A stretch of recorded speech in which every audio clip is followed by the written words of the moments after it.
Chapter 368. Bring them back to the Wangfu. When Wang Ye returns, let General He come to the Wangfu to pick them up. Some people were not taught a profound lesson and would never know their mistakes. Yes. And he answered and waved his hand.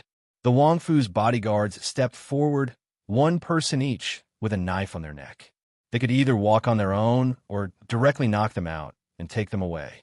Moreover, it was very clear that if they were knocked out, the integrity of their bodies would not be guaranteed. As for that little Overlord, and he personally took care of him. Following that, the road was more spectacular, but most people's reaction was, which family didn't have eyes to provoke Jin Wang Ye? This was an old man wanting to hang himself, disliking that his life was too long. Since Jing Wan said to hand it over to Li Honyuan to handle, naturally she wouldn't go see that little Overlord. She only instructed and the others to watch over them and not touch them for the time being. When Li Honyuan returned from the palace, it was already afternoon, but Jingwan had just finished her lunch. Li Honyuan was chased and intercepted by a group of old men in the palace, wanting to know more about Jiangnan. Li Honyuan was annoyed by them, and his mood naturally became unhappy. In the end, he was completely impatient. Yu Zhongqing basically knew everything, and the matter of going out to investigate and arrest was Li Suyin's responsibility. Don't look for him again. Even if he asked again, he wouldn't say a word. It was not good for him to make a move on this group of old men, but in their family, there were some who could take a beating. With such a blatant threat, this group of old officials could only pinch their noses and not utter a word. After the wrangling, it was almost time for lunch. Lu Qingdi let Li Honyuan accompany him to eat. Then, Lu Qingdi mentioned the matter of Gui, Fei, Su to Li Honyuan. Imperial concubine Su naturally didn't dare to tell Lu Qingdi the real reason for the estrangement between mother and son. She only said that there was some misunderstanding between them. Yuan thought that she cared more about her son, so he got angry and refused to talk to her.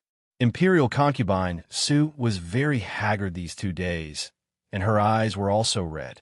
It seemed that she had cried a lot. Lu Qingdi didn't think about what happened in Jiangnan because Yu Zhongqing was there. Yu Zhongqing was his confidant. If Li Honyuan hid something from Li Hongming, as long as he compared it with Yu Zhongqing, it would be clear. In fact, Yu Zhongqing's situation was the same as that of Li Hongyuan's Chengbing. So Lu Qingdi easily believed Imperial Consort Su's words. Lu Qingdi didn't know that Yu Zhongqing and Chengbing's things were all prepared by him beforehand. Therefore, from the beginning, Li Honyuan had concealed part of Li Hongming's information. He was also certain that as long as he gave Imperial concubine Su a chance, she would open her mouth to plead for leniency. Everything was within his expectations. He had the advantage of time and place. When it came to implementation, people were also on his side. Lu Qingdi wanted to be the peacemaker and let the misunderstanding between mother and son be resolved. Naturally, it will be good for you, good for me, and good for everyone. She even painstakingly advised him. For so many years, his imperial concubine mother was clearly impartial. Sometimes, she even doted on him a little. What did she say about being a biological son? Wasn't that purely hurting his imperial concubine mother's heart? Li Hongyuan's expression became colder and colder. It seemed that he was going to contradict Lu Qingdi again, but for some reason, he finally endured it. Finally, Imperial Father, please tell my imperial concubine mother to take good care of her health. Son will pay her respects in a few days. Since you still care about your imperial concubine mother's health, why don't you go now? Once she sees you, the misunderstanding will be resolved, and she will naturally be fine. It would have been better if he didn't say it. As soon as he said it, Li Hongyuan's eyes even appeared ruthless. I won't go. Lu Qingdi naturally wasn't afraid of Li Hongyuan. On the contrary, he was a little surprised and curious at this moment. Although on the surface, there wasn't any difference when he contradicted him in the past, he felt that he was as stubborn as a calf. This was really something new to this son. So, was he really angry? You must go. This is an imperial edict. Li Hongyuan's face was gloomy as he stared at Lu Qingdi. Then he picked up his chopsticks and got up to leave. There were dozens of imperial dishes on the table, but he didn't eat much. Imperial concubine Su didn't eat anything and was resting on the couch with her eyes closed. When she heard that Li Honyuan had come, she quickly got up with a face full of joy. When Li Honyuan entered and was about to greet him, Imperial concubine Su had already walked up to him and grabbed his arm. Yuan, there's no need to be so polite. Yuan, are you still angry with Imperial concubine mother? She was very careful, and her grip was quite strong, as if she was afraid that Li Honyuan would turn around and leave. Li Honyuan tried to pull his arm away, but failed. He glanced at her hand. It was well maintained, and her nails were a little long. If he really used force, her nails might break. Imperial concubine Su saw this and was happy in her heart. Her son really did care about her. You were eating with your imperial father. Why did you come over now? You must not have eaten anything. I'll have the small kitchen prepare some food. You're a big man, so it's impossible for you not to eat. Servants. Imperial mother, there's no need. How can you not eat? As the saying goes, I don't want to eat. I'm not hungry. I have no appetite. Li Honyuan interrupted her, appearing rather impolite. Then he saw Imperial concubine Su's somewhat startled expression, and a trace of annoyance flashed across his face. He blamed himself, but refused to apologize in a fit of pique. Imperial concubine Su laughed. If there's no need, then there's no need. You're a big man. It's fine to eat 1 or 2 meals. Li Honyuan looked away. Imperial mother, if you have something to say, just say it. This son still has something to do. What could Li Honyuan have to do? In Imperial concubine Su's eyes, he was still angry. Then sit down and talk. There's no need. Thinking about it, some things can be solved with just a few words. Imperial concubine Su was helpless. Some things couldn't be explained clearly and would only make things worse. After some consideration, she mentioned Yu Zhongxing and Lu Chengdi without the slightest doubt. Yuan, you've already made arrangements? Imperial concubine Su faintly revealed some disbelief. Li Honyuan looked at her and then reached out. He firmly but subconsciously cautiously brushed Imperial concubine Su's hand away. His face was cold and hard. Imperial mother, you didn't think this son would do these things from the beginning, right? I don't get along with Li Hongming, and I don't get along with all my brothers. However, Li Hongming is your son. If a situation is too bad, you will definitely be worried, and you won't be able to sleep at night. After all, this isn't like those small fights in the past. Then, do you want me to just watch and do nothing? This son erased some things when I was in Jiangnan. Or do you think that with you Zhongxing by your side at all times, everything is transparent in his eyes? Am I that incompetent? Imperial concubine Su definitely didn't expect this layer of relationship. However, after thinking about it for a moment, she should know that it wasn't impossible. It was inevitable. Yuana had always been a filial child, but she had completely neglected him. To a certain extent, wasn't it also a kind of denial to him? No wonder he was so angry. Imperial concubine Su's heart was stifled, and she could only shake her head to deny it. No. However, there were more things that she couldn't say. Yuana, why didn't you tell Imperial Mother earlier? Tell you? Why should I tell you earlier? Li Hongyuan's coldness seemed to contain a trace of stubbornness. If I told you, would you hide it from him? Then let Li Hongming be grateful to this son? There's no need. This son didn't do it for him. Then, would you also thank this son for him? Imperial concubine Su seemed to understand this time. They had been at odds since they were young. Now, that he suddenly did something for the other party, no matter what the consideration was, the other party would express gratitude. Then, the way they got along in the past would be broken. In this way, perhaps both parties would feel uncomfortable and simply say nothing. Anyway, as Yuan said, he didn't do it for Ming. In the end, it was because he felt uncomfortable in his heart. She understood, but she couldn't say it out loud, especially the last sentence, because he was really right. In this, it seemed that he didn't consider her feelings. As a mother, she didn't think much of it, but the truth was that as a mother, she thanked her adopted son for her son. Yuan thought of everything and didn't want to see such a scene, so he chose not to say anything. In the end, she was the one who opened her mouth to plead first, creating a gap between mother and son. When she pleaded for mercy, the pain in her son's heart was probably countless times worse than expected. Imperial concubine Sue's body and lips trembled, but she couldn't say anything. Because no matter what, she had already done the wrong thing, and Yuaner's heart was already hurt. If she said too much, it might cause him to rebel in his heart and think that she was really biased. Li Hanyuan lowered his head. Mother, this son won't be entering the palace to pay respect for a while. This son needs to calm down. Please forgive this son. This son will take his leave. Imperial concubine Su could only watch Li Hongyuan's back as he left, seemingly lonely and sad. She wanted to dissolve the estrangement but failed. Instead, the estrangement deepened.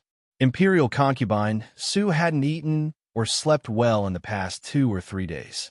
At this moment, she felt her blood rush up and her head spin. Her body went limp, and she fell to the ground.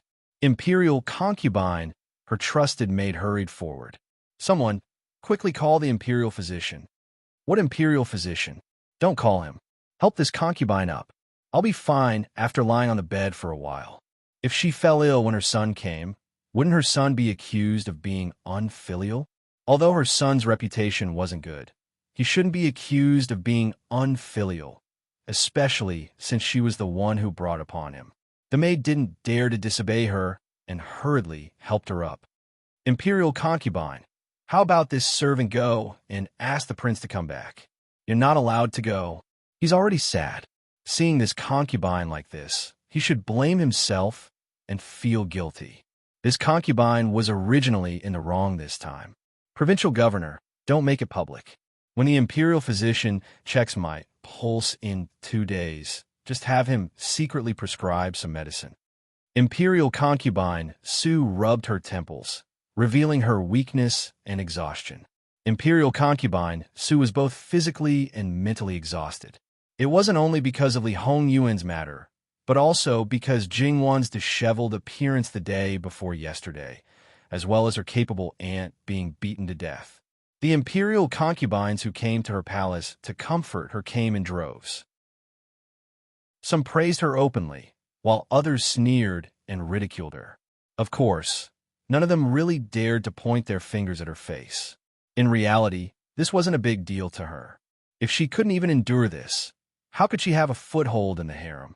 Imperial concubine Su refused to call for an imperial physician, so she could only deal with the health pills she usually ate. After leaving the Jade Essence Palace, he actually heard the slight chaos. But what did that have to do with him?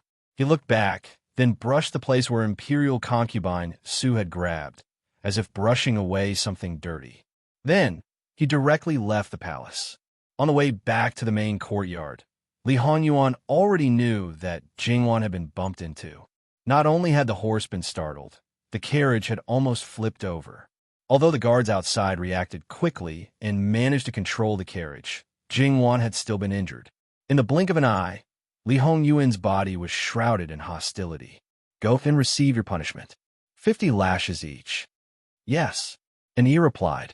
He didn't dare and wouldn't have any meaning. Has the He family's people already arrived at the residence? Yes, but Wang Fei said to wait for Wang Ye to come back to deal with it, so she didn't let the He family's people in. Although the He family's people temporarily left, they should have left people near the residence. Seeing that master has returned, they should come again soon. When this prince entered the palace, I met with General He. Go break his arms and legs. If the He family's people come again, block them for this prince. Yes. Jingwan was a little surprised to see Li Hanyuan at this time. Because she was alone, she ate relatively quickly. The people in the palace should still be eating at this time. Jingwan didn't think too much about it. She just ordered the servants to prepare some food. It didn't need to be too sumptuous, but it had to be fast. Li Hanyuan didn't have an appetite and didn't want to eat. I'm sorry, but I'm really hungry now. While waiting for the food, Li Hanyuan hugged Jingwan and kissed her. Jingwan didn't push him away. After being married for more than half a year, she guessed that this man was not only crazy, but also had skin thirst. The longer they were separated, the more clingy he became. However, this kind of situation only happened to her. Moreover, this man really was a bit of a neat freak, because he wanted to settle accounts with her. In order to settle accounts as soon as possible, Jingwan did some research on his past. The best person to find out was naturally Eunuch Mu. Therefore, When eunuch Mu came back to report the news, Jingwan asked him, in order to create a strong and loyal image for the male master in front of the female master, eunuch Mu naturally told her everything he knew. Li Honyuan didn't like being served. He basically did the daily bathing and dressing himself. Occasionally, he would ask someone to wipe his back. The only thing he needed others to take care of was his hair. From a long time ago, it was eunuch Mu who did this. The palace maids and maids couldn't get close to him at all. Every time eunuch Mu did it, he had to wash himself clean first. If he was dissatisfied with anything, he would be in trouble. It was true that Li Honyuan doted on them for 7 days, and it was also true that many women loved Li Honyuan so much that they fell deeply in love with him. However, Wang Yi did not even touch a single one of them. Those who lasted for 7 days were all relatively special women. They were basically acting in concert with Li Honyuan to make outsiders believe that Li Honyuan was indeed lustful. At the same time, it also balanced the women who stayed by Li Hongyuan's side for 1 or 2 days, so that no one would suspect that Li Honyuan did not touch any of them. According to eunuch Mu, the prince disliked those women because they were dirty. When they were close to him, their breaths were dirty. After knowing this, Jingwan touched her chin. She really couldn't believe it. Her husband's virginity might have been ended by her. Although she didn't directly ask eunuch Mu such a question, Jingwan could almost come to this conclusion. Eunuch Mu was 7 or 8 years older than Li Honyuan. He had been with Li Honyuan since he was 5 or 6 years old. No one knew more about Li Hongyuan's private affairs than he did. It was no wonder that Jingwan was so surprised. Putting aside Li Hongyuan's skill in flirting and the way he did it in bed at the beginning, he was clearly a master among masters. He didn't seem like someone who had never tasted the taste of sex before. However, from Mu In's point of view, it seemed that he didn't need to tell such a lie. After all, no matter how dissolute and absurd a man was before marriage, as long as he didn't have anyone except his wife by his side after marriage, he could be regarded as a first-class man in a woman's eyes. Except for her, no one would feel a little uncomfortable. Before the princess got married, she would specially send a maid to test the marriage. Eunuch Mu must have the same idea. There was no need to make up a lie that Li Honyuan had never touched a woman. So, someone was just gifted? He was so fierce and energetic in bed. In fact, it was because he had been accumulating it for a long time. Jingwan patted her head. She didn't pay attention to it and got it dirty. However, Jingwan was really happy about this. She didn't even notice that the little discomfort buried deep in her heart had disappeared without a trace. Therefore, when Li Honyuan was intimate with her at this moment, she just let him be. Even when the maid came in and out, she didn't push him away. Li Hongyuan's eyes flashed slightly. What he once understood was from the words of his shadow guards, and what he knew was from her appearance. Now, he understood her heart more and more. Now, he was almost certain that something must have happened during the time he was not around. It was obviously a good thing for him. After that, during the meal, Jingwan kept putting food into his bowl with a smile. Sometimes, she even fed him directly. Li Honyuan directly held her in his arms. Jingwan didn't object and fed him naturally. Li Honyuan thought that she would be willing to feed him mouth to mouth. He glanced at the maid, who lowered her head and wished she could shrink her head into her stomach. Li Honyuan didn't do that in the end. Perhaps from now on, he didn't need to deliberately train her. Wanwan's awareness would be deeply ingrained in her bones. Li Hongyuan's stomach was full, and his heart was satisfied. Jingwan wanted to take a nap, and Li Honyuan also accompanied her. When she fell asleep, he got up and called Nanny Gong and eunuch Mu. After asking, he got the answer. Li Honyuan couldn't help laughing. How could this be described as a vinegar jar? It was clearly a sea of vinegar. She was so happy just because he hadn't touched other women before. Her possessiveness wanted the unity of body and mind. She wanted everything. If one was missing, she would probably abandon it like a worn-out shoe. In this life, Li Honyuan had kept his chastity not only because he knew that Jingwan cared about this aspect. In fact, in his previous life, his desires had been relatively indifferent. Because he was a prince, he was like most men. He had never cared about other women's feelings, let alone serve them wholeheartedly. As long as he was satisfied, it was fine. In reality, Other than certain places that they had to touch, including his princess consort, it seemed that they didn't have much intimate contact with him. After a certain amount of time, they would naturally separate. There was not a single exception, because he was gifted. Every time he slept with them, they were very unwilling to get close to him. They were even a little afraid because he was too ruthless and brought them only pain and no pleasure. They suffered every time. Anyone would be unhappy. They were unhappy, and Li Hongyuan was naturally disdainful. They just wanted a child and tried their best to seduce him. Haha, what kind of person did they think Li Hongyuan was? Therefore, those women were no different from the Cold Palace. Later, when he became the emperor, he was first in the chaos of war. After the country stabilized, his health gradually deteriorated. The number of times he entered the harem could be counted on one's fingers. Moreover, he felt bored in bed. Thinking about the only night with Jingwan, he could have some fun. In the last few years, he didn't enter the harem at all. As for the empress, who the hell was that? Except for consort Xian, who was in charge of the harem, there was no other woman above the rank of consort. The court officials knew about his health condition, and he was known as a tyrant. There were only a few women in his harem, and no one dared to say a word. The influence of that time seemed to be carried over to this life, and some situations naturally became more and more serious. In the end, it wasn't that other women might have traumatized him, but that Jingwan left a deep impression in his heart. A man's passion and desire were separate. When it came to him, they couldn't be separated. https://11/11/11/11807/6654071. We will handle it as soon as possible. Chapter 369.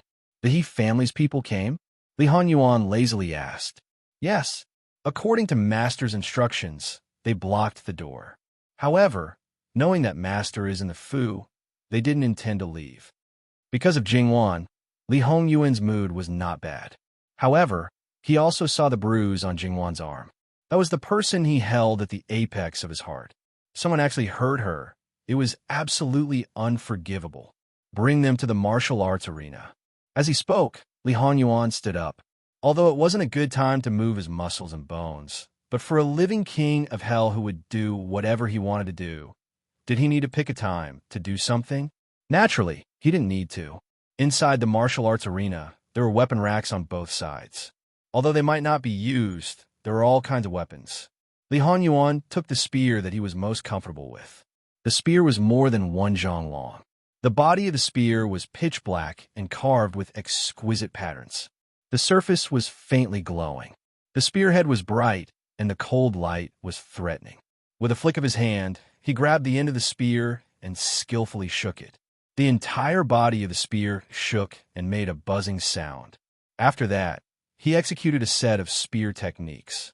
In his hands for a long time, it was as if he was using his arms and fingers. As the saying goes, the body is like a swimming dragon, graceful like a startled swan.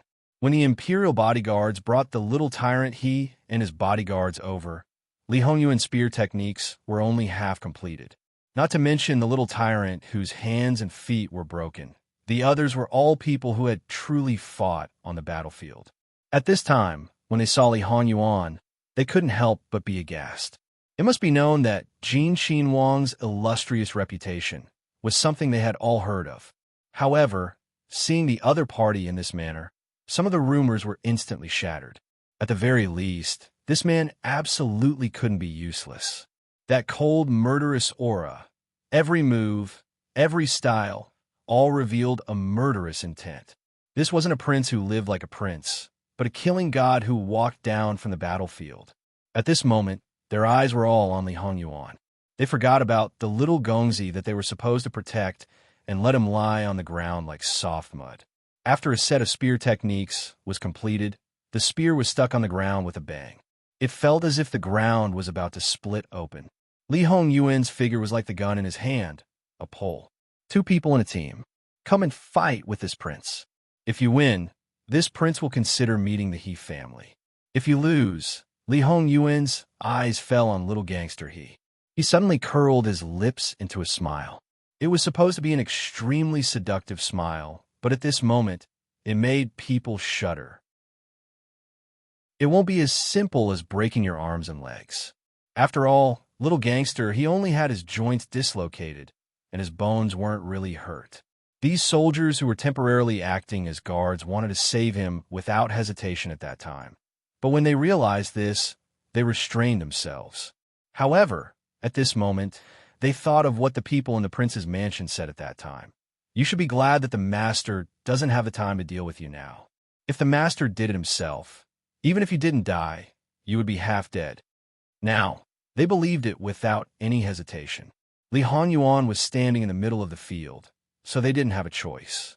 Therefore, the 8 people looked at each other and quickly divided into 4 groups. They didn't dare to be arrogant and say things like one-on-one. They also didn't feel that Jin Xinwang was looking down on them. There were some things that people with discerning eyes could see. Moreover, they were able to mix in from new recruits to veterans. They often had a beast-like intuition that allowed them to survive on the battlefield again and again. The strength of the enemy, they could basically sense it at first glance. Choose your own weapon. Seeing that you are guarding Qi Yuan's territory, this prince will remind you. If you don't show your ability, you will die in vain. In the capital, this prince has killed a few people. Killing is killing. There's no difference whether it's a noble or a lowly one. That's right, these people were loyal to the country, so Li Honyuan slightly respected them. The 2 people's hearts trembled. They didn't dare to be negligent in the slightest. They chose their weapons and directly attacked. They were boorish people and didn't pay attention to any rules. Because on the battlefield, no one would talk about rules with you. Moreover, these people, although they had been trained, but more of their killing skills were trained on the battlefield. They didn't talk about any moves. They only had one purpose: kill, kill, kill. In reality, ever since Li Honyuan came back, he really didn't have a chance to use his real strength. He usually practiced his moves. Even when he looked for Fu Yunting to feed his moves, he still had a sense of propriety. Even last year at White Dragon Temple, because he wanted to put on a trick of injuring himself to gain the enemy's confidence in front of Jingwan, he only used about half of his strength. Also, when he encountered an assassination on the way to the Summer Palace, he still mostly vented his emotions. But now his blood was really boiling. Boiling, of course, he didn't show any mercy. Moreover, he spent a lot of time on the battlefield in his previous life. Even the emperor had to take the lead, because at that time, Li Honyuan was truly crazy and fearless. The people he was facing were indeed people who had been on the battlefield and killed many enemies. However, ever since the He family took over the northeast of Qiyuan, there had never been a large-scale war. Compared to what Li Honyuan had seen and experienced, it was a far cry from what he had seen and experienced. Moreover, he knew all kinds of ways to use it on the battlefield. Li Honyuan used his real strength, and the aura on his body became more and more obvious. Then, not long after, blood could be seen. Throat, heart, eyes, and even lower body. In Li Hongyuan's eyes, the experienced people seemed to be full of openings. There was no way to avoid or escape. Fortunately, Li Honyuan always stopped at the last moment and didn't cause any serious damage to them. This was enough to show that he had super strong control of his strength. The more he was like this, the more terrifying it was. This meant that he really could easily control the life and death of his opponents. And he and the others knew that their master was very strong, but they didn't know how strong he was. Now that they saw it, it was probably beyond their expectations. However, with just these 2 people, it was impossible for their master to use his full strength. They could feel that Li Hongyuan's current state would be very disappointing if he continued. If he was disappointed, he might really kill them. In fact, as Li Honyuan said, it was nothing if he killed 2 people. However, these people couldn't be killed, because if they were killed, it would probably cause the entire Northeast army of 100,000 people to not hide it from their master or the imperial family. Thinking about it, they knew that they were risking their lives at the border. In the end, their brothers who went through fire and water didn't die on the battlefield, but were inexplicably killed by the Wangya of the country they were loyal to. How could they not be angry and sullen? At that time, it was hard to say what the consequences would be, and he thought for a moment. 2 more of you go. Making a decision without authorization, and he was also prepared to receive punishment later. And he could see it clearly, and so could these soldiers. Without hesitation, they directly chose their weapons and charged forward. They originally thought that it might be the result of 1 + 1 = 2, but in fact, it was far greater than 2. As the direct opponent, Li Hongyuan could naturally clearly feel it and quickly discover the reason. It wasn't that the 2 people who came later were stronger, but because the 4 people formed a small formation with both offense and defense. Thus, how could the power not increase? This kind of unforeseen event made an E and the others a little worried. Their standing posture involuntarily changed, ready to attack at any time. However, they quickly discovered that their worries were unnecessary. Although it was a formation, Li Hongyuan immediately saw that this small formation had been simplified and couldn't display its full power. Moreover, there were also flaws. If his guess wasn't wrong, the complete formation should be 8 people, perhaps just adding the 4 outside the field. Li Hongyuan's offensive was slightly restrained. It looked like he was being suppressed. However, he seized the flaw and destroyed the formation in one fell swoop. The original power plummeted. Perhaps because they were caught off guard, the effect of 1 + 1 was less than 2. As a result, the field returned to the initial situation. The 4 people had more and more wounds on their bodies. Perhaps it was about time. Li Hongyuan used his long spear to send them flying one after another. The 4 people who smashed hard on the ground only felt their chests tremble slightly and coughed up blood slightly. However, they didn't have any resentment. Instead, they looked at Li Hongyuan with excitement and reverence. Their thoughts were the simplest, and that was to worship the strong. Li Hongyuan's aura didn't diminish again. When the remaining 4 people heard this, they immediately went on stage. All of them were somewhat excited. Chapter 370. The people of the Wangfu were in awe of Li Hongyuan, but these soldiers were purely in reverence. It was mainly because of the first impression and the degree of understanding of the real Li Hongyuan. Don't look at how these soldiers were like now. If they really worked for him like an E and the others, it wouldn't be long before they would be like them. Thinking about it this way, they were a bit envious of these soldiers. As the saying goes, ignorance is bliss. These words weren't false at all. The last 4, as expected, had the same ending as the first 4. However, the light in these people's eyes was even more intense. After watching the battle, and he was thoughtful, he seemed to understand a little bit of his master's purpose for suddenly doing this. Beating around the bush to deal with people had never been their master's style. His muscles and bones were completely relaxed. Li Hongyuan's body heated up, and there was an indescribable carefree feeling. He casually threw the spear in his hand, and it steadily landed on the weapon rack. Then he walked towards the little gangster who was lying on the ground. Only then did the few soldiers restrain their exposed emotions and somewhat nervously looked over. They had lost, and the one who suffered was the little Gongzi.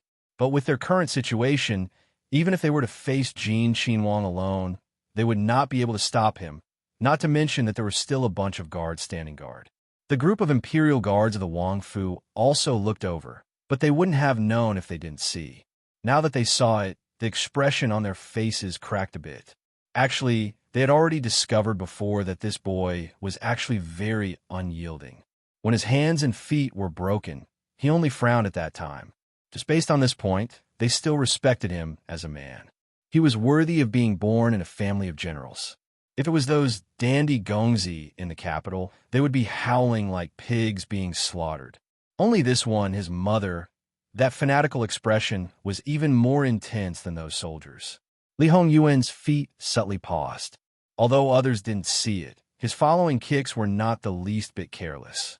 The first kick landed on the shoulder, and the little gangster who was lying on the ground was flipped half a circle. The angle also shifted. After that, Li Hongyuan took 2 steps forward with a feeling of taking a leisurely stroll. The next kick landed on the side of the ribs, making people seem to hear the sound of bones cracking. Taking a leisurely stroll, or whatever, it was definitely an illusion. After several kicks, little gangster he spat out blood as expected. It was obvious that his internal organs were injured. However, he only let out 2 muffled groans. He didn't cry or beg for mercy. Little gangster, he was definitely a tough guy. In the end, Li Hanyuan stepped on little tyrant He's chest, but he didn't use much strength. He squatted down, moved his toes, and touched little tyrant He's chin. Then, he met little tyrant He's burning eyes. Alright, this description was a bit strange, but it was the truth.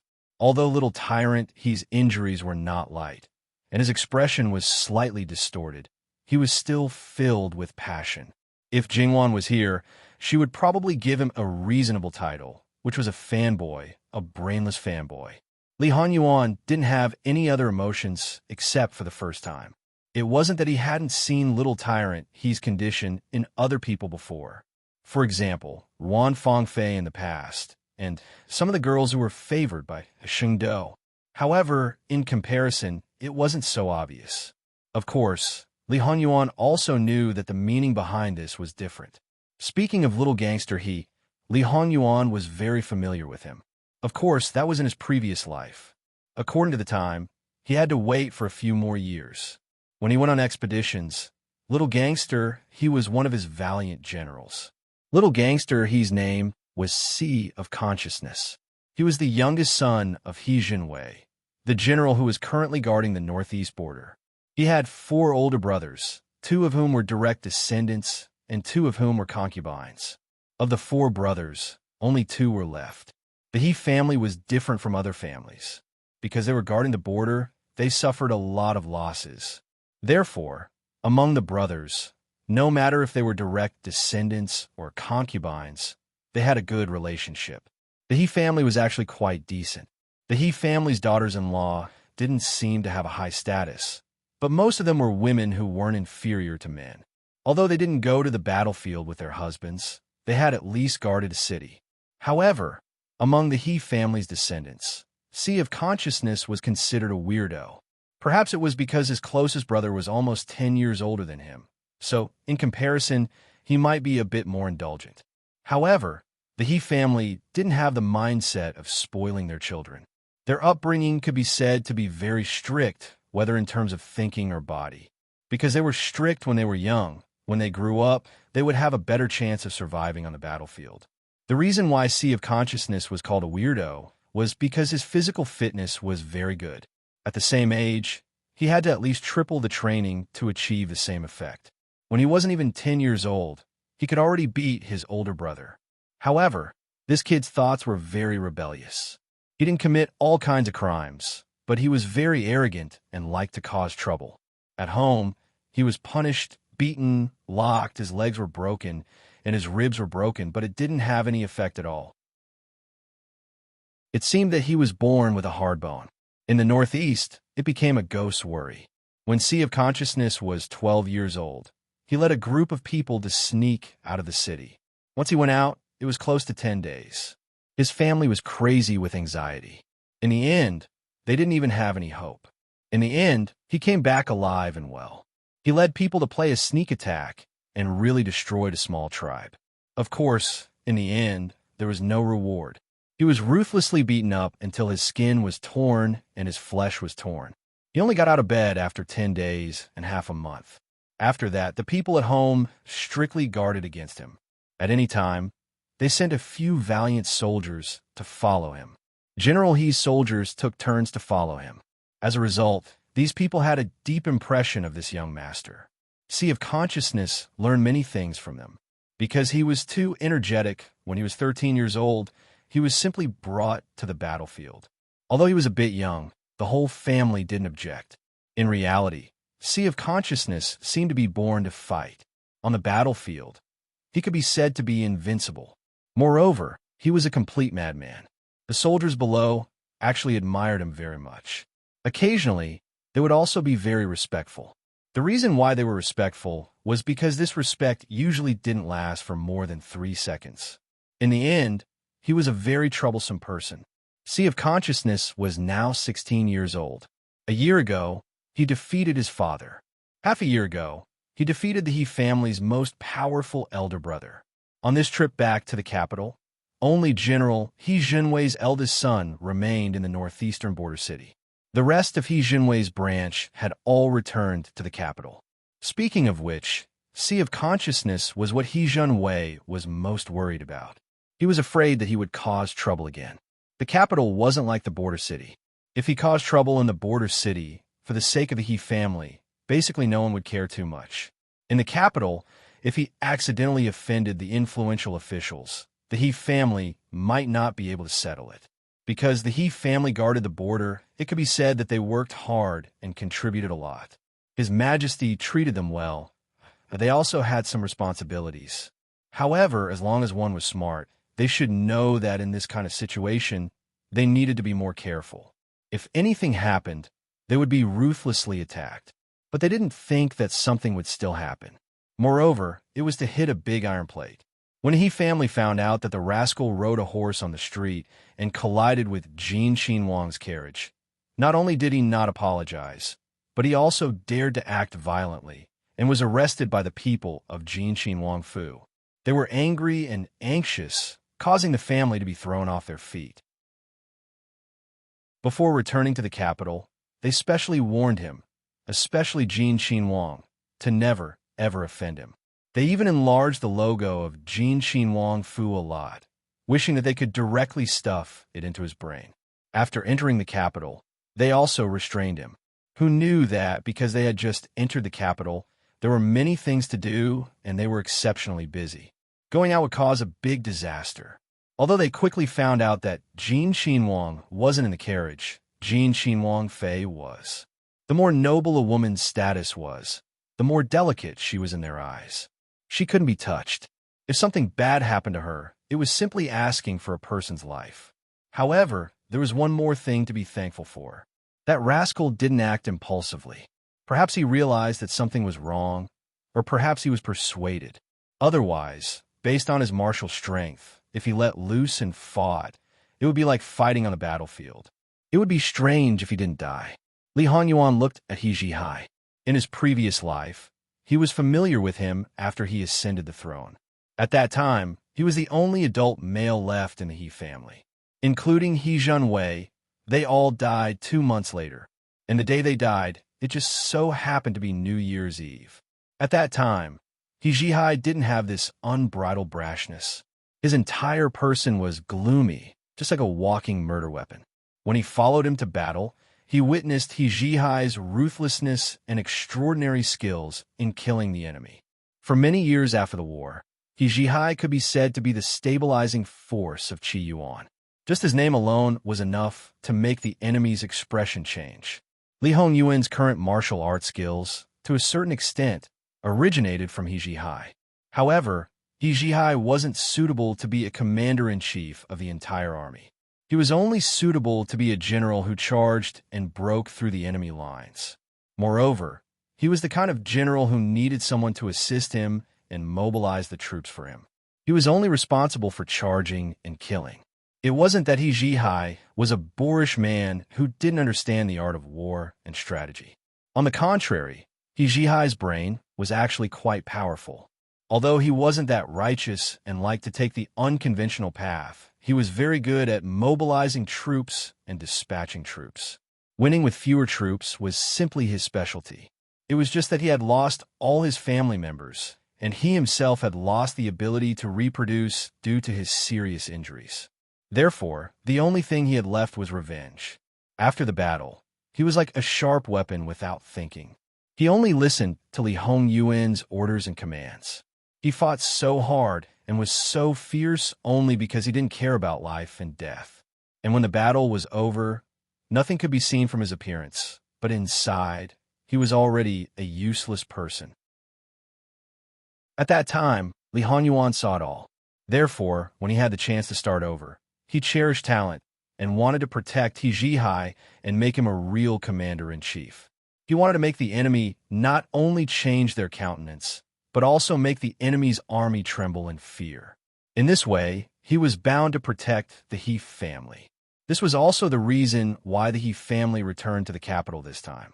Of course, Li Hanyuan didn't bring them back to abandon the northeast border and ignore it. If there was no He family to guard it, the battle after more than 2 months would only be more tragic. He Jinwei was bound to go back. Li Hanyuan would remind him to strengthen the defense and secretly prepare some military supplies for him. In case there was a contingency, it would be good to keep the He family alive. Li Hanyuan also knew what He Zhihai was like now. But when he saw him in person, he was still a little surprised. What was even more unexpected was that this brat had offended his wife the moment he returned to the capital, causing her to be injured. As such, no matter how much potential and talent he had, Li Hanyuan had to teach him a lesson and then properly train him. If he did not achieve his goal, Li Hanyuan would definitely personally cripple him. "Your Highness, you're very powerful. Why don't you fight with this commoner?" Before Li Hanyuan could speak, He Zhihai said enthusiastically and expectantly. So, this brainless fanboy of his was a little different. He Zhihai's military merits were actually quite high, but his father had never asked for a title for him. These military merits were distributed to other people. He Zhihai didn't care.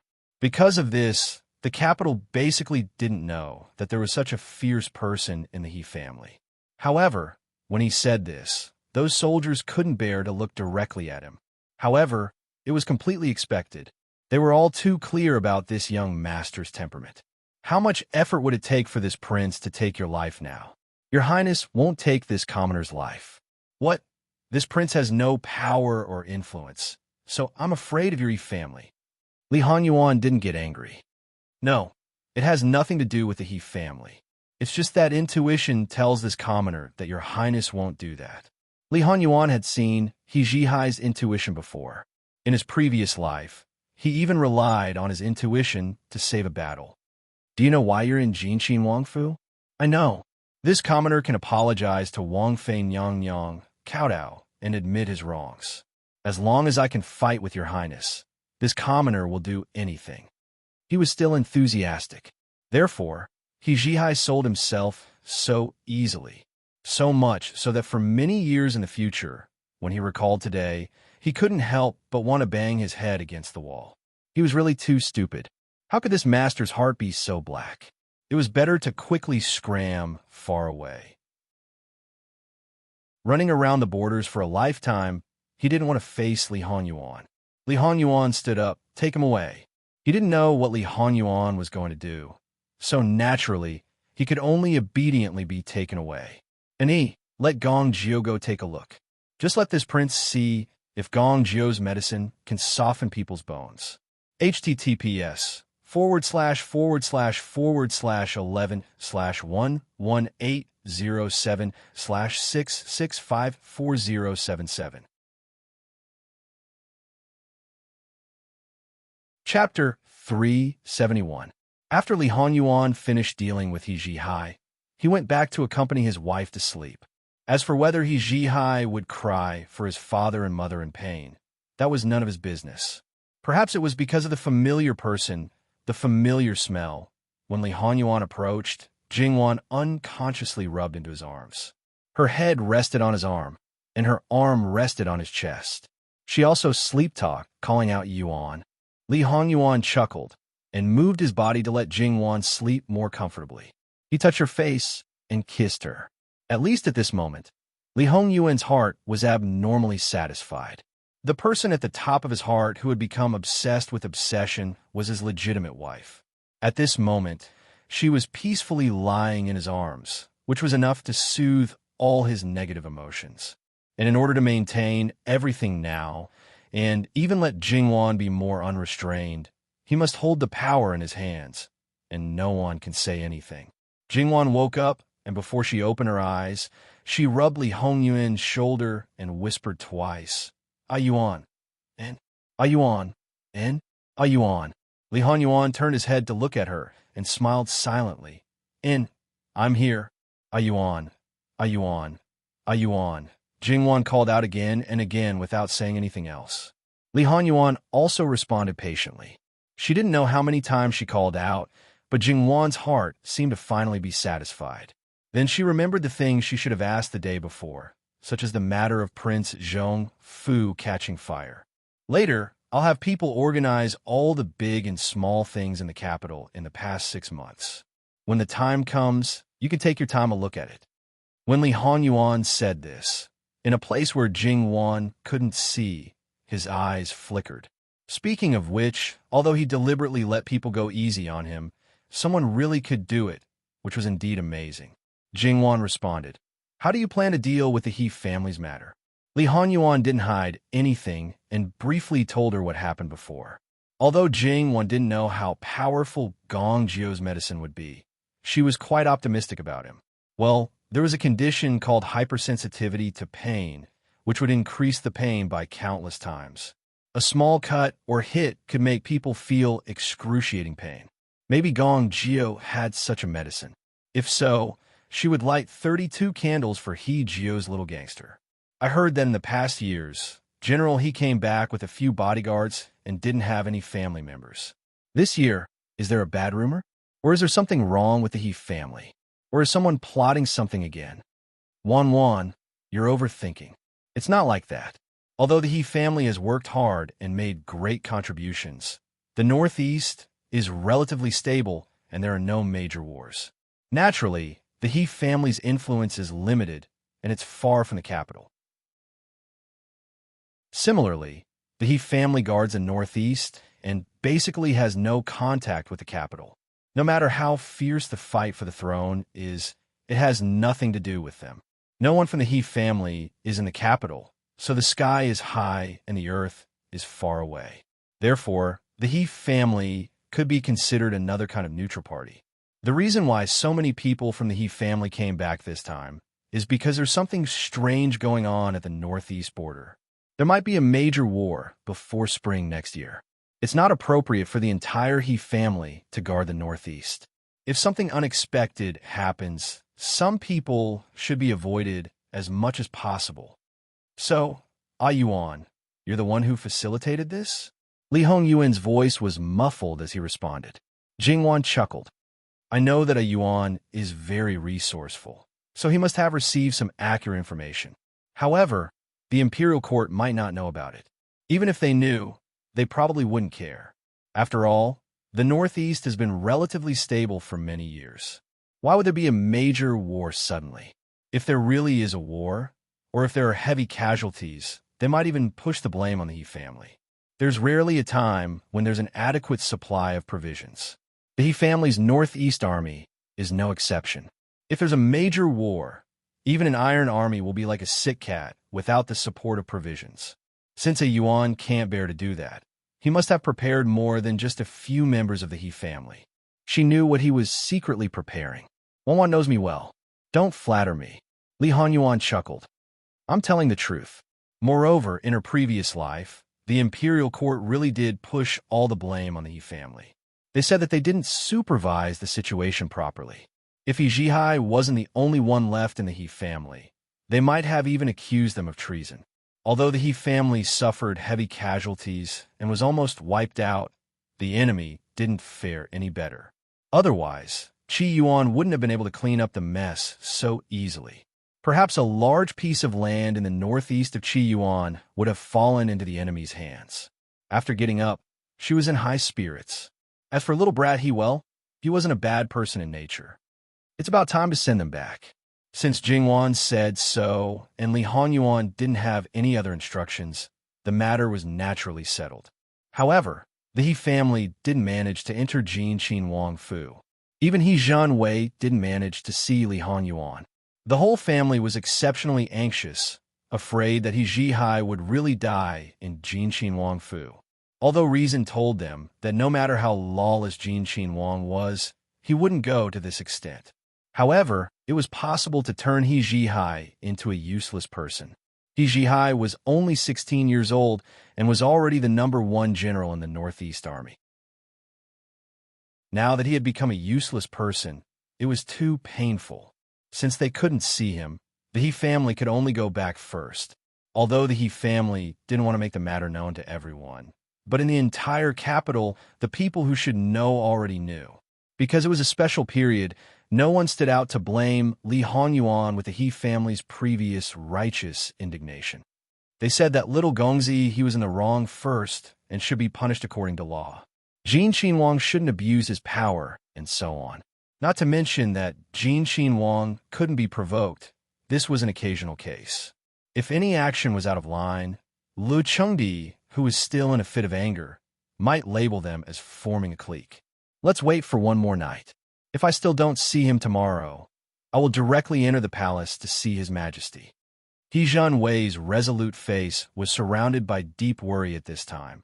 This evil creature, when he comes back this time, I will break his legs and make sure he can't get out of bed before he returns to the border town. Seeing His Majesty, if possible, the He family didn't want to take this step. To what extent Lu Qingdi pampered Jin Xinhuang, they especially understood. They were a family of generals, but it didn't mean that they were all boorish people who didn't understand the ways of the world. That night, the He family didn't sleep well. After breakfast the next day, He Zhanwei decided to enter the palace. But before entering the palace, he still made a trip to Jin Xinhuang Fu to see if there could be a turn for the better. The result of this trip was somewhat unexpected. From afar, he saw the gate of Jin Xinhuang Fu open and a group of people came out. Who else could it be if it wasn't He Zhihai and his 8 guards? He Zhanwei hurriedly sped up. When he got closer, the gate of Jin Xinhuang Fu closed again. The other 8 people were still okay. Their clothes were a bit tattered and there were bloodstains on them, but their spirits looked good. Only He Zhihai was supported by people and looked half dead and dying. He Zhanwei's heart thumped. He had never seen his son like this. Even when his legs were broken and his ribs were broken, he was still able to toss and turn with full energy. He Zhanwei's body trembled and his lips trembled, but he didn't say anything. Let's talk when we get back to the Fu quickly. Being on the battlefield all year round, this military doctor definitely couldn't be lacking. This time, the most powerful military doctor in the Northeast Army also came back. A large group of people surrounded him, anxiously waiting for the diagnosis results. The 8 military men looked at each other in dismay. That they actually wanted to say little Gongzi was actually fine, but forget it now, they couldn't get a word in edgewise. After the military doctor's diagnosis, his expression was a bit strange, but the He family became even more restless because of him. The military doctor slightly paused. Does little Gongzi's body have any special feeling right now? It's all in those places. He Zhihai was weak. Pain, it hurts little Yi to death. His mother, for the whole afternoon and the whole night, he had never been in so much pain. The He family members looked at each other in dismay. That this evil creature was the kind of person whose bones were dislocated and immediately climbed up a tree to steal birds. The kind of person who climbed up the house to tear the tiles. He actually cried out in pain. Other than that, the military doctor continued to ask. He Zhihai rolled his eyes, understanding the military doctor's meaning. Little Yi is very good. I'm not crippled or disabled, old man. Can't you diagnose? The military doctor touched his grizzled beard, the expression on his face relaxing. It seems that little Gongzi is indeed fine. He turned around and faced the He family members. Little Gongzi's body does have some injuries, but he has already taken medicine, and the effect is obvious. This old man will prescribe some more medicine, and it won't take long for him to recover. The He family members heaved a huge sigh of relief. What exactly happened? He Zhanwei asked.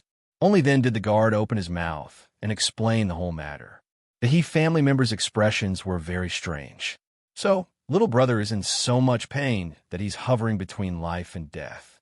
He has been howling for too long, and now he has no strength at all.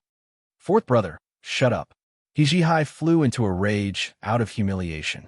https://11/11/11807/66548082. HTML chapter error. Click here to report.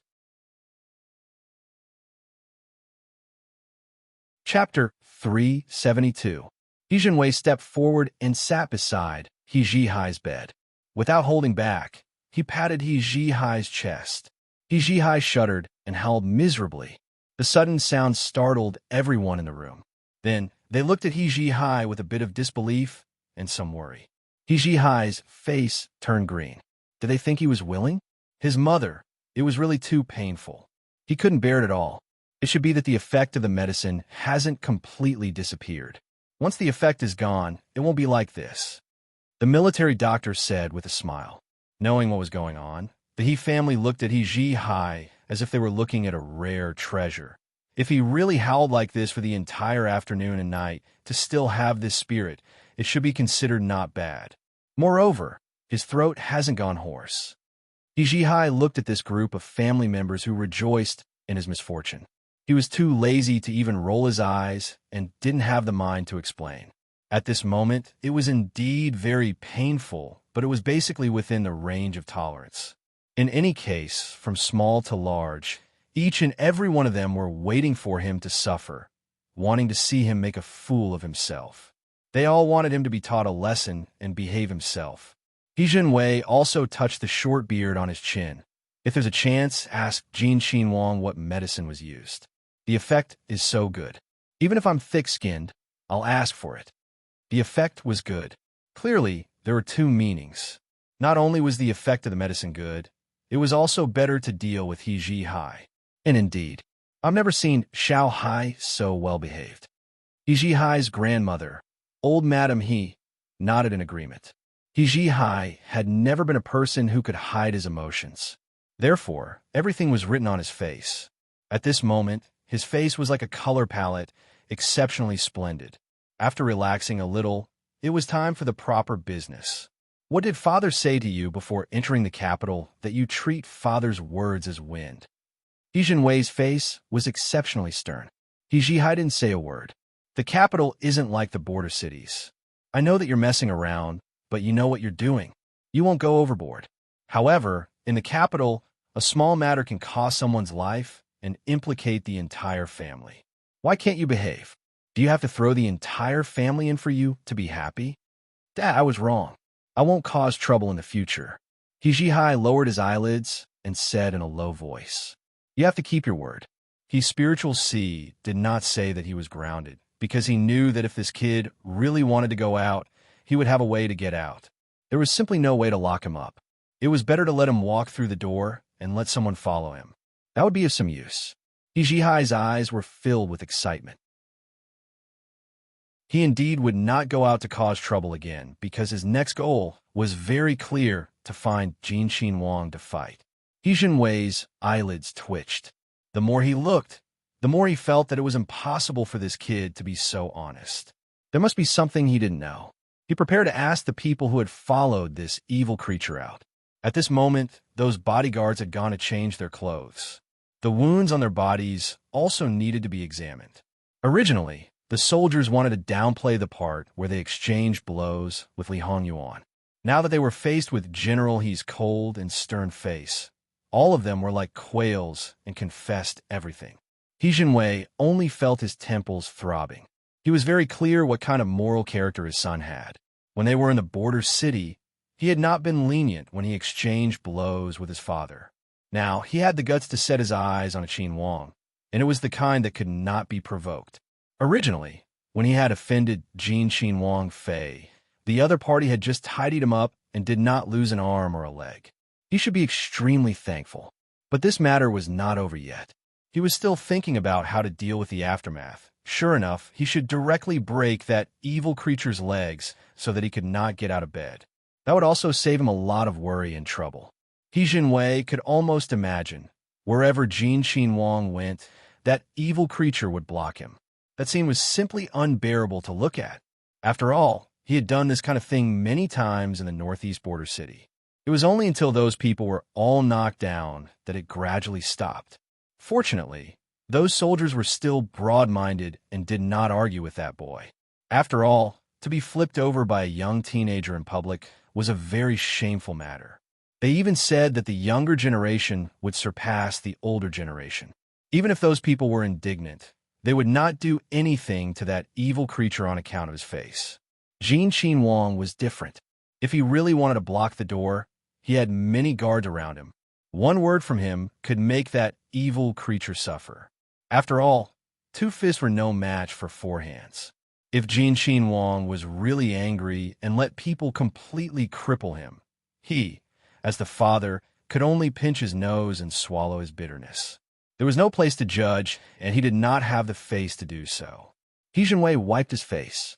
There were several times when he had the impulse to beat that evil creature. When that evil creature exchanged blows, he was not lenient. Usually, if he really broke his legs, he would not dare to fight back, but in the end, he did not have the heart to be associated with such an evil creature. Great General, he felt that his lifespan could be shortened by 10 or 20 years. Forget it. First, apologizing to Jin Wang was the proper thing to do. It was just that he was a military general. In the entire capital, he did not have any close in-laws. At most, he only had distant relatives.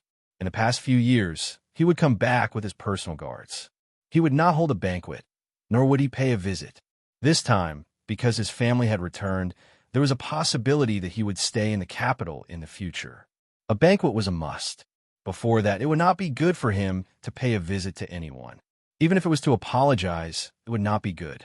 This was in consideration of both sides.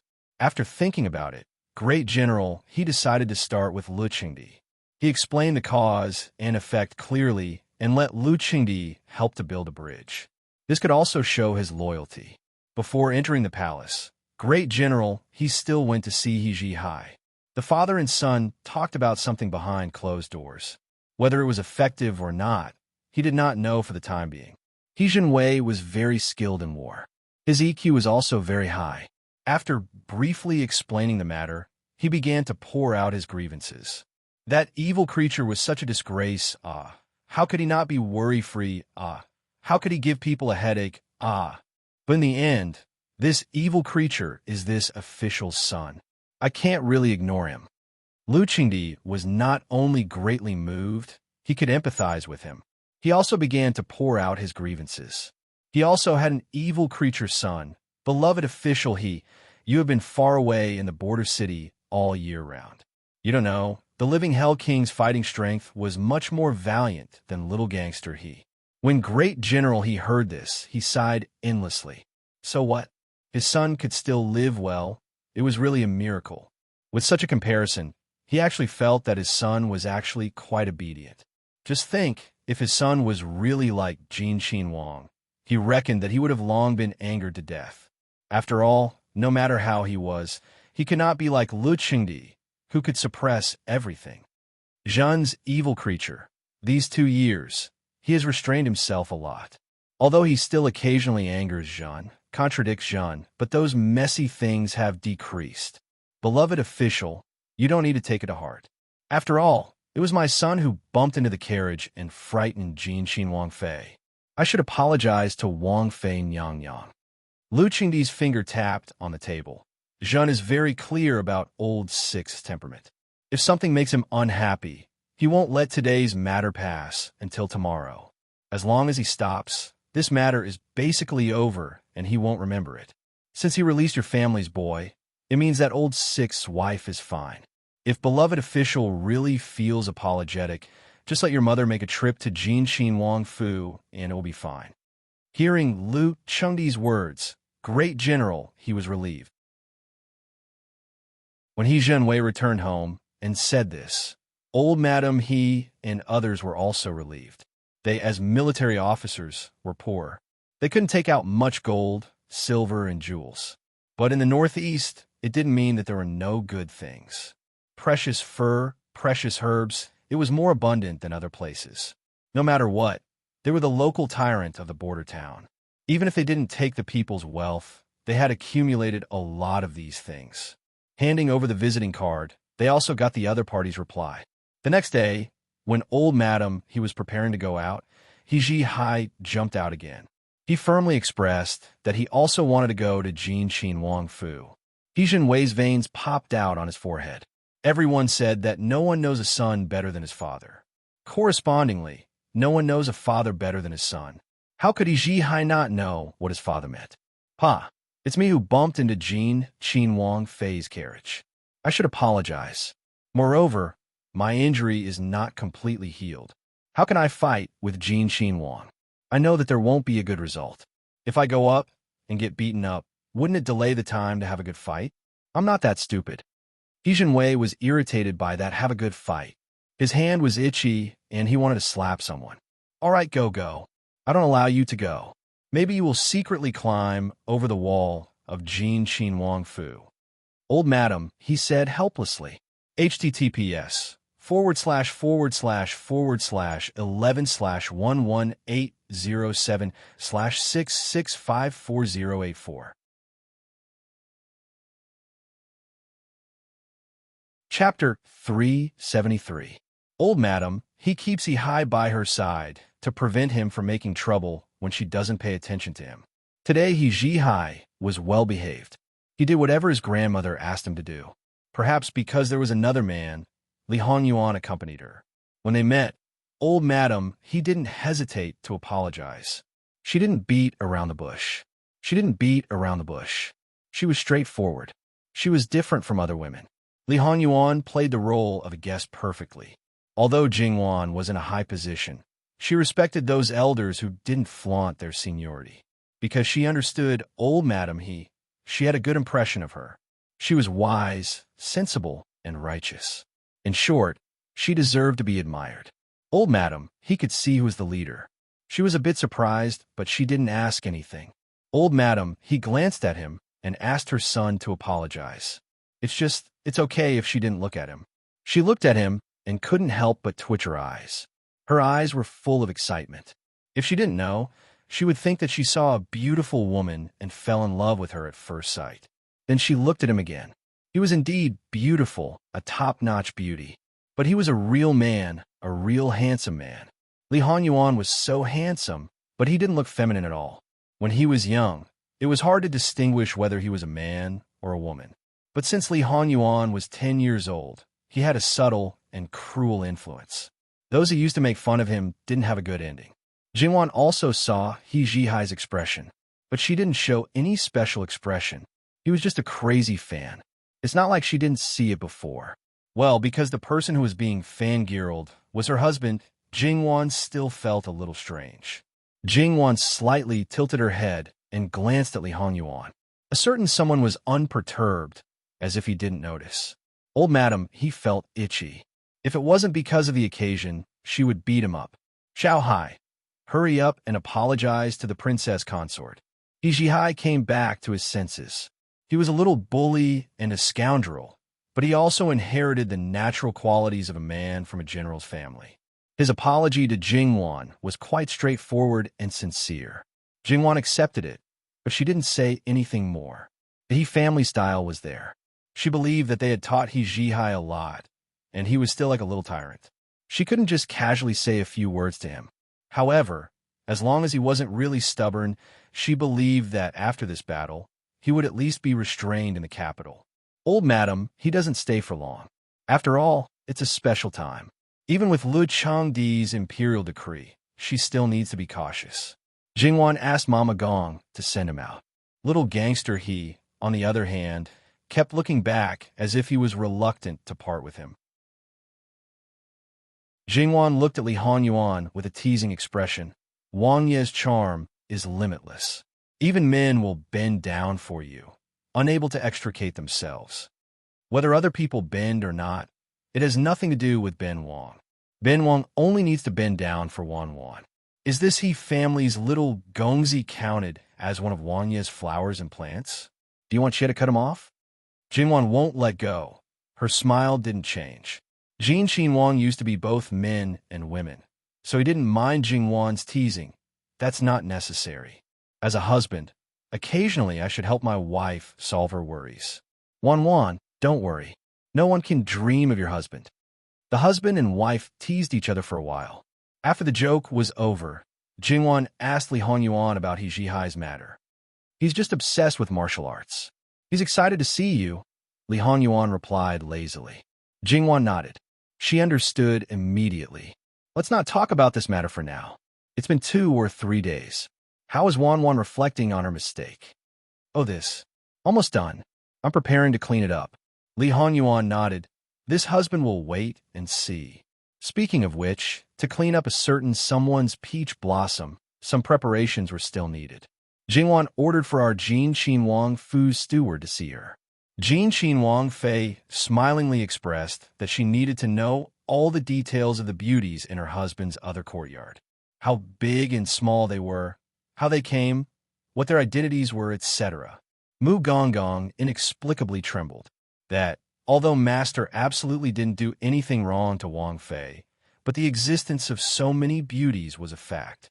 Wang Fei's smile didn't decrease, but made people feel that her mood was quite subtle. It didn't seem like she was angry, but it definitely couldn't be said that she was happy. Was it really that after being with Wang Ye for a long time, Wang Fei also became terrifying? It was terrifying to the point that it was a bit different.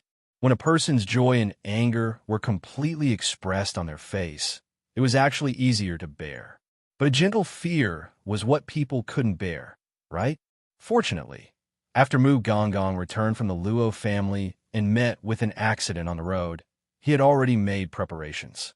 Now, whatever Wang Fei wanted, he could immediately take it out and organize it into a book. He was simply too considerate. Well done, Jingwan praised. Wang Fei, you flatter me. It's this servant's duty. Jingwan smiled and nodded. Muin has always been loyal and devoted to Wang Ye. Since Muin is so clear about these things, it must have been through your hands. You've worked hard. Muin was still complacent before, but now he had a bitter expression. That it might not be right to do things too perfectly. Now he was simply lifting a stone to smash his own feet. In Wang Fei's eyes, he must have become the ultimate lackey, the culprit who searched for beauties for Wang Ye. Such a person, in the eyes of the female master, should be chopped into pieces. Mu, and this Wang Fei remembers your loyalty. Continue to work hard. Jingwan's smile didn't change. Muin wailed in his heart. Wang Fei, please forget. https:///11/11807/6654086.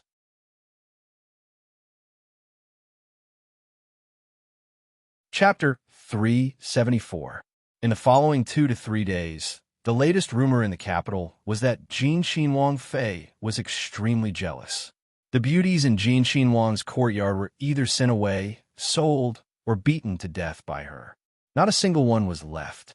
Even the courtyard where the beauties were kept was completely demolished. The things inside were all dismantled and sold. Not a single one was left. All of this was enough to show how much Jin Xinhuang Fei hated the existence of those who had no one. Previously, there was a rumor that Jin Xinhuang Fei was jealous and could not tolerate people. Moreover, she was vicious and merciless. At that time, there might have been some doubts, but this time it was really big. It was said that the beauties who were sent away were not dressed properly. It was said that the beauties who were sold were all tattooed with the word sin. It was said that the most miserable were the beauties who were beaten to death, crying and begging for mercy. They were so petty and pitiful that they could not beg Jin Xinhuang Fei to take pity on them. Not only were they beaten until their flesh was lacerated, they finally breathed their last. The beatings did not stop, and they were turned into a pile of meat paste. The blood seeped into the ground and could not be washed away. It was not so bad, but Jin Xinhuang Fei actually sat on one side, eating while observing the punishment. That scene made one's hair stand up in anger. Even if it was the notorious Jin Xinhuang, compared to Jin Xinhuang Fei, it seemed that he had to retreat. Although Jin Xinhuang's name, as the living king of hell, was an indiscriminate and comprehensive suppression, Jin Xinhuang Fei only targeted the flowers and plants around Jin Xinhuang Fei. They could not be mentioned in the same breath. Jin Xinhuang Fei was not to the extent of making everyone fear her. However, it seemed that the world's attacks on her were even more aggressive. There were even people who requested the emperor to divorce such an evil woman. Such a person without virtue, not to mention being a daughter-in-law of the emperor. Even ordinary families would divorce her and lock her up in the family temple. Those were all light punishments. The matter was far from over. As Jingwan's grandfather, Luo Rongyin, the minister of personnel, was also implicated. Logically speaking, Luo Rongyin should be the one to be directly attacked. However, Luo Rongyin was far from being qualified to sit in the imperial court. No matter how he was impeached, it wouldn't have much of an impact in the end.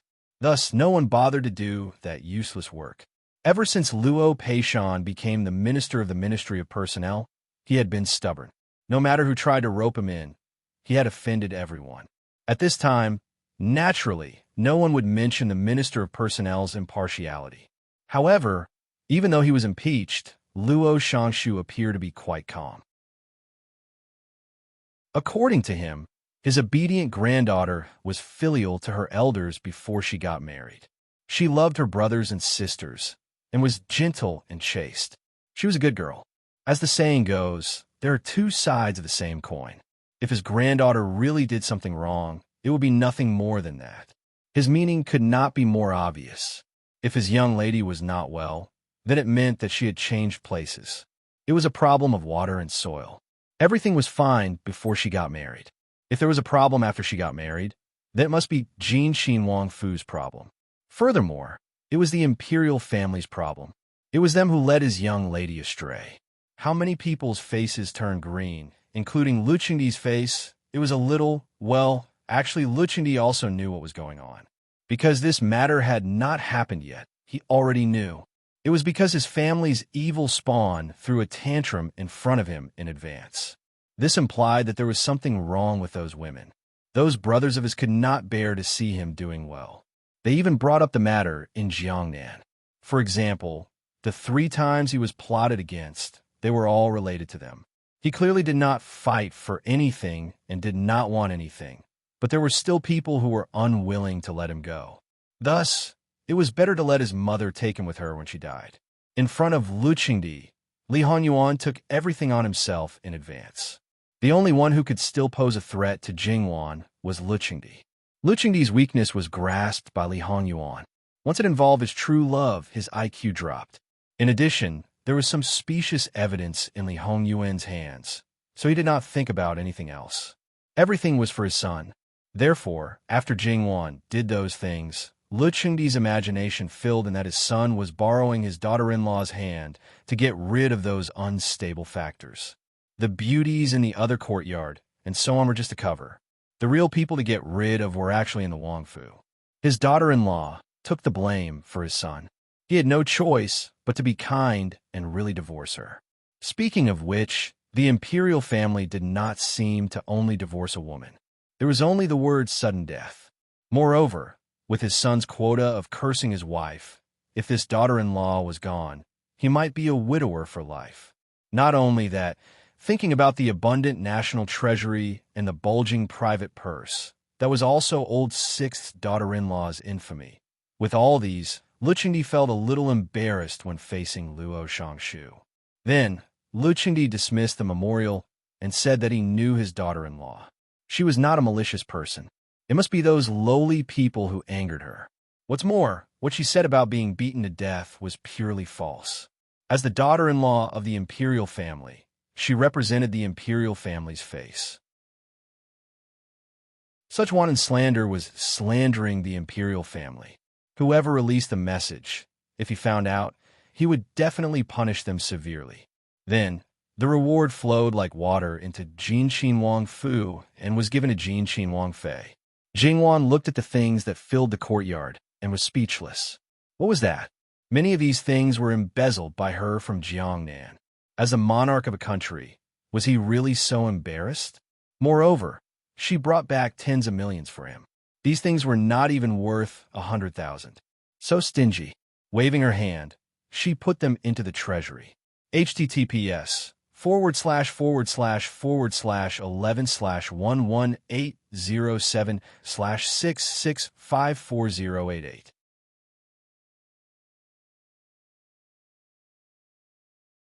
Chapter 375. However, who on earth spread the news about what I did? She didn't know anything about it. Jingwan was only wearing a casual undergarment.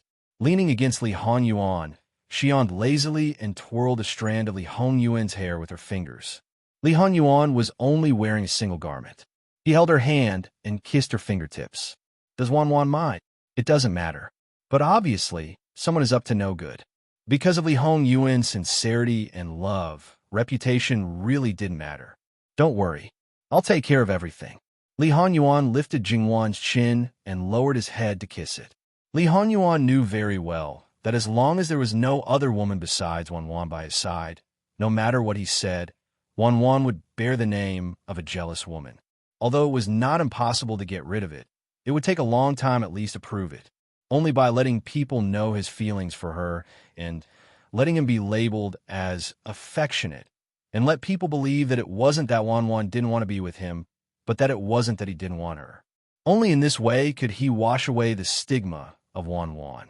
It would take a few years, a decade, or even decades, because no one thought that a powerful and influential man would be faithful to a woman. In this way, Li Hongyuan naturally wouldn't be polite. He had to find some benefits from Jingwan. However, his sweetheart could be a jealous woman or a fierce woman, because she would definitely be removed in the future. But she couldn't be labeled as a vicious woman. If her hands were stained with blood and human lives, as long as it was determined now, it couldn't be washed away in the future. Li Hongyuan had a basic idea of the people behind the scenes. These people fell down again and again because they didn't know his role in it, so they had the courage to make trouble for him again and again. Jingwan turned sideways, hooked her arms around his neck, and exchanged a hot and lingering kiss with him. Of course, I believe in you. Her forehead gently rubbed against Li Hongyuan's chin, incomparably intimate, and the scorching breath lingered. The husband and wife were calm. Their servants were also calm, and those who knew the truth were also calm. However, there were more people who were not calm, especially after Lu Qingdi did not punish Jin Qin Wang Fei and even gave her a large reward. They became even more unsettled, and some even became restless. The things that Jin Qin Wang Fei could do, could they also do it? So, this was probably because she didn't know the inside story and didn't have Jingwan's life, so she wanted to have the same illness as her. Well, out of 100 people, at least 99 of them had this kind of illness. The rest were either stupid or had been severely brainwashed by the 3 obedience and 4 virtues. They were all sick, but only Jin Qin Wang Fei could valiantly show it. The others couldn't, so one could imagine the feeling in their hearts. Because of Jingwan, the Luo family was greatly affected, including the 2 cousins. Of course, Luo Peishan was still sitting in the position of Minister of Personnel. Even if the 2 in-laws had thoughts, they wouldn't show it. Furthermore, the 2 didn't do anything to their husbands' concubines and Tongfang. Jin Qin Wang Fei's time in the capital was also very short. When she first arrived in the capital, Luo Jingshu was already married and had a child. Luo Jingxiang also married not long after, so it didn't affect them. Don't forget, a few days ago, Jingwan also sent a large number of things to the 2 families. Nominally, it was the children's 3 baptisms and full moon gifts. However, other than what was designated for the 2 children, there were many other things. Some of these things, people like them simply couldn't afford to use. As daughters-in-law, Luo Jingshu and Luo Jingxiang weren't stingy with their in-laws' families. No matter what, there was no reason to make things difficult for them. After thinking about it, the one who was affected the most was still Jingwan's concubine-born sister, Luo Jingyu. She was only 1 year younger than Jingwan. Even though she was a concubine-born daughter, she had a grandfather who was the Minister of Personnel and a legitimate sister who was a Qin Wang Fei. Naturally, she could be considered a fragrant piece of cake. Many people wanted to marry her, and many people wanted to marry their legitimate sons. Even though it wasn't the eldest legitimate son, it was enough to show their sincerity. When Jingwan's matter came out, many people retreated. Thus, as Luo Jingyu's birth mother, Jin Yang, was anxious.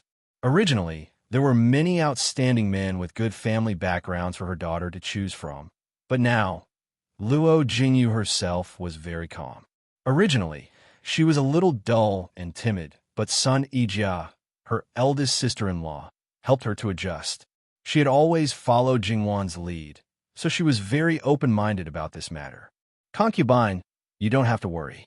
Anyway, I'm still young, so I can wait for another 2 years. Besides, I don't think that third sister's matter is a bad influence. 10 out of 10 people who want to marry me want to get benefits from the Luo family. So they should have the awareness of marrying a jealous woman back home. After all, I have the capital, don't I? If I want to have a woman on my left and right, and if I want to get a lot of benefits from my wife's family, how can there be such an easy thing?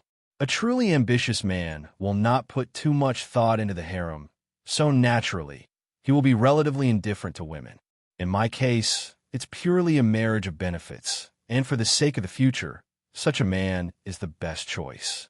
Moreover, this matter is obviously strange. We all know what kind of person third sister is.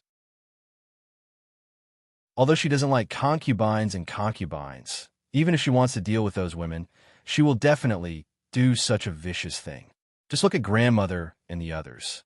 Who knows, in a few days, it will be completely different. Thus, Inyang, you can rest assured that my marriage will not go wrong. Who knows, I might be able to choose the best one. When Ji Inyang heard this, it seemed that this was the truth. Her heart gradually calmed down. However, when she looked at her eldest daughter again, she had a new level of respect for her. Was she really that dull and timid child? Luo Jingyu looked at her Inyang and smiled. She lowered her head and continued to embroider. Third sister-in-law not only sent people to teach me, but also brought me here from time to time.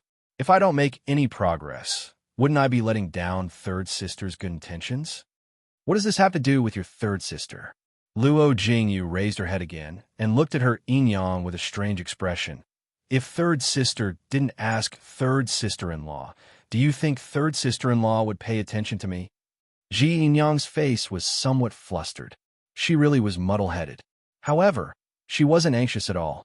She was too lazy to care about this daughter. Serving foreign was the most important thing. Other than Jingwan, who was at the center of the vortex, the other person who received the most attention was probably Li Hongyuan.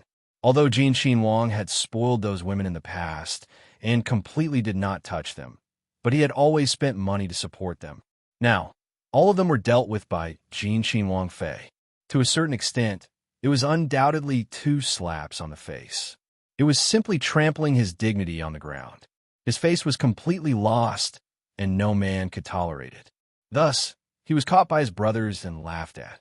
https://11/11807/6654091.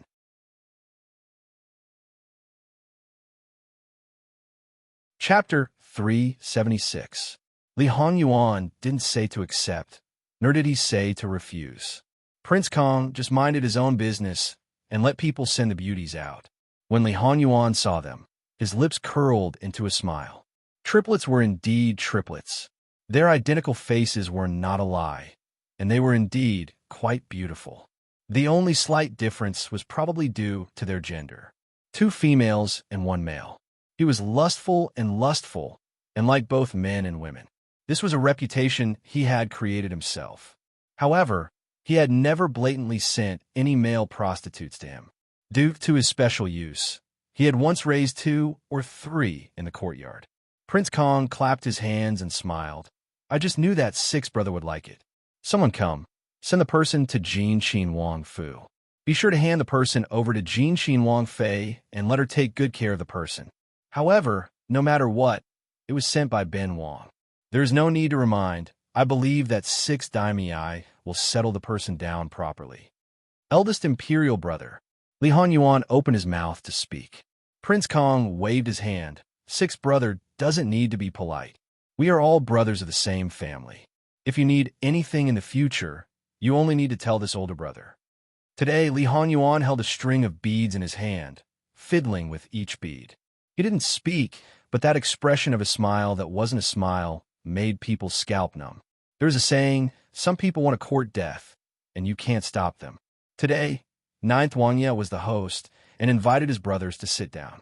Prince Khan only prepared a big gift for Jin Xinwang. At this time, the others didn't get any benefits, but they didn't mind at all.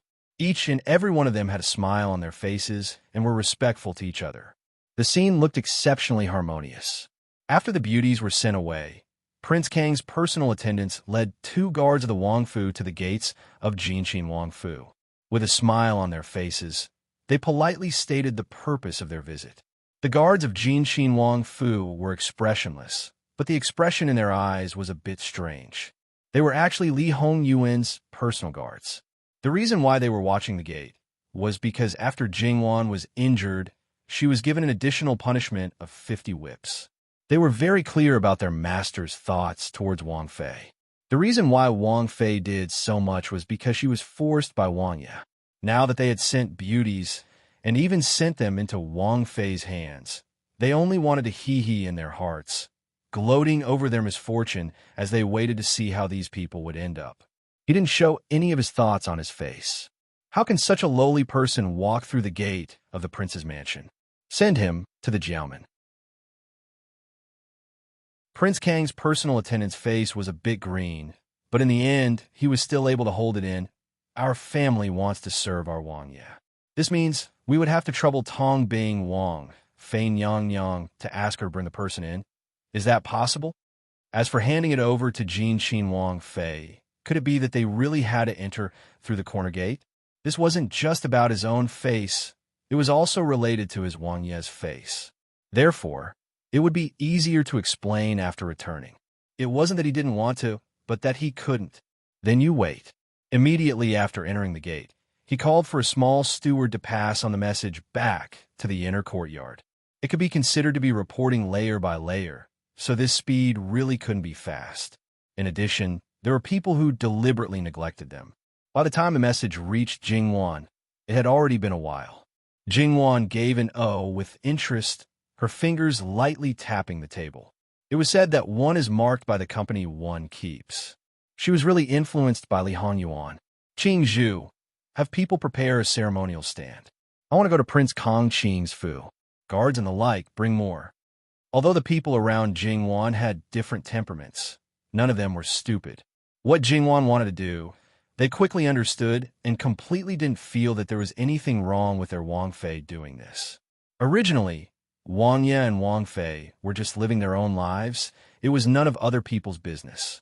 Each and every one of them had to jump around and make a ruckus. They couldn't even clean up their own moo of land and still had to stretch their hands into other people's backyard. This kind of person clearly needed to be taught a lesson. If they didn't show some severity, they wouldn't know the immensity of heaven and earth. As time passed, they still didn't see any movement in Jinqin Wangfu. Being ignored like this, Prince Kang's personal attendant's face became worse and worse. However, this was after all the front gate of the living king of Hell's Wangfu. He naturally didn't dare to be rash. If he angered the living king of Hell, their Wang Ye would still be beaten black and blue. Although he still had some face in front of his Wang Ye, in front of Jinqin Wang, he wasn't even worth a fart. But this task wasn't completed. He couldn't go back. He forced himself to smile. Can I ask what? Wang Fei has her own ideas on how to do things. What should be done is done. There's no need to ask more. The Imperial Guard didn't say anything else and directly blocked his way. A certain Gongong's heart was filled with resentment. What arrogance! Even if she was a Wang Fei, she still had to have her own man to back her up. Otherwise, she was just a figurehead. Now, with Jinqin Wang's face, let's see how long your Wang Fei can last. Thinking about it, he still had to force a smile on his face. We are servants. We naturally don't have the guts to ask about our master's matters. It's just that this matter isn't short. Our Wang... The Imperial Guard sneered. No one asked you to wait here. Not serving your master well. Naturally, it's your fault. His face was green and white, very wonderful. Just as he was about to say something, there was finally movement in the Wangfu, so he closed his mouth. But this movement didn't seem to be right. The ceremonial racks were properly set up. 2 groups of Imperial Guards. There were close to 100 people, followed by a row of servant girls and mama serving. Like stars surrounding the moon, they clustered around Jinqin Wang Fei, who was dressed more casually as she came out. Speaking of this, Jinqin Wang Fei's attire really didn't match this kind of lineup. But Kong Qin Wang's personal attendant only felt inexplicable fear and trepidation, feeling that something bad was about to happen. As Jin Xin Wang Fei walked in, he hurriedly lowered his head. Jingwan walked in and stood in front of Kong Qin Wang's personal attendant. This servant greets Wang Fei Nyang Yang. He hurriedly paid his respects. No matter how many twists and turns he had in his heart before, now he didn't dare to show it at all. You're sending beauties to our Wangya on behalf of your Wangya? Jingwan spoke softly, sounding warm and gentle, with a faint trace of laughter. Kong Qin Wang's personal attendant's legs and stomach trembled for no reason. He was clearly a completely different person from Jin Xin Wang. His words and actions could be said to be two extremes, but the feeling he gave people was so similar. Wang Fei, Nyang Yang. It's these people behind you? One man and two women? Kong Qin Wang is very thoughtful and considerate towards our Wangya. Kong Qin Wang's personal attendant didn't dare to answer. The things that Kong Qin Wang had repeatedly warned, don't mention saying it out loud. He didn't even dare to say it out loud. Jingwan smiled. All right, let's go. Go where? He couldn't help stuttering. He was so scared that he forgot the proper etiquette. Go where? Naturally, it's to go to Prince Kang's mansion. Your prince has such good intentions. How can you just accept it for no reason? As the saying goes, there's a need to reciprocate politeness. Jingwan smiled and explained good-naturedly.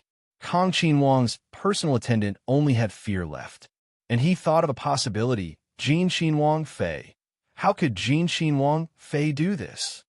May I ask, Wang Fei Nyang Yang, which beauty has been prepared for our Wangya? The one that Wang Fei Nyang Yang has prepared must be a beauty capable of causing the downfall of a city, a first-class beauty. I'm not too clear on this. I think you should be more clear on this. After all, you've trained her. Wang Fei Nyang Yang, this is our Wangya's gift to Jin Xin Wang. Yes, I know. This Wang Fei has already accepted it. Since I've accepted it, she naturally belongs to my Jin Xin Wang Fu. Then if this Wang Fei wants to send her out, to whom? This Wang Fei has the final say. I personally think that since she was trained by Kong Qin Wang Fu, she must be trained according to Kong Qin Wang Ye's preferences. Giving her to him, I believe that it is most appropriate. But this is for Jin Xin Wang. The weather in the middle of October could make people sweat, but they didn't dare to reach out to wipe it. Oh, this means that the person sent to our Wangya. Can she surpass this Wang Fei?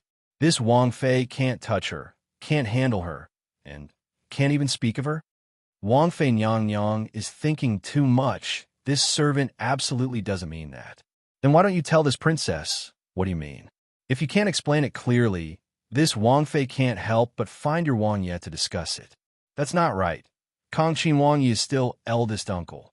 How can I, as a younger sister-in-law, find him?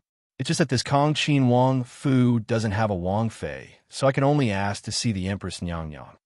Kong Qin Wang's close attendant's legs went soft and directly knelt. Wang Fei Nyang Yang, please calm your anger. It's this servant who doesn't have a brain and spoke nonsense. Pa. She slapped herself a few times and didn't hesitate at all. You're the mistress of Jin Xin Wang Fu. It's just a few lowly servants. You naturally can handle them.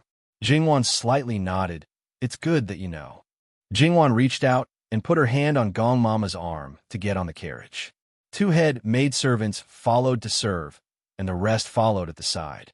This lineup, compared to a complete Qin Wang's ceremonial procession, was not far off. The majestic procession, the destination, was Kong Qin Wang Fu.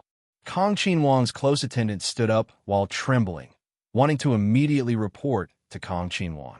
However, several guards of Jin Xin Wang Fu directly drew their swords and looked like they were about to make a move. Please go ahead. Like this, it was not only the three beauties who were frightened, even the two guards of Kong Qin Wang were sweating.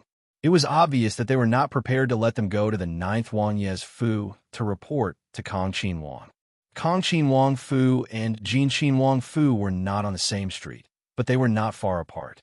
It was just that when the ceremonial procession of Jin Xin Wang Fu arrived at the entrance of Kong Qin Wang Fu, the guard were lined up, and the maidservants and biddies were clustered around. The entrance of the carriage was facing the entrance of Kong Qin Wang Fu. At a glance, one would know that it was not a good thing. The guards guarding the entrance acted as if they were facing a great enemy, their left hand clenching the scabbard and their right hand clenching the hilt. Jingwan got down from the carriage and walked straight to the entrance. The 4 guards who were about to stop her were unceremoniously taken down by the guards of Jinqin Wangfu. Jingwan stepped through the entrance of Kongqin Wangfu as if she was entering her own home. After entering, the ordinary servants did not dare to approach, and those who had the guts to approach with fear and trepidation were all directly knocked down. In the end, the deputy head of the guards of Kongqin Wangfu hurriedly rushed over with people. Originally, under normal circumstances, when a Wangfei of other Wangfu came to visit, it had nothing to do with them. But now it was completely different. It was clear that they did not come with good intentions. The guards of Jinqin Wangfu took the lead and stood in front of Jingwan to protect her.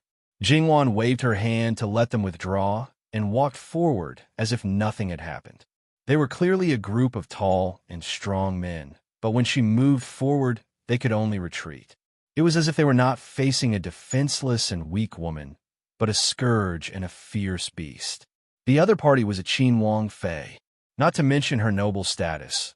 The most important point was that she was the Wangfei of the living king of hell. If there was even the slightest bit of injury, Jinqin Wang might bring people to flatten Kongqin Wangfu. Their master might be fine, but they would definitely not have a good end. If Wangfei Nyang has something to say, there is no harm in letting this humble one pass on the message. While retreating, they try to speak calmly. It's none of your business. Get out of the way for Ben Wangfei. Jingwan did not speak harshly, but her expression was calm without any ripples and had an indescribable dignity. Wangfei Nyang, please forgive us. Guarding Kongqin Wangfu is our duty. Please forgive us. If they could, they also wanted to hide far away. So you say that you must stop Ben Wangfei? All right, let's see if you can stop me. Talking was one thing. When Jingwan stepped forward, they could only retreat. What are you doing? Still not retreating. A woman's voice came from behind the guards. Hearing this, they all breathed a sigh of relief and hurriedly retreated to both sides. Greetings, Wangfei Nyang. We didn't know Wangfei Nyang had come, so we didn't go out to meet you. Wangfei Nyang, please forgive us. This beauty was simple but dignified. She was one of Prince Kang's side concubines, the former Princess Kang's younger sister. When Prince Kang's wife was in mourning, she entered the family to take care of Princess Kang's children. When Prince Kongqin Wangfu did not have a legal wife, she was the mistress. As for the other side concubine, she was from Prince Kang's sworn enemy. When she entered the Fu, she was sent to a remote and broken courtyard. However, she was still a beauty and had been abused by Prince Kong many times.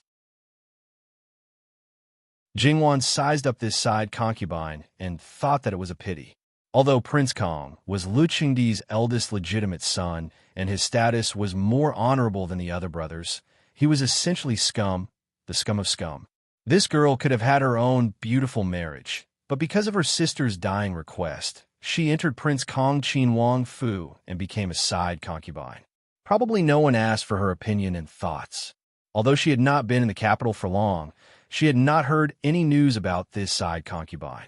If she was really willing, it was impossible for her to not have a sense of existence. No need for formalities. Jingwan was invited to enter the inner courtyard. Jinqin Wangfu's bodyguards stayed in the outer courtyard, but the rest of the people followed in, including Prince Kang's personal attendants and the triplets' beauties. Not going to the guest room, not going to the reception pavilion, Jingwan stayed in the garden. That side concubine did not ask Jingwan what she wanted to do and just stayed by her side. Everyone says that Prince Kongqin Wangfu's rear courtyard is filled with beauties like clouds. Ben Wangfei has no other intention today, just wanted to broaden my horizons. Jingwan smiled and said lightly. That side concubine looked thoughtfully at Jingwan and directly ordered people to gather all the concubines in each courtyard. The phrase, beauties like clouds, was not an exaggeration. Compared to Jinqin Wangfu's rear courtyard, it was much more exciting and dazzling. However, in this kind of situation, there was only one that attracted the most attention. Because it was too conspicuous, those who didn't know would think that the other party was the real mistress of this rear courtyard. No matter if it was the clothes on her body or that style, it was far better than the side concubine next to Jingwan. This person was Yaorao. Yaorao met Jingwan's gaze. She had seen Jingwan once, but she was not very clear. But Jingwan had a deep impression of her. Suddenly, Jingwan hooked her lips and smiled. Yaorao's back went cold as she had a bad premonition. Jingwan turned her head and said a few words. Although it made people confused, Prince Kang's side concubine still let people do as she said. An arhut bed was set up with curtains around it. Then, under Jingwan's signal, Gong Mama walked towards Yaorao. Yaorao hastily retreated, and her maidservants tried to block Gong Mama, but how could they? They were slapped away by Gong Mama. And at that moment, Gong Mama clearly felt that those two maidservants were trying to fight back. Clearly they were martial artists. Gong Mama sneered in her heart and didn't mind. She grabbed Yaorao. The other concubines who were originally clustered around her were frightened and quickly retreated while screaming. Yaorao knew that she could not avoid it. To avoid suffering, she followed Gong Mama's strength and walked away. Wang Fei Nyang Yang, this concubine doesn't know if this concubine has a... Yaorao's question was still calm, but it instantly turned into a scream because Gong Mama tore her clothes in front of everyone. Yaorao did not have time to say anything else and resisted in panic. Speaking of which, although she was originally a loose woman, it was different now. She must maintain her chastity in order to have a foothold in Prince Kung Fu. But her struggle was like a little chick in Gong Mama's hands. Yaorao was stripped naked and thrown into the curtains. Then, Gong Mama pulled out the man among the three beauties. Jingwan's intention was self-evident. Many concubines looked askance and panicked in their hearts. No matter what method was used to train a man, he was a man after all. Gong Mama pulled him into the curtains and began to tear his clothes. For her, this kind of thing naturally did not matter. Gong Mama soon came out and casually threw the torn clothes in her hands on the ground. In the curtains, there were screams one after another. However, the voice that was slightly masculine was louder than the other one. https:///11/11807/6654095. Mobile edition.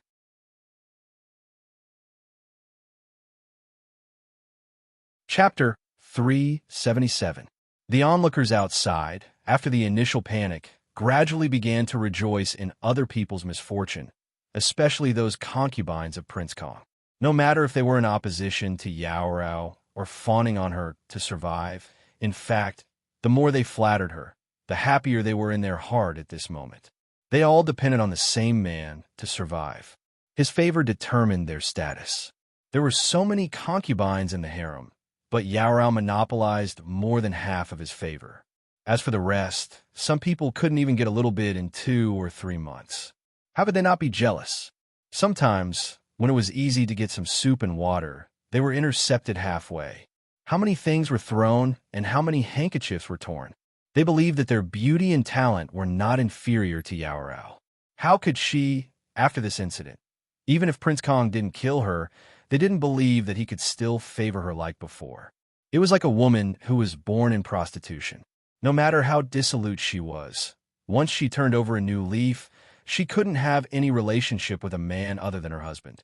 Even if she was only seen but not touched, it was still an unforgivable sin. Yaorao was exactly like this. This was not only related to her innocence, but also related to Prince Kang's face.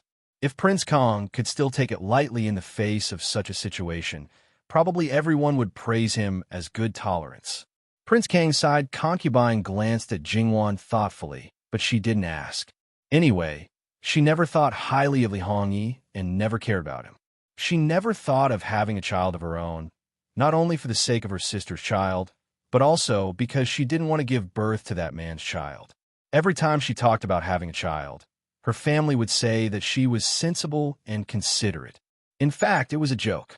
They said that when the child grew up in the future, he would be filial to her and treat her as his biological mother. She would be the most honorable woman in the world. Although they didn't say it, the meaning was obvious. In fact, she wanted to say that they thought too much. Even if Li Hongyi ascended to that position, he wouldn't be able to hold it for long. In the end, his end would be countless times more miserable than not sitting directly. Moreover, there were some things that were said by their own people, but who knew how many times other people had said it? Thinking about it, it was meaningless. No one knew who could really reach that step. Maybe it was an unknown person, or maybe it was the most unexpected person. She had raised her sister's child with all her heart, and that was enough. It could be said that she had fulfilled their sisterhood. If there was a next life, they did not want to be sisters anymore. As for other things, whether the child she raised would be filial to her, it did not matter. She did not care at all. Among the people present, the one who had the biggest reaction was Prince Kang's valet, who was trembling like a sieve. Not only did he fail to complete the task assigned to him, but he also made such a scene. He could already imagine the scene where his master, in a rage, cut him into pieces. All that was left in his mind were these, over and over again. The gate of Prince Kang's Fu was blocked by the guards of Prince Kang's Fu, so even if they wanted to go out through the gate to report, they could forget about it. But other gates were not a problem. After all, when Jingwan did this, she didn't think that she would come and quietly leave, and then wait for Prince Kong to go to Prince Jin Fu to find trouble. It was better to solve trouble in other people's homes. Therefore, Jingwan was calmly waiting for Prince Kong to come back. Jingwan's current reputation as a jealous woman was quite big. Even Prince Kang Si Fei, who did not leave the house, had heard about it. Once, Gongqin Wangfei was considered one of the more powerful daughters-in-law of the imperial family. But compared to the current prince consort of Jin, she was really a small child in the presence of a great sorcerer. They were not on the same level. After all, the things that Gongqin Wangfei did were far from being cleaned up in one go. She only flipped out in her own backyard, and to the outside, she still had to whitewash it. This one was happy and fearless even when everyone knew about it.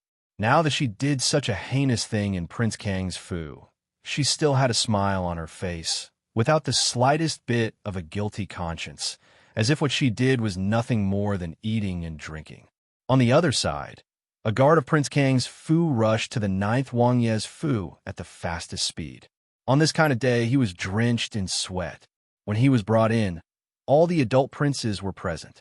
Beauties accompanied them as they drank and chatted merrily. Of course, not everyone had a beauty by their side. When Prince Kong saw that the guards in his mansion were still panting and anxious, he felt that he had lost face for a moment. His face darkened in an instant. How can you be so flustered? What a scandal. The guard calmed his breathing. Wang Ye, that Jinxin Wangfei. He subconsciously glanced at Li Hongyuan. Everyone understood in their hearts. 8 or 9 out of 10, it was Jinxin Wangfei making trouble again. They all looked at Li Hongyuan with a smile. Although they did not show it on their faces, they were ridiculing him in their hearts. On the other hand, Li Hongyuan was still the same, drinking happily and contentedly without the slightest fluctuation in his mood. Although he still did not know what his wife did, he was very clear in his heart that if this matter was exposed, the one who would be laughed at would not be him. From the looks of it, it should be quite serious. Li Hongyuan only felt gratified. It was not in vain for him to sit here and wait for a good show. After all, if it was in the past, even if he went to a certain brother's appointment, it would be good if he could give face and drink 2 cups of wine. What are you hemming and hawing for? If you have something to say it directly. Everyone here is Ben Wang's brother. There is nothing to hide. Old 6, don't you agree? Li Hongyuan played with the small jade cup in his hand, smiling yet not smiling indeed. Prince Kang's heart inexplicably jumped, as if he had a bad premonition. However, after thinking about it, at most, it would be that sick sister-in-law who was unhappy and threw a tantrum. What else could it be? Therefore, he insisted that the guard speak of the matter, without leaving anything out. The guard had no choice but to brace himself and lower his head. Like pouring beans, the speed of his speech was quite fast, and in fact, it was just a matter of a few sentences. When he finished speaking, the scene was so silent that a pin drop could be heard. Then Prince Kong directly exploded, flinging away the beauty in his arms and kicking over the short table in front of him. He looked at Li Hongyuan with a gloomy face. Looking at Li Hongyuan's expression, he even suspected that he knew from the beginning. However, no one knew that he was going to give her away, so this possibility should not exist. Moreover, when he thought of Li Hongyuan's ruthlessness and the pain of his back almost being trampled on, he naturally did not dare to flare up at him. Where is Jean Wangfei now? Replying to Wang Ye, she is still in the Fu. Although Prince Kong did not dare to challenge Li Hongyuan, he still dared to say a few words. Sixth brother seems to be a man without discipline. That ridicule was not concealed at all. Why do you say that? The one who provoked Ben Wang's Wang Fei was eldest imperial brother, not Ben Wang. When eldest imperial brother was giving her away, Ben Wang wanted to remind you that Ben Wang was not interested in those beauties, so it was best that you did not send them to Jean Wangfu. It was you who did not listen. Now it's just sending her back to you. What's the big deal? What's the big deal? Stripping his beloved concubine and throwing her together with a man? Was that called no big deal? Li Hongyuan, this bastard, did not take him seriously. His face, when he wanted to step on it, he stepped on it. Now, a mere woman dared to do this to him. Prince Kang's face was ferocious as he flicked his sleeves and left. Li Hongyuan also stood up. He knew what kind of temper Li Hongyuan had. Li Hongyuan was worried that he would not care about anything when he got mixed up. In this way, Wan might be passive. Of course, he did not think that Wan would suffer a loss. If he let his mistress suffer a loss, then the group of bodyguards would not need to mingle. However, knowing was one thing, his heart would still be worried. He must be present to watch and personally protect before he could feel at ease. And for the others, this was a good show. It would be a waste if they did not watch. If they watched, they could still find some entertainment. So they all got up and followed, still immaculately dressed on the surface. By the time this group of men arrived at the garden of Prince Kong Fu, Jingwan and Prince Kang Su Fei were still chatting and laughing while drinking tea. Seeing the aggressive Prince Kong, Jingwan unhurriedly got up, and the others followed her to pay their respects. Prince Kong did not shout rise, but Jingwan consciously stood up straight. There was a faint smile at the corner of her mouth, but there was no warmth in her eyes. Prince Kang's return time is a bit later than expected. Fortunately, Prince Kong Fu is not completely unpleasant to the eyes. Otherwise, wouldn't it make people impatient to wait? When these words came out, many people sucked in a breath of cold air. Many people even secretly sighed in their hearts. Not one family would enter the same house. This degree of arrogance was comparable to Prince Jean. Prince Kang's face was distorted. He was obviously restraining his impulse to hit people. Today, we came to Prince Kong Fu to let Prince Kong know that unless our Wang Ye personally asks for the person, there is no need to take the initiative to give the person away. Sixth sister-in-law's courage. When the time comes, people will be surprised. In the end, you are only Li Shi's daughter-in-law. The husband is the wife's leader, the 3 obediences and 4 virtues. Jingwan suddenly smiled and interrupted Prince Kong. In a flash, her face was cold. Prince Kong is sending a man to Didi's rear courtyard. What? Do you want to commit adultery in Didi's rear courtyard? Do you want to go find the Empress for comment? Or do you want to directly find Fu Huang for comment? This out was a bit too big. Prince Kong gritted his teeth and said, "A child molester can also be considered a man?" Jingwan clapped her hands and smiled. If Prince Kong says so, then there is no problem. Mama, go. Send in a few more of Prince Kang's concubines. The child molesters and concubines are a family, serving Prince Kong together. Presumably, in Prince Kang's eyes, it is absolutely a wonderful thing. https:///11/11807/6654097.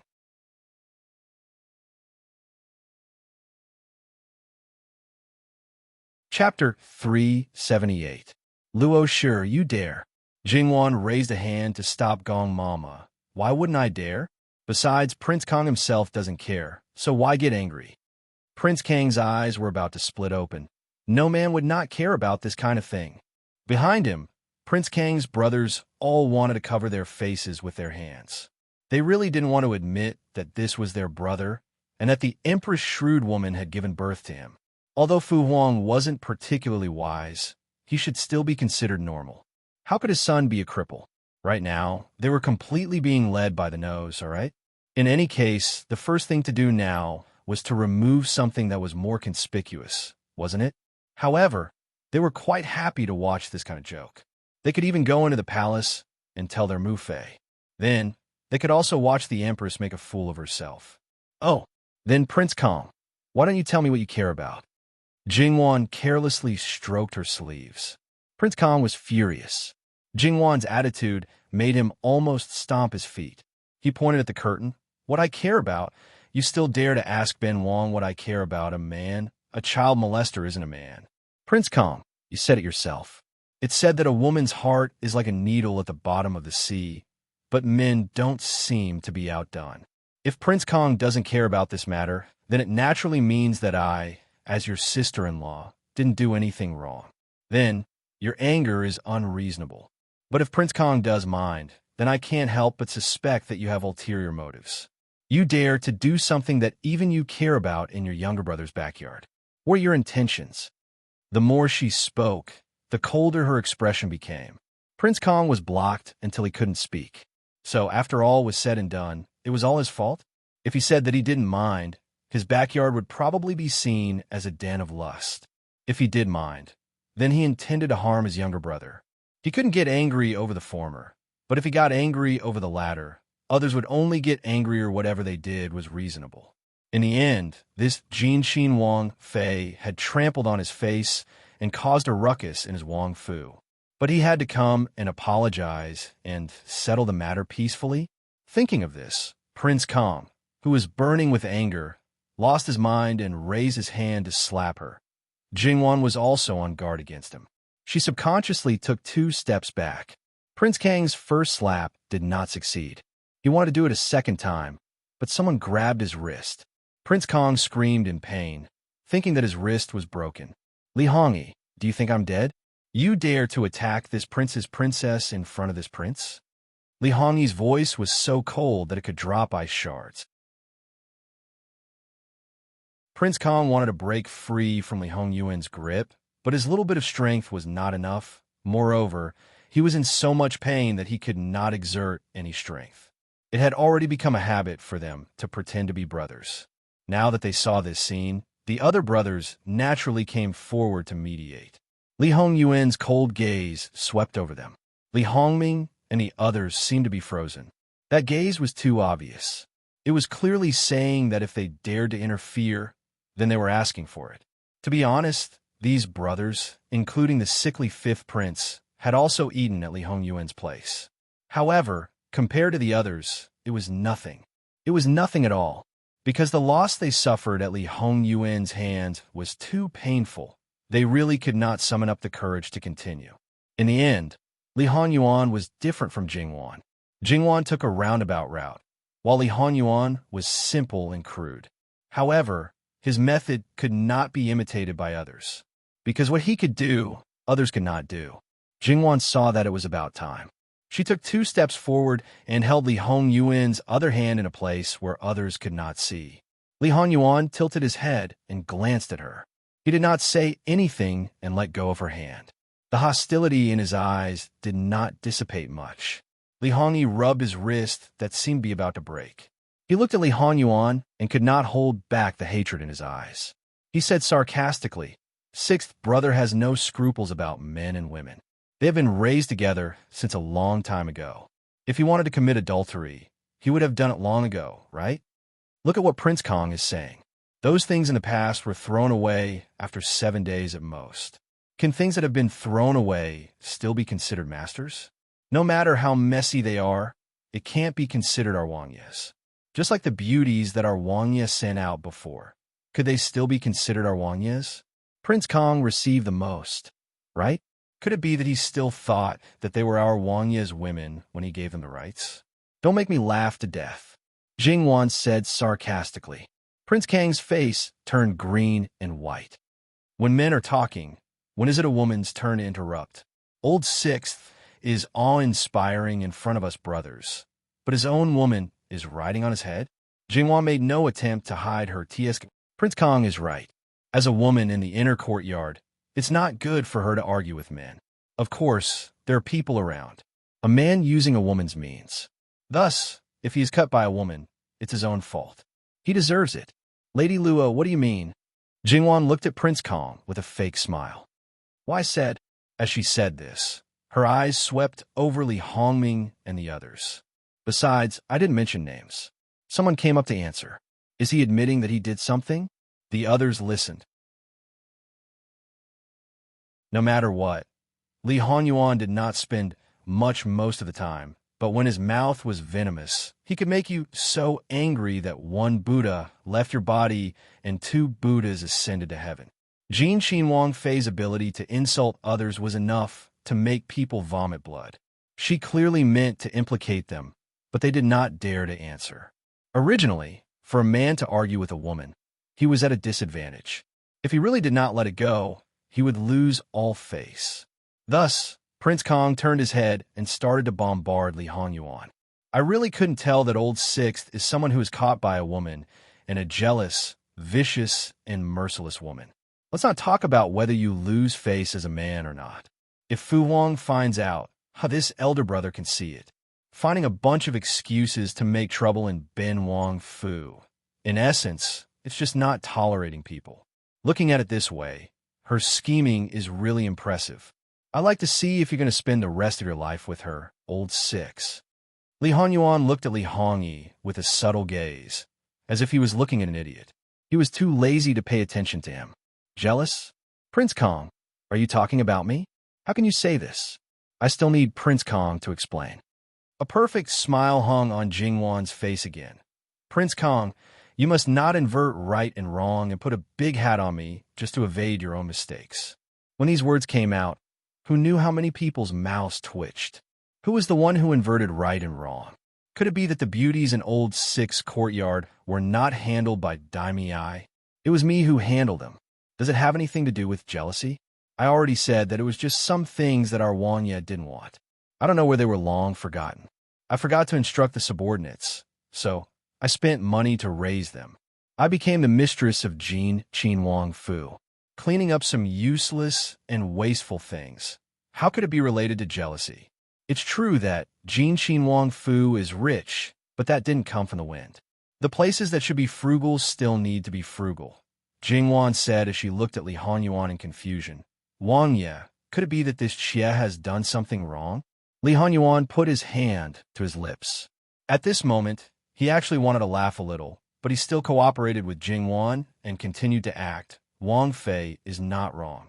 So, Prince Kong said that I'm jealous. Where did this conclusion come from? As for this ruthlessness, I don't know when I became ruthless and merciless, directly beating people into meat paste. Some dirty water shouldn't be splashed. I've only ruined my reputation, but the person who splashed dirty water, I don't know what they've ruined. These words, in some people's ears, couldn't stop their hearts from jumping. This had a deeper meaning. Since Prince Kong wants to distort the facts, then I can only find Fu Huang to reason with. At that time, don't say that I, as a daimei, didn't give face. There's one more thing that I need to let you know. Whether I'm jealous or not, it's up to our Wang Ye to decide. He didn't say anything, but the people outside are chattering. It's unreasonable.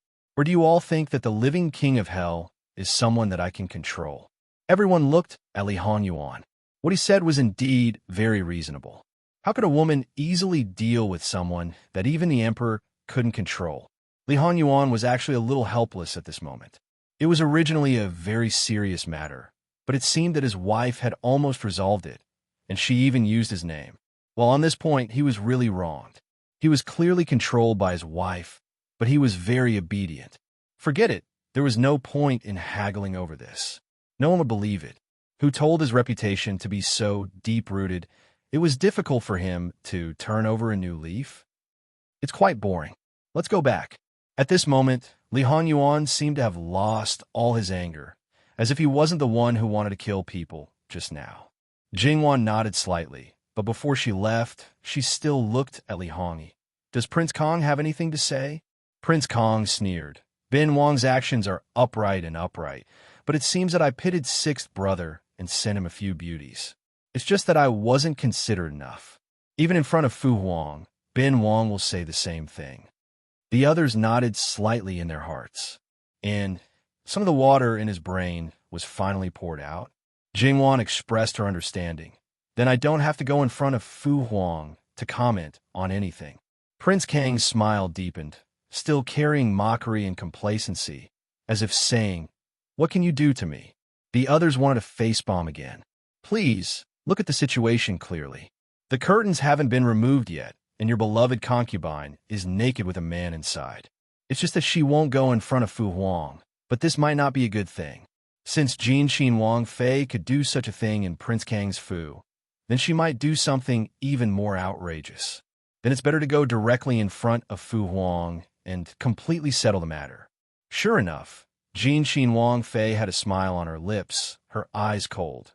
No matter if Prince Kong wasn't considerate enough or did it on purpose, I'm sure it's the latter. Prince Kong doesn't treat a child molester as a man and doesn't care, but this Wang Fei cares very much and is also very angry.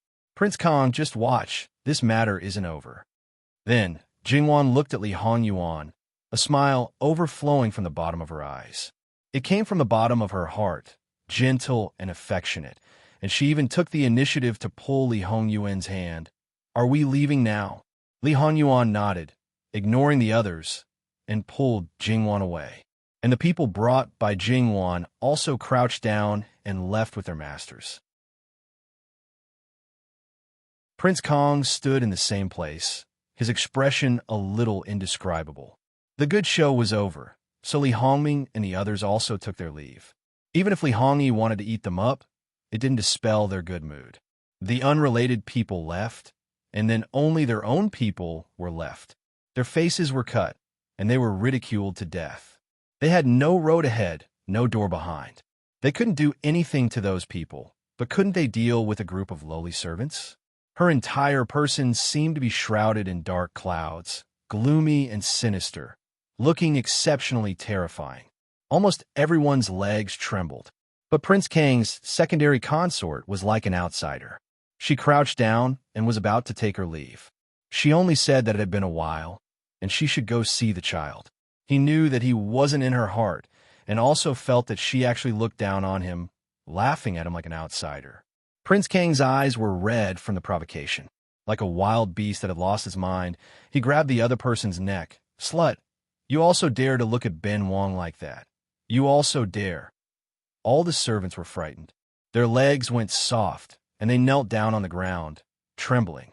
It should be known that they had always respected this secondary consort, not only because she took care of the little heir, but also because Prince Kong gave her face. Enchanting Rao was so favored, but she couldn't shake this secondary consort's position. Now that she was crazy and wanted to strangle the secondary consort to death, then they were naturally nothing. You clearly could have stopped it, but you let things develop to this extent, making Ben Wang be humiliated and laughed at by those good brothers. Ben Wang thinks that Ben Wang has taken good care of you, but you actually dare to treat Ben Wang like this? Since your heart isn't in Prince Kang's mansion, Ben Wang will fulfill your wish and send you to hell. Prince Kang's secondary consort's face was faintly green, and she only felt abnormally uncomfortable. However, although there was pain on her face, she didn't struggle, and her eyes could even be said to be calm. The more Prince Kong looked at her, the more he was an eyesore, and the strength of his hand was increasing. "Ward Father, what are you doing? Quickly let go of Aunt." Prince Kang's 7 or 8 years old legitimate eldest son was like an angry cub, rushing straight up and punching and kicking his father. "Let go of my aunt! Let go of my aunt! You bastard! Bastard! I'm going to tell Imperial Grandfather and Imperial Grandmother. You bastard anger my mother to death, and now you want to strangle my aunt to death. Quickly let go of me! Let go!" Prince Kong kicked his son away, and the hatred in his heart grew stronger. Even his own son saw him as an enemy. The little heir got up and pounced over, grabbing Prince Kong and fiercely biting him.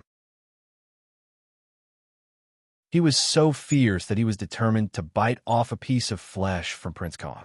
Prince Kong was in so much pain that he let go and slapped his son.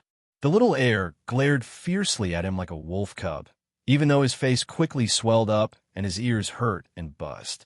Prince Kang's secondary consort didn't care about herself, but she was still very concerned about her sister's child. Before she could catch her breath, she pounced over to check on the child's condition. Are you okay? Your Highness, is your legitimate eldest son, and he's not even 8 years old. How could you be so ruthless? You slut, you still have the nerve to say that. You taught this prince's son to dare to hit his own lord father. What are your intentions? Prince Kang's secondary consort glared fiercely at him, and her heart was also filled with hatred, but she didn't say anything. Aunt, my ears hurt, it hurts. Only then did tears fall down. The secondary consort's expression changed. Someone quickly called the estate doctor. Prince Kang's expression also changed, but he didn't say anything and let the secondary consort take his son away, but his face was still gloomy. Then, he looked at the motionless curtain, and he couldn't help but feel angry. He quickly stepped forward and pulled the curtain open, and the situation inside made his pupils shrink. He saw that the boy had been moved. The boy who was taught to be a child molester had his eyes wide open, and he was lying in a pool of blood. A large area from his chest to his neck seemed to have turned into minced meat, and the enchanting girl's eyes looked like she had lost her soul. She was still holding a hairpin, mechanically inserting it again and again. Anyone who saw the scene would feel that something was wrong. Rao, he's already dead. Don't insert it again. The enchanting girl acted like she didn't hear anything, inserting it again and again. Prince Kang grabbed her hand. That's enough, Rao. Look at me. Look at me. The enchanting girl's eyes gradually focused, and then she slowly realized her current situation. She was stunned for a moment, and then she retreated with a cry of alarm. I didn't do it on purpose. I didn't do it on purpose. I didn't do it on purpose. Looking at it, it was too much stimulation, and her entire person collapsed. Prince Kang reached out and hugged her. Rar, don't be afraid. Don't be afraid. This prince is here. This prince is here. The enchanting girl sobered up a bit this time. Your Highness, I didn't do it on purpose. You have to believe me. You have to believe me. It's okay. It's just a lowly slave. If it's killed, then it's killed. Don't mind it. Prince Kang comforted her while holding her up, preparing to send her back. The enchanting girl was still crying, and she kept trembling in Prince Kang's arms, looking exceptionally pitiful. It's just that, in a place where everyone couldn't see, the enchanting girl was like a malicious spirit demanding life. She probably never thought that she would fall so hard in this kind of situation. Jean Qian Wangfei. The tip of her tongue brushed against the gap between her teeth, and she tasted a trace of blood. https:///11/11807/6654099. Biku Pavilion Mobile Reading Website. M.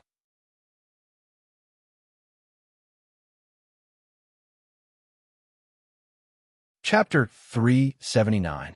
The doctor was still treating Imperial Prince Kang's little heir. Imperial Prince Kang's concubine was sitting on the side, her face expressionless. Only her eyes were getting colder and colder.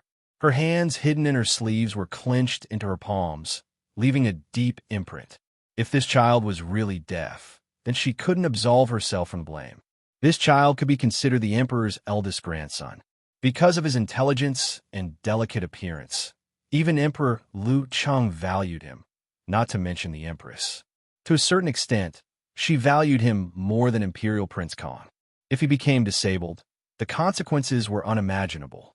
In her opinion, being punished was one thing, but the main thing was guilt. Such a young child, when the doctor came out with the results, she knew from his expression that it wouldn't be good. Imperial Prince Kang's concubine closed her eyes. Just say it. Imperial concubine, please forgive this lowly one. This lowly one is incompetent. He was trembling. To a certain extent, being a consecrator in a large family was a good job. However, everything had two sides. Just like now, if something happened to his master, he could lose his life if he couldn't do anything about it. You may leave. Someone come, call the imperial physicians. Call as many as you can. It must be said that this was definitely not a small matter.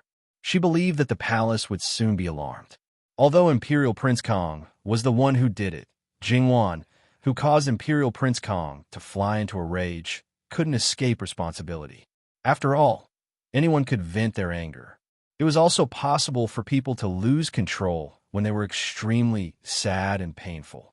However, the person who called the imperial physicians hurriedly left Imperial Prince Kang's residence. Not long after, Li Hongyuan received the news, and the carriage from Imperial Prince Jin's residence slowly arrived at the prince's residence. "You Ji might be deaf?" Li Hongyuan was a little surprised, but his expression didn't change at all, as if it wasn't a big matter. On the other hand, Jingwan couldn't help but frown and clenched the handkerchief in her hand. Li Hongyuan reached out to hold Jingwan's hand. "Don't worry, I'll take care of everything." Jingwan shook her head. "I'm not afraid of being implicated, but I feel that Imperial Prince Kong is really, even a vicious tiger would need its cubs. How could he be so ruthless?" "Ah Yuan, you heard it too. He was coaxed by a concubine and didn't even care about the child. Children are treasures bestowed by the heavens. If you don't cherish them, this kind of person should die without descendants." Jingwan's expression was exceptionally cold at the end of her speech. Li Hongyuan gently stroked Jingwan's back. Li Hongyi is naturally irritable and impulsive. He does things without thinking. He often loses his mind over small matters. Even if the Empress and others help him deal with the aftermath, he often leaves behind traces.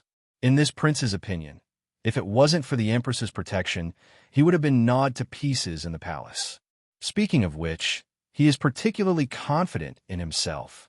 It's just that he relies on his identity as the eldest son of the D family and believes that the throne is naturally his. Cut off one of his wings, and then anyone can crush him to death. What is Yuan going to do? Jingwan looked at Li Hongyuan, knowing that she had some plans. "Just make the Empress sick for a while," Li Hongyuan said lightly. Jingwan was horrified. Looking at Li Hongyuan, her eyes were filled with disbelief. This man's skill was so great that he could control the harem in his hands. It must be known that the harem was balanced, and there was not only one family that was dominant. Moreover, those women were not to be trifled with. You don't have a biological mother, but your adoptive mother and your own son. If you can control the harem, then what else can the others do? If they want to get rid of Lu Chengdi, whether alive or dead, it's a very simple matter. At this moment, Jingwan's expression was written all over her face. Li Hongyuan laughed. "It's not that exaggerated. If it really reached that level, all of this would have been over long ago. It's just that some arrangements can be used once, but it can't be used a second time." Jingwan nodded. "So that's how it is. Since that's the case, it must be a very secret arrangement. It's only used at the critical moment. There's no need to waste it now. When is it critical, and when is it a waste? There's no absolute definition of this. Wan, don't think that it's because of you that your husband is taking action. You think that this is a waste of opportunity. In fact, whether it's me or those brothers, what we do is essentially the same. We either strengthen ourselves or weaken others. It's only a matter of time to use some secret pawns now. It's enough as long as we can achieve our goal. Perhaps now is the best time. Besides, compared to you, any secret and critical arrangement of the Emperor doesn't matter. It can be used or abandoned."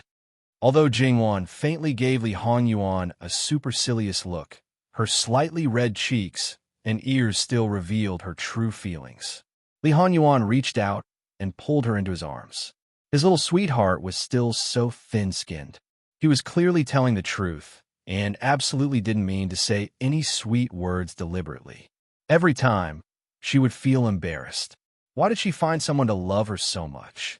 If it were him, Wan would say pleasant words all day long, and he would also accept them without batting an eyelid. They quietly rubbed each other's ears for a while before they got down from the carriage. "Since you think it's not a problem to do this now, I won't say anything more. But if the secret pawn is used, will it be dangerous? As long as it's a secret pawn from the beginning, they should be aware that they will be executed after being discovered. Wan, you should also understand this." Jingwan was silent. Indeed, No matter what kind of background, spies, moles, and secret pawns were all extremely dangerous things. We should take care of their families more. At least, if they were to sacrifice their lives, they should have no worries. Li Honyuan sighed softly, but he didn't say anything. He was a black-hearted person from head to toe. He didn't care about human lives at all. In fact, his brothers and many superiors were all like this. As long as they could achieve their goal, a few people dying was nothing at all. They wouldn't even frown. However, this matter wasn't so serious this time. Don't worry, no one will die. The reason why we didn't use it a second time is to avoid being discovered. After all, this person is a little special. Under normal circumstances, her life won't be sacrificed. Jingwan was slightly surprised. Who else in the palace would not be willing to sacrifice their lives for her? Lu Qingdi didn't need to mention. If he wanted to do something to the Empress, it wouldn't be so troublesome. Moreover, if this person could order the Emperor around, he wouldn't need to worry about anything. Then, there was Noble Consort Su. Noble Consort Su had such ability, she would definitely use it to help her own son. Other than these two people, who else?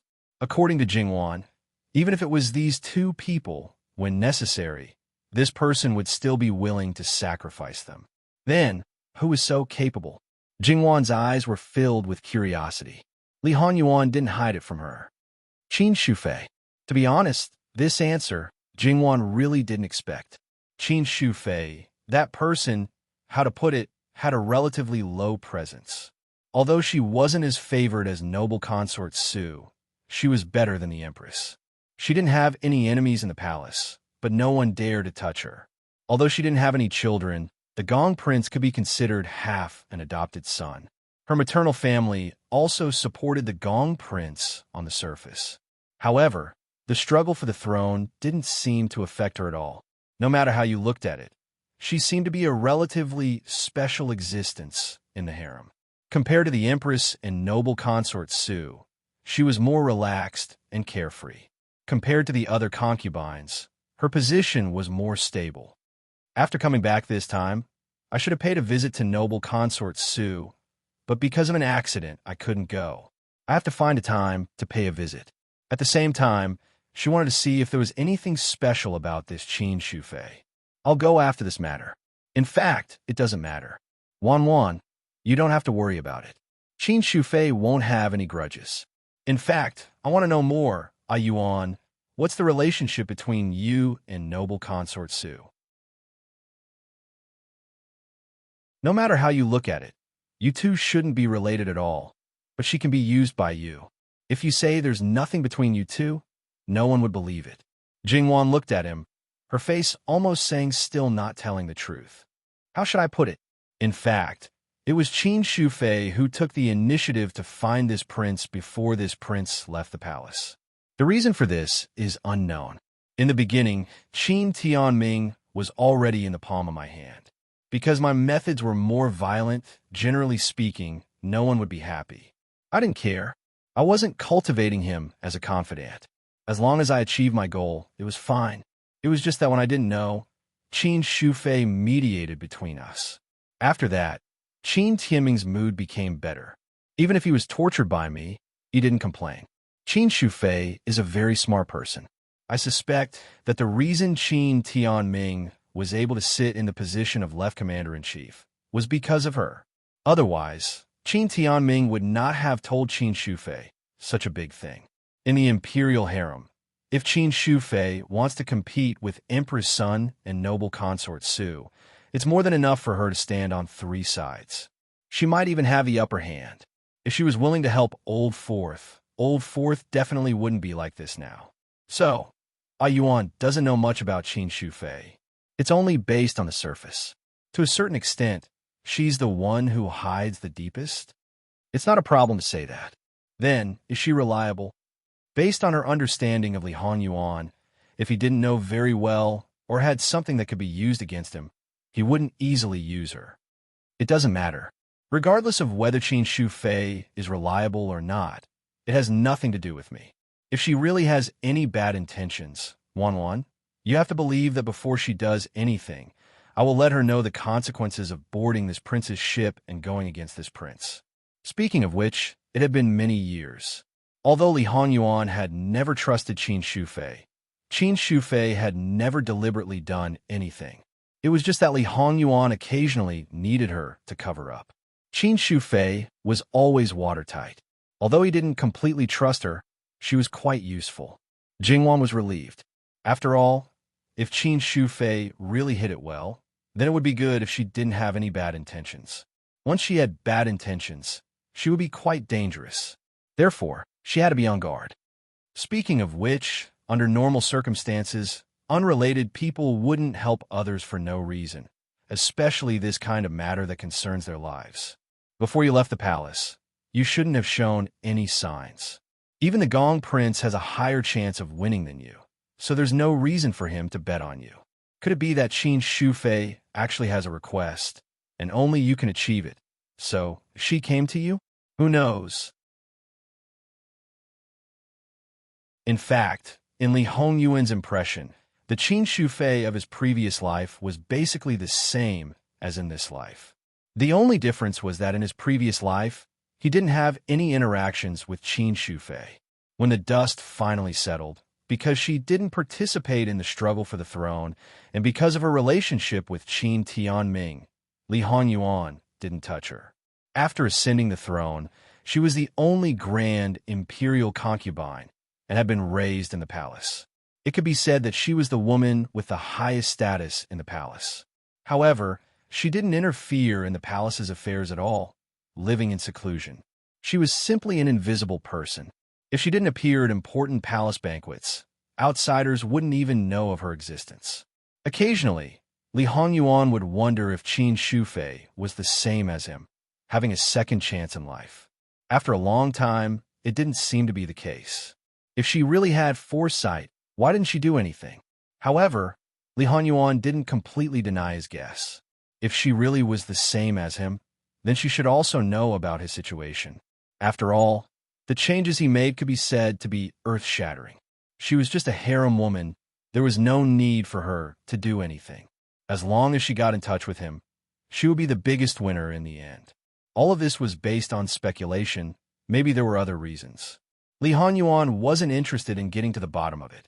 As long as it didn't interfere with him, then it didn't matter what Qin Shufei's situation was. It's just that this statement seems a bit far-fetched. Don't think so much. As long as it doesn't interfere, who cares? You're right. Originally, I had a backup plan for Imperial Prince Kong, but now it doesn't seem too good to continue. Gong Jio's identity changed from being hidden to being revealed. Back then, we made detailed arrangements, so there's no problem with his identity. Later on, you can send people to Imperial Prince Kang's residence. Gong Jio's medical skills are there for all to see. He's better than many of the imperial physicians. You can show your attitude enough, and even if you continue to do something to Li Hongyi, you won't get involved with you. So whatever you want to do, you could do it freely.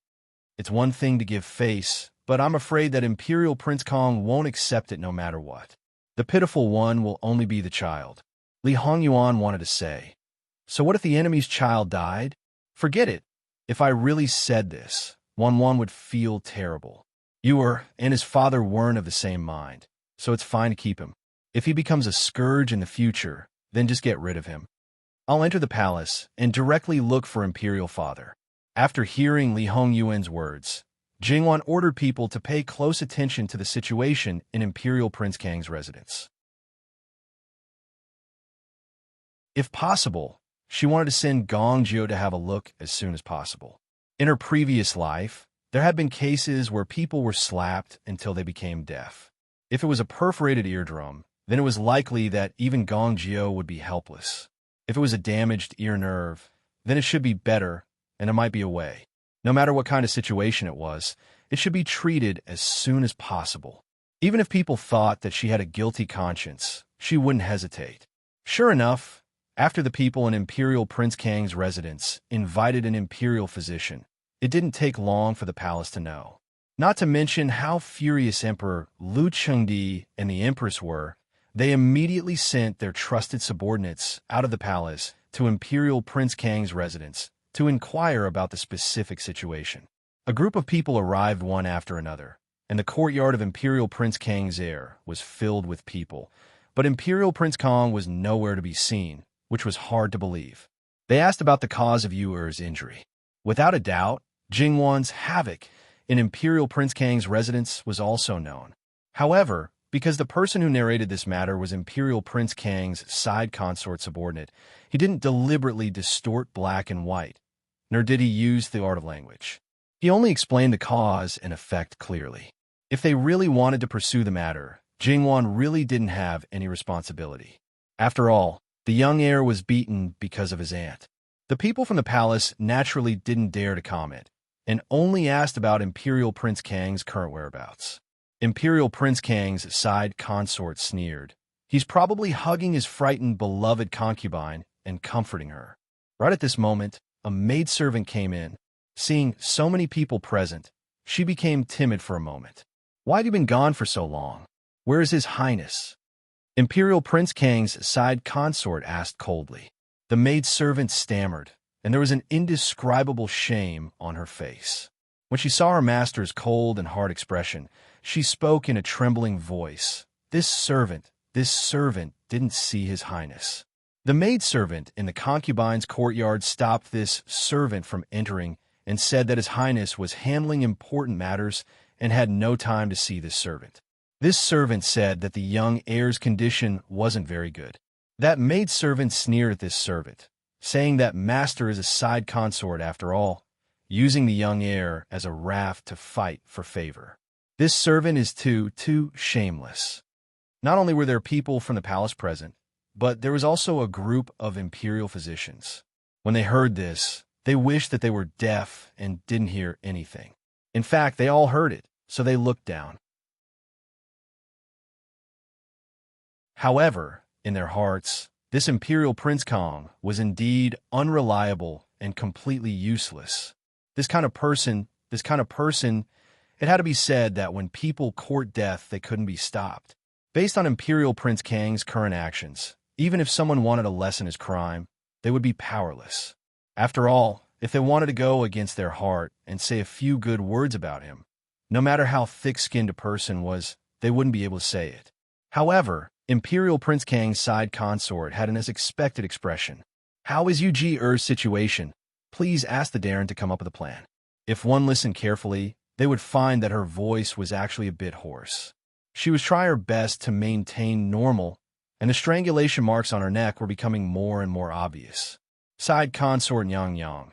This official can only do his best, and the final result. Imperial Prince Kang's side consort clenched her handkerchief. Her unfinished words were very clear, asking the Darren to do his best. As it should be, the people in the palace had to go back to report and invited the imperial physician to go with them. The situation of the legitimate emperor's eldest grandson still required him to personally report to the emperor. Master, outside the Fu, Imperial Prince Jin's personal attendant brought a man. It is said that he is a Fu doctor brought back from Jiangnan. According to him, Imperial Prince Jin personally praised his medical skills. Imperial Prince Jin's side consort learned that little Shitsi was injured, but didn't know the specific situation. She said that it wasn't good to go and cause trouble now. So, she sent the Fu doctor over to take a look. First, she wanted to understand the situation, and second, she wanted to see if she could do anything. Regardless of whether the people present thought that Imperial Prince Jin's side consort sent people to inquire about information or was sincerely concerned about little Shitsi, Imperial Prince Kang's side consort didn't say anything and let people invite the person in. Thus, the people who were about to leave stayed for the time being. A person who could be praised by Imperial Prince Jin must have some skills. However, when they saw the person, they couldn't help but be suspicious. After all, he looked a bit too young. Gong Jiu didn't care. After greeting Imperial Prince Kang's side consort and obtaining permission, he carefully examined little Shitsi and finally concluded, it can be treated, it can be healed. There wasn't a word of superfluous words.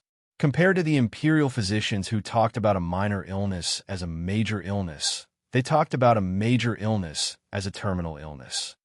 Are these words true? Imperial Prince Kang's side consort, who didn't have a good expression, suddenly stood up. She finally showed a bit of joy, but she was also a bit worried, afraid that she heard wrong. "You, this young man, have a big tone." The imperial physicians were unhappy. The result of their diagnosis was that little Shitsi wasn't completely deaf. This was already the best result.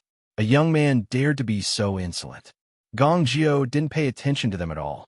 He only clasped his hands in front of Imperial Prince Kang's side consort.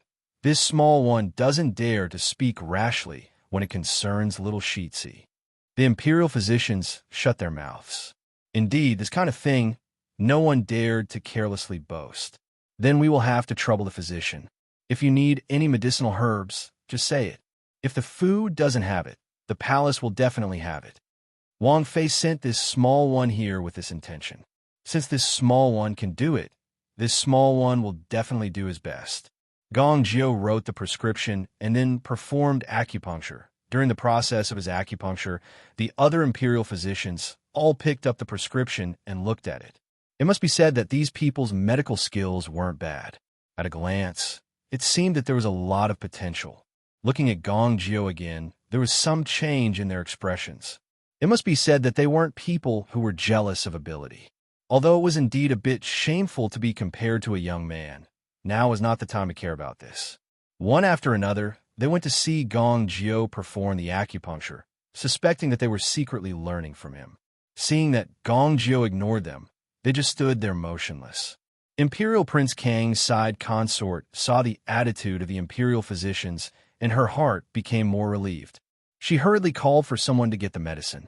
As for the imperial physicians, the more they looked, the more fearful they were. This young man was really daring to give birth to needles. If it were them, even if they knew that it could be treated like this, they would not dare to do it. Should it be said that they were really old and had stayed in the imperial hospital for too long, that they were overcautious in everything? Those who should return to the palace still returned to the palace, but for the time being, they didn't bring along the imperial physicians. As for what they would say when they returned, in front of their masters, they would naturally speak the truth. They didn't dare to be biased, and even more didn't dare to add oil to vinegar or delete anything. Mu Gonggong also walked around and then returned to Jinqin Wangfu. Jingwan had also been waiting for the news. When she learned that Imperial Prince Kang's heir could recover, she was greatly relieved. As for Imperial Prince Kang's actions, she really didn't know what to say. It seems that even the heavens are standing on Wan Wan's side. It was Li Hongyi who sought death. Li Hongyuan's tone was indifferent. Li Hongyuan's heart was thinking more about that woman Yao Rao.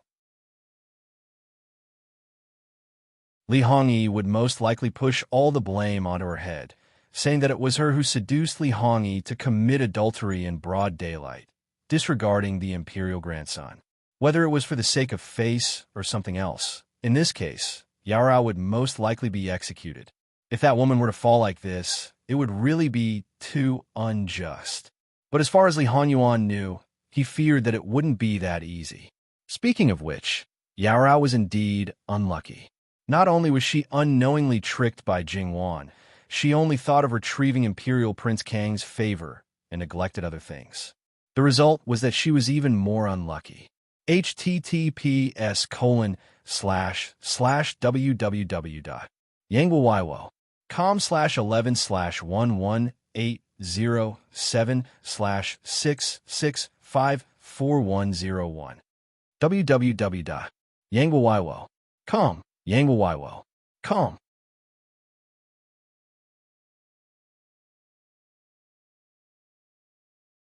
Chapter 380. After Lu Qingdi's servant returned, he reported the cause and effect in detail. However, this time, he used a little bit of skill in speaking. It was not because he was partial to Li Hongyuan and Jingwan, but because he hated Prince Kong in his heart. The other party was a prince, so there was no possibility of revenge. Now that there was a chance, he naturally seized the opportunity to make things difficult for Prince Kong.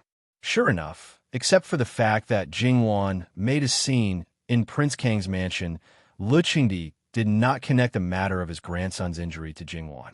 Instead, because she sent a doctor, he was quite relieved that his grandson was fine. He did not blame concubine Kong. but he was quite angry that his eldest son almost beat his grandson until he became deaf and turned around to sleep with his concubine. He immediately smashed something. Go to Prince Kang's mansion again and pass on Zhen's verbal order. Tell Li Hongyi to kneel in Yu-Er's courtyard. When it gets better, he can get up. And that lowly servant beat her to death.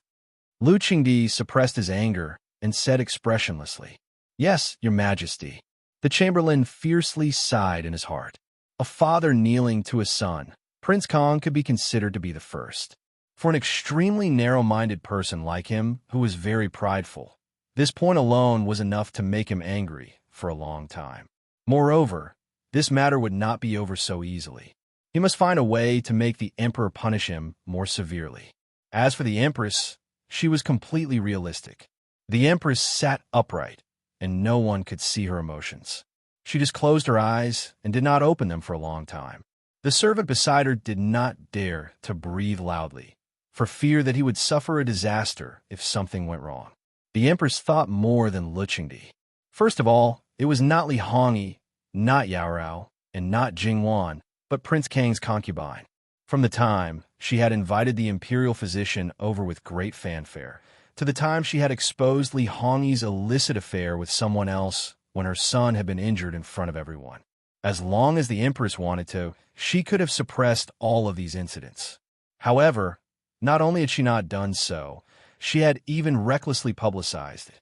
In the empress's eyes, she was naturally the one who had done the most wrong. However, the empress knew very well that because of Yu-Er's dependence on his aunt, she could only be lightly punished and could not be severely punished. Perhaps it was because of this that she had acted so unscrupulously. As for Li Hongyi, the empress had long been disappointed that even the person who slept next to him hated him so much and schemed against him. It would be a waste of energy to say another word. However, she only had one son and could not ignore him, because without her son, she would not be able to realize her ambitions. However, it was unnecessary to talk about this now. The key was how to minimize the possible negative consequences. The empress wanted to bite Jing Wan, but imperial concubine Su and the others would never agree. If they really tried to drag each other down, her son would not have a good ending. Therefore, she could only let that lowly servant bear the greatest blame. The empress opened her eyes and ordered the people around her to make another trip. They had to deal with some matters before the emperor's people to express their attitude. There were not many people in the imperial harem who expressed concern and pity for the little child. Even if they said, "Ah, so pitiful," it was with a strong sense of schadenfreude. It would be best if the eldest grandson of the emperor was dead, let alone deaf. Unfortunately, why did someone meddle in other people's business? Treating the son of one's enemy was like raising a tiger to invite calamity. How stupid would that person have to be to send a physician to their doorstep? That's right. In many people's eyes, Jingwan was stupid. Even if she wanted to save face, she didn't need to go to such lengths. If the eldest grandson of the emperor was disabled, Prince Kang's bargaining chip for the throne would be greatly reduced. Prince Rui was also powerful. The one thing he lacked the most compared to Prince Kang was that he did not have a son. Imperial concubine Su did not say a word about this. After all, she was still in trouble. However, in Imperial concubine Su's eyes, Prince Kang's son was the most eye-catching. Because of Li Hongyuan, it could be said that she suppressed all her feelings for Jingwan. On the way, the Empress's people saw Emperor Lu Chengdi's people and couldn't help but feel frightened. Imperial concubine Su really had foresight. Without hesitation, she took a detour to avoid them and went to Prince Kang's mansion at a faster speed. At this time, Prince Kang had already climbed up from Yao Rao's bed, and the news that Yao Rao's courtyard was blocked by Prince Kang's side concubine, whether intentionally or not, finally spread. The servant who had blocked Prince Kang's side concubines maid couldn't help trembling at this time. Finally, she suppressed her fear and went into the room to report. After all, the matter was getting bigger and bigger. If it was delayed, they might all die without a burial place. Just a moment ago, they were still lovey-dovey and flirting with each other. In an instant, Prince Kang's face was as black as the bottom of a pot. He pushed Yao Rao away and got out of bed, to kick the kneeling maid's heart. "Lowly maid, tell me clearly what happened. What happened?" That maid was kicked until she vomited blood and trembled like sifting chaff. Enduring the pain, she told the story intermittently. Prince Kong was reckless and impulsive. He was not smart, but he was not completely brainless. Now he realized that he was finished. This time, even if he didn't die, he would lose a layer of skin. Ignoring the maid on the ground in Yaorao, he pulled his clothes and hurriedly put them on. Without even wearing shoes, he rushed to his son's courtyard. Yaorao, who was lying on the bed, had an unusually gloomy expression. She didn't expect that not only did she fall once, but before she could completely get up, she fell for the second time. And this time, it would not be so easy to get up. Yaorao had been struggling for many years. If her brain wasn't enough, she would have died long ago. She was very clear about her current situation. Li Hongyi, that waste, would absolutely not be able to protect her. She didn't dare to have a bit of luck. Yaorao came down from the bed. She didn't have a single thread on her body. She didn't seem to feel cold at all. She directly walked in front of the maid and also kicked her. Not only that, she also stepped on the maid's neck. "The concubine sent someone. Why didn't you inform me?" The maid was very scared, but she didn't dare to resist at all. Master, this servant thought that the concubine wanted to borrow the heir's favor, so Yaorao leaned over and slapped her. She deliberately bent her finger slightly and scratched the maid's face, leaving several bloody marks. "You have only been in Prince Kang's mansion for 1 or 2 days. The concubine wants to use this method to gain favor. You're just a waste who can't do anything right." Yaorao was so angry that her chest couldn't help heaving up and down. What kind of temperament the concubine had, she was very clear about it. Because of this, she dared to be unscrupulous in Prince Kang's mansion. She held on to Prince Kong, that man who couldn't stand good words, and from time to time gave him some ideas. She was the most powerful person in the mansion. If the concubine came to find her, it would not be fake. The people under her actually made such a low-level mistake. It was really not a small mistake, but a big mistake could be fatal. Perhaps it was because she had been too relaxed and too idle for half a year. In a moment of carelessness, the people under her also became impetuous and frivolous. However, although this maid was one of her own people, she hadn't been with her for a long time. "Someone come." Another 2 maids came in and respectfully stood there. They didn't say anything and didn't even look at her. "Help me and this cheap maid change our appearance," Yaorao coldly said. She didn't ask where these 2 people went before. She wanted to save her life now, so she could only use this method. The maid on the ground suddenly opened her eyes wide.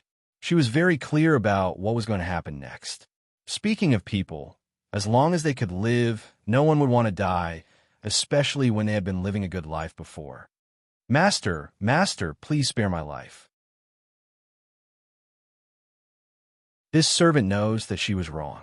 "Please give this servant one more chance. Give this servant one more chance." Yaorao sneered. "So you want this master to die?" She also threw something in front of the maid.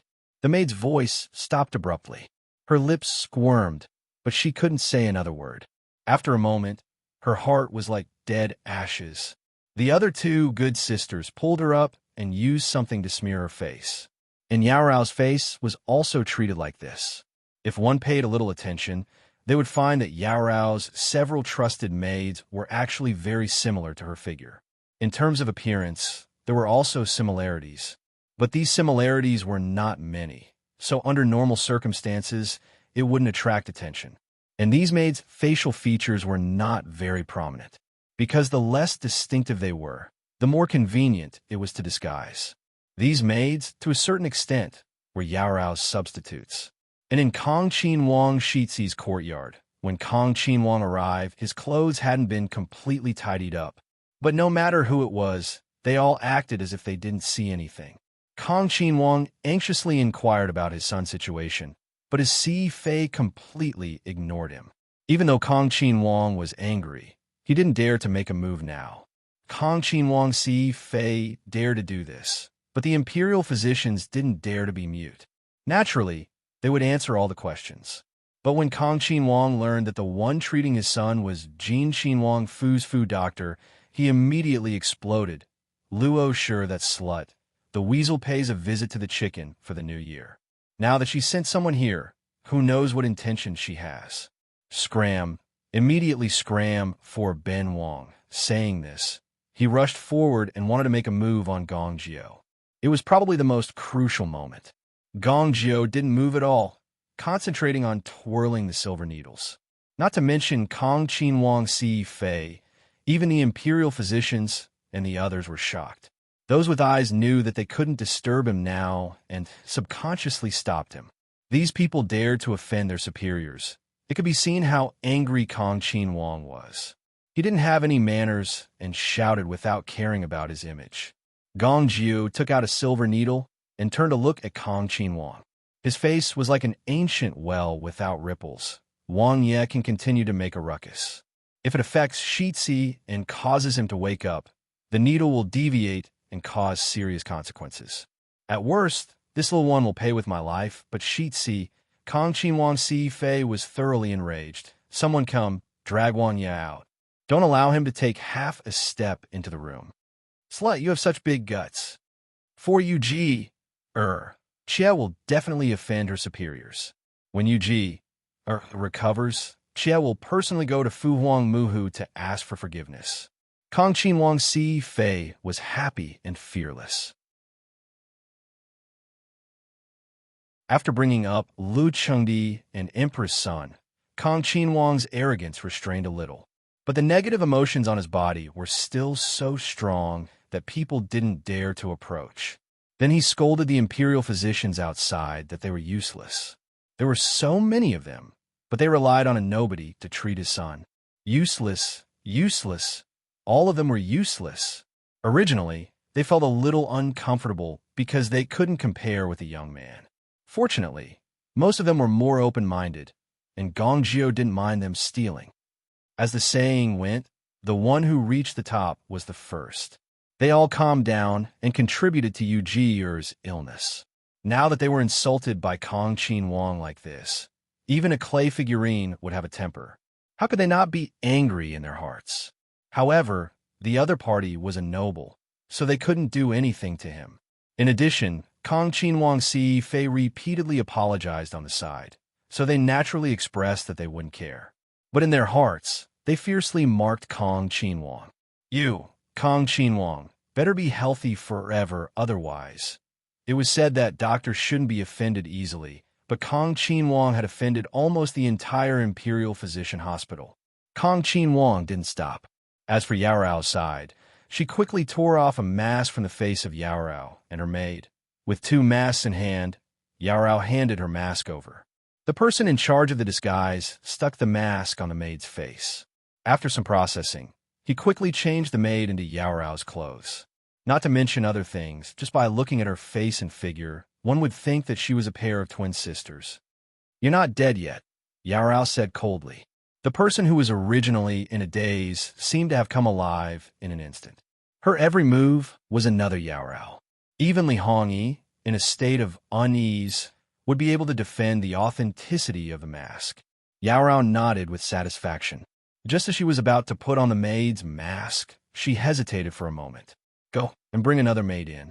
This maid, who had also angered Li Hongyi, was also not safe.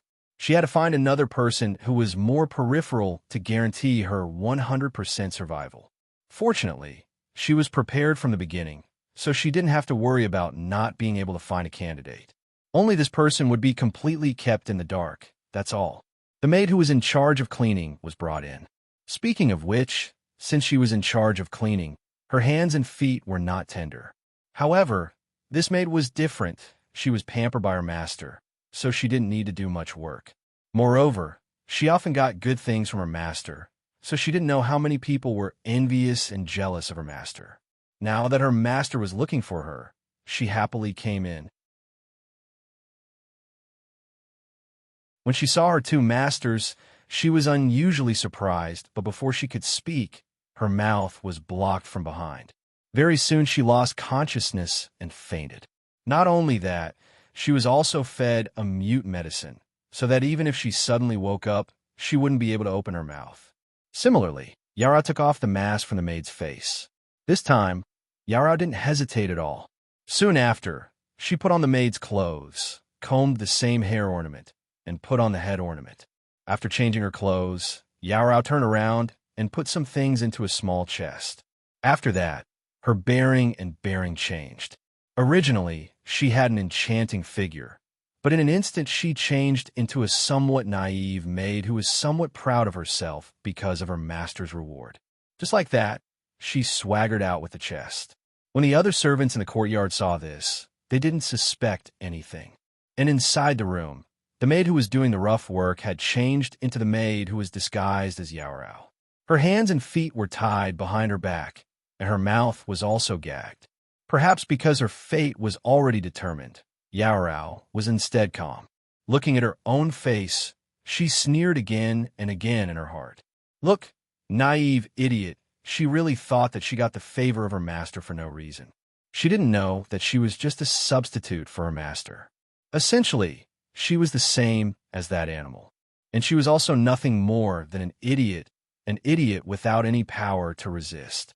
As for the other two maids, they were the two martial artists beside Yarao. At this time, one stayed behind, and the other went to look for Yarao. Although Yarao was now wearing the skin of a maid, but she was still not completely safe, because as long as concubine Luo died, this identity would have no backing. In the past, she had obtained so many good things, but later she would definitely be targeted. Therefore, Yarao had to change her identity again. As for whether she would leave Prince Kang's mansion or not, she would see the situation later. For Yarao, it would not be difficult to change her identity again. The so-called substitute, there was 1 comma, and naturally there was a 3. A substitute still needed a substitute. This 3 was the kind that did not attract attention at all. After killing her, she would disguise herself as a maid who did the rough work and pretend that someone was greedy for money. After killing the maid, she would replace the 3rd identity. Everything would be perfect. Just as the maid who did the rough work hid the chest and came out, a group of people hurriedly came in from outside, and Li Hongyi was among them. The maid who did the rough work avoided at a relatively far place and respectfully bowed to salute. It seemed that she was still somewhat afraid. When she saw the people enter the main room, she slowly got up. She kept her head down all the time, and the emotions in her eyes could not be seen at all. After a moment, she raised her head and then met the eyes of one of the martial artist's maids. She nodded without a trace and took advantage of the chaos here to change her identity for the last time. Concubine Huang was beaten in front of Imperial Prince Kong. No matter how she cried and begged for mercy, Imperial Prince Kong was indifferent. He just watched her being beaten until her flesh was lacerated and blood flowed out. Finally, she breathed her last, and her eyes bulged out. She died with endless resentment, and that maid who blocked the side concubine woke up in pain. She completely did not know what had happened, and was beaten to death. She truly died with remaining grievances. From the beginning to the end, Li Hongyi did not discover that Yarao was a fake. In fact, it was very easy to distinguish the real from the fake. As long as he rolled up his sleeves, it would be fine. After all, he and Yarao had just made love not long ago, and the traces on his body were very obvious. However, who would have thought that in such a short time, the person would be changed? And Li Hongyi only wanted to let Yarao die earlier, so as to reduce his guilt. He had never thought that Yarao had helped him a lot in this half year. Not long ago, she was still flirting with him, but now she was so merciless, and he did not regret it at all. He was selfish and heartless. Perhaps he thought that he was straightforward and decisive, as a superior should be like this. However, before the ground was cleaned up, Luqing Emperor's chamberlain was brought over by the servants. Looking at the disfigured corpse, and then looking at the people of the Emperor's palace who were respectful to him with a smile, the chamberlain sneered in his heart and moved quite quickly. And then looking at Prince Kong, who had a sorrowful face, he kept saying that it was his fault. He should not have beaten the child. It was that lowly maid who pestered him, so that he did not know about his son's injury in time. It was his fault. It was all his fault. He was sorry for the child, sorry for the deceased Wang Fei, sorry for his father and mother. It could be said that he was weeping. However, Luqing Emperor's people just watched the play calmly, and for a time, Prince Kong could not continue his act. Until the end, Luqing Emperor's chamberlain leisurely passed on the verbal order. As expected, Prince Kang's face was distorted, but this was his father's words. No matter who he was angry with, he did not dare to be angry with his father.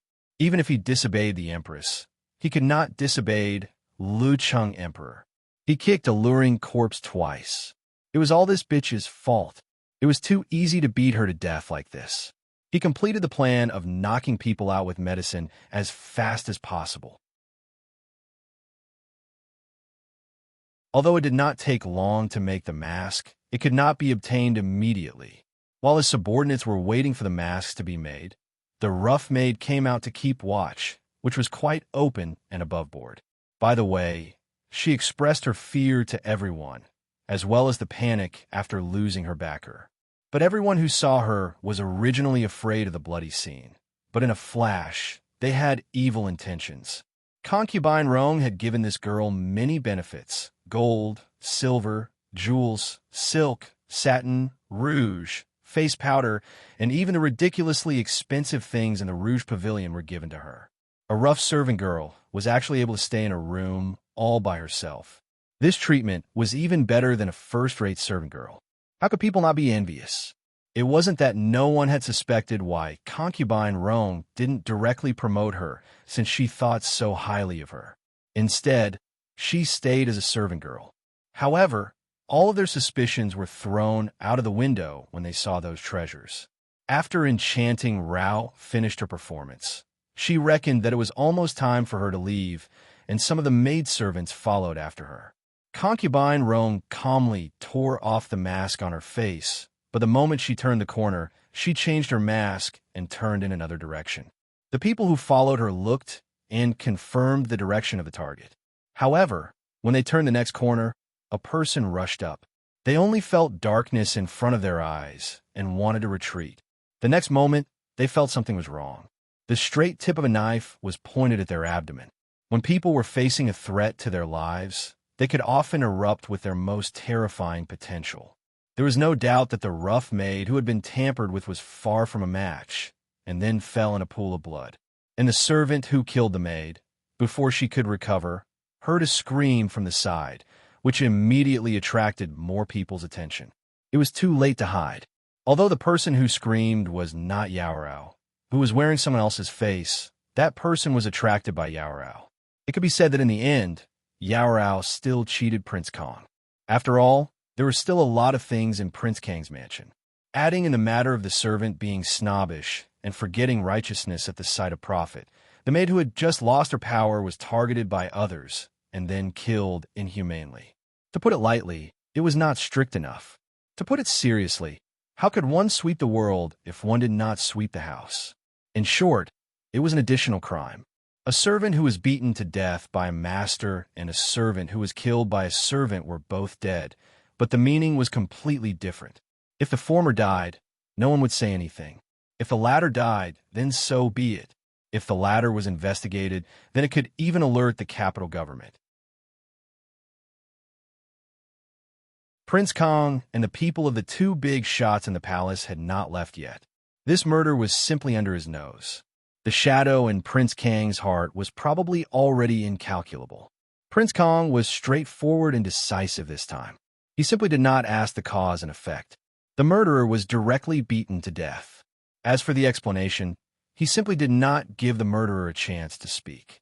Together with the person who was killed, plus the previous two, they were wrapped in a mat and transported out of the city to the mass grave. Until now, everything that Yao Rao had planned was settled. Because Prince Kong did not investigate, the whole thing could be said to be flawless. However, was it really so? She would not know that, in fact, someone had been watching her in the dark.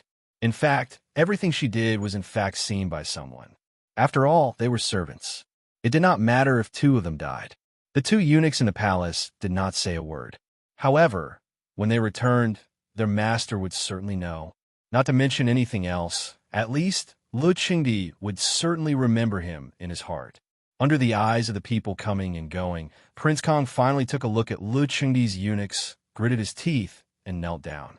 This action shocked many people. After looking at each other in dismay, they buried their heads and did their own things, pretending that they did not see it. It was not something they could join in on, nor was it something they could watch as a joke. Now they were enjoying it, but later they might lose their lives. When the people of Yugu-Er's outer family rushed over, they were originally furious. However, when they saw Prince Kong, regardless of whether it was the anger in their hearts or the words that were on the tip of their tongues, they all swallowed them back down. They were stuck in their chests and became more and more unhappy. After this period of fermentation, they basically knew everything that they needed to know about this matter. Next, it was basically the time for the families to send their greetings and care. After that, Prince Kang's glorious deeds would probably be known to everyone. Jingwan was also preparing, but her preparation was perhaps not the same as others. Jingwan asked Eunuch Mu to take a lot of banknotes and start to visit the brothels, pleasure boats, and dance halls in the capital. There was only one purpose: to buy a large number of courtesans and courtesans. Eunuch Mu said that he was really miserable. He went to those brothels again and again. Obviously, there were many real men under his master's command, but he, a fake man, was asked to do this kind of thing. Why didn't the princess think about his feelings? It must be because he offended the princess, so the princess was taking revenge on him. Eunuch Mu wiped away the tears that didn't exist. No matter what, since it was the princess's order, it must be completed seriously and perfectly. The eyes of the capital's noble families were all on Prince Kang's fu. Therefore, other than the seller, there were not many people who noticed a change in Prince Jin's fu. And the insiders were secretly pondering. Could it be that because Jin Xinhuang had disposed of Prince Jin's beauties, she bought him a large number of beauties as compensation? If it was really like this, did they all misunderstand Jin Xinhuang's princess? But how could it be that Jin Xinhuang was angry and the princess did this recently? Then, Jin Xinhuang was probably lifting a stone to smash her own foot. The fun in Prince Kang's fu was enough to pass the time for a long time, and Jin Xinhuang's fu didn't seem to be outdone. Jingwan wrote and drew on the paper, "The number of people doesn't seem to be enough." When Eunuch Mu heard this, he almost stumbled. It was more than the number of people who were dismissed before, but it was still not enough. "Wang Fei, what do you want to do?" On the contrary, Li Hongyuan reached out and took the paper in front of Jingwan. He glanced at it and threw it to the side. Wanwan really put in a lot of effort. "Why don't you spend more time on Ben Wang?" His face was gloomy and gloomy. Jingwan was speechless. She reckoned that he would only be satisfied if she constantly looked at him. Jingwan got up, hugged a certain someone, and kissed him fiercely. Seeing that a certain someone was so well-behaved, it didn't matter if she coaxed him a bit more and was a bit more tolerant. And the living king of hell had always been well-versed in the essence of reaching for a yard after getting an inch. And the final result, cough, everyone knew. So there was no need to say anything more. After that, it was said that Prince Kong knelt until the next day. That pair of legs had long-lost feeling. If it wasn't properly treated, he might become a cripple. And according to the information that Jingwan received, this was Gong Jio's handiwork. He suppressed Prince Kong Shizi's condition under the condition that his injuries weren't affected. In any case, his methods were brilliant enough that no one could see through it. And even if a certain imperial physician noticed something, he would absolutely not say it out loud. However, in order to prevent Prince Jin from using this as a ruse to gain sympathy, Gong Jio gave him 2 more patches of medicine.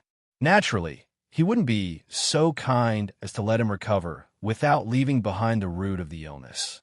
It was just that he used strong medicine and left behind hidden dangers.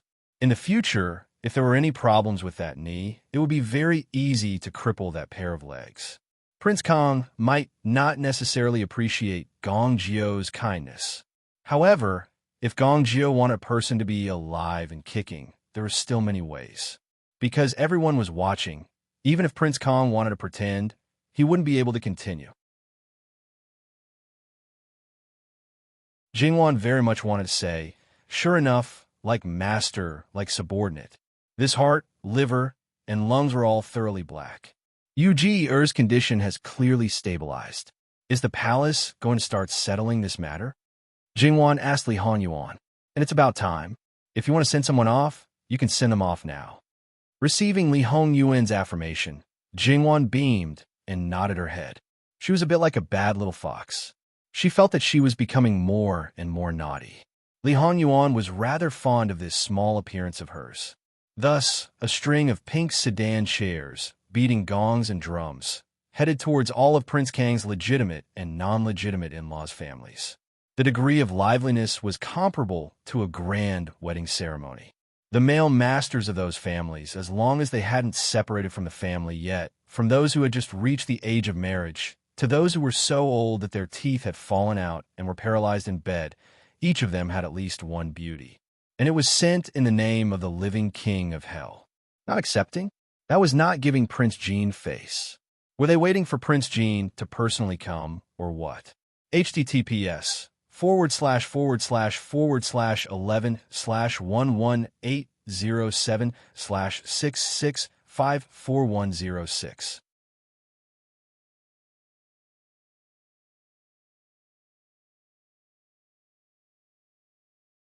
Chapter 381.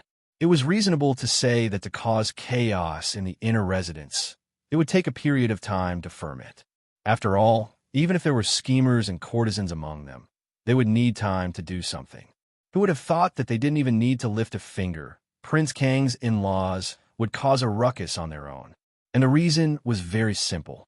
As the saying goes, which family doesn't have a few lecherous people, and they may not have the money to go out and spend it? For some beauties, they could only drool over them, but they didn't even have the opportunity to touch their small hands. Now, it was different. Someone delivered themselves to their doorstep for free. From now on, let alone touching their small hands, they could do whatever they wanted after closing the door. As a result, between brothers, between uncle and nephew, and even between father and son, there were open and covert fights. The situation could be imagined.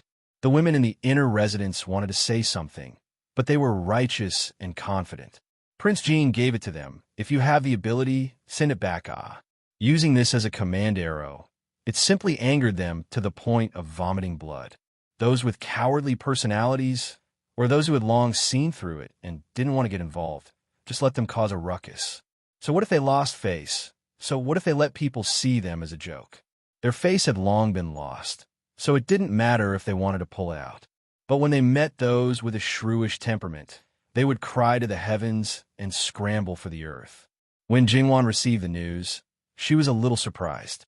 It was true that she wanted to give them a taste of their own medicine, but wasn't the effect a little too obvious? In this kind of situation, even if they didn't specifically place those people in a courtyard to raise, they should also modestly decline. How could they brazenly fight over it instead? They really didn't want face. After all, they were Prince Kang's in-laws and directly implicated the Empress behind them. Under the circumstances of favoring clan in-laws, if one family had an accident, every family would be implicated. Even if they didn't think for themselves, they should think for others. Was it really okay to do this now? At least, after the Empress learned of this matter, she would certainly cut people down. And as the main culprit, her name would definitely be hung high in the Empress's eyes. Li Hongyuan held her hand as if he was admiring the most perfect piece of art. This is the nature of a man. How many men do you think there are in this world who are as united as your husband and only love one? Looking at this shameless man, Jingwan leaned over with a smile and held his face. Of course, this is the most precious treasure in the world. In the end, it fell into my hands. This is the blessing of 8 lifetimes. Li Hongyuan's eyes were dark. He didn't say what he was thinking, but he nodded in agreement. That's right. So, Wanwan must hold on to her tightly and cherish her.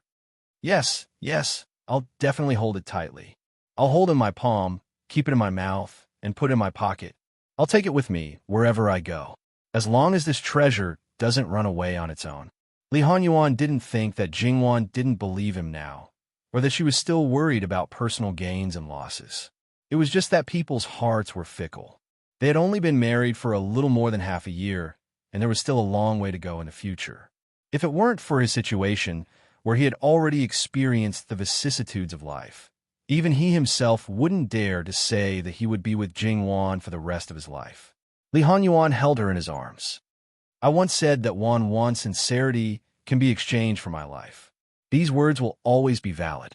Then, you can see if he can wait until the day I die of old age. As long as he died of old age, his most precious treasure would definitely not run away. If he had the thought of running away, he would go to hell. You still remember?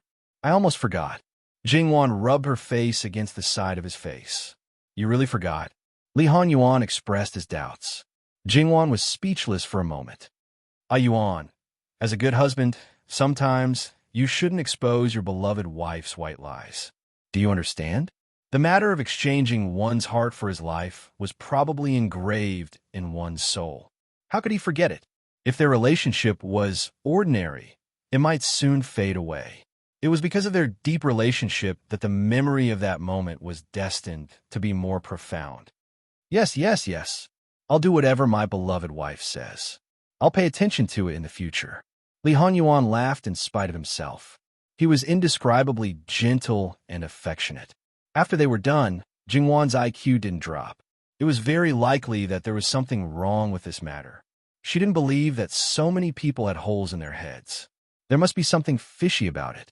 Moreover, it was very likely that it had something to do with someone. Although he didn't say it, Jing-Wan could always find a breakthrough. Obviously, the lackey eunuch Mu was the best choice. Because it wasn't something that couldn't be said, eunuch Mu naturally said everything he knew. He played the role of a lackey incisively and vividly. Jing-Wan soon knew the cause and effect. Sure enough, there was something fishy about it. It wasn't as simple as her asking Mu and to buy someone and then directly sending someone to pick them up. There was also Li Hongyuan's hand in it. Of course, his usual style was to directly give orders. As a result, the situation changed. He didn't send someone casually, but carefully. Some men always had one or two sweethearts in the red light district. They could see them, but they couldn't touch them. It was simply like a magic barrier. When the person was sent to them, they naturally didn't care and threw everything to the back of their mind. Jing-Wan said in her heart, this was really, in terms of black-hearted and ruthless, how many people could be compared with Jin Xinhuang? Just a small matter could make him turn over a storm. However, in the end, Li Hanyuan did it for her. Otherwise, who would do such a boring thing? Naturally, she accepted his kindness. Jin Xinhuang Fu was calm and tranquil. From top to bottom, they did what they should do. There was no impact at all. Outside, it was a complete mess. Prince Kang's righteous Yu clan, because he did not have a second wife, was naturally the only one. For such a large clan, there would definitely be a lot of disputes inside. So naturally, it would be the most lively. Of course, this liveliness was different from other clans. It was purely an internal war. It was probably because there was a second generation who had a deep Chinibu syndrome, jumping up and down, either fanning the flames or stirring up all kinds of trouble.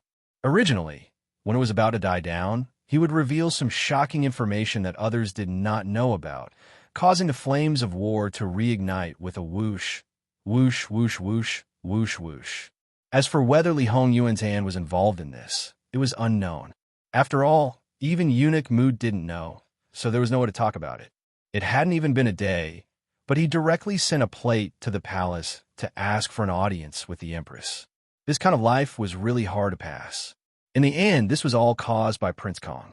Empress, are you going to do something about it or not?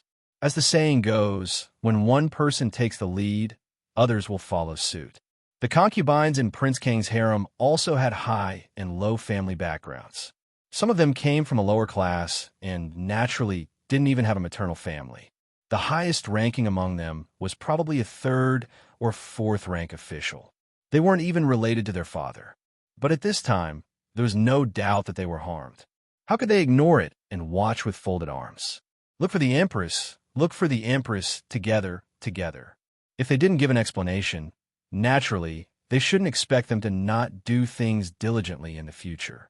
Originally, Jingwan didn't want to do anything to Prince Kang's other Sifei, who was abandoned by the family.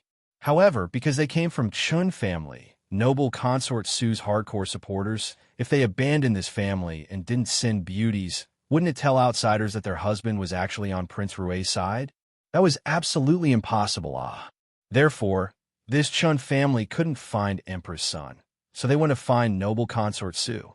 If it didn't involve the Chun family, noble consort Su would definitely watch a good show. The more fun Emperor's son had, the happier she would be.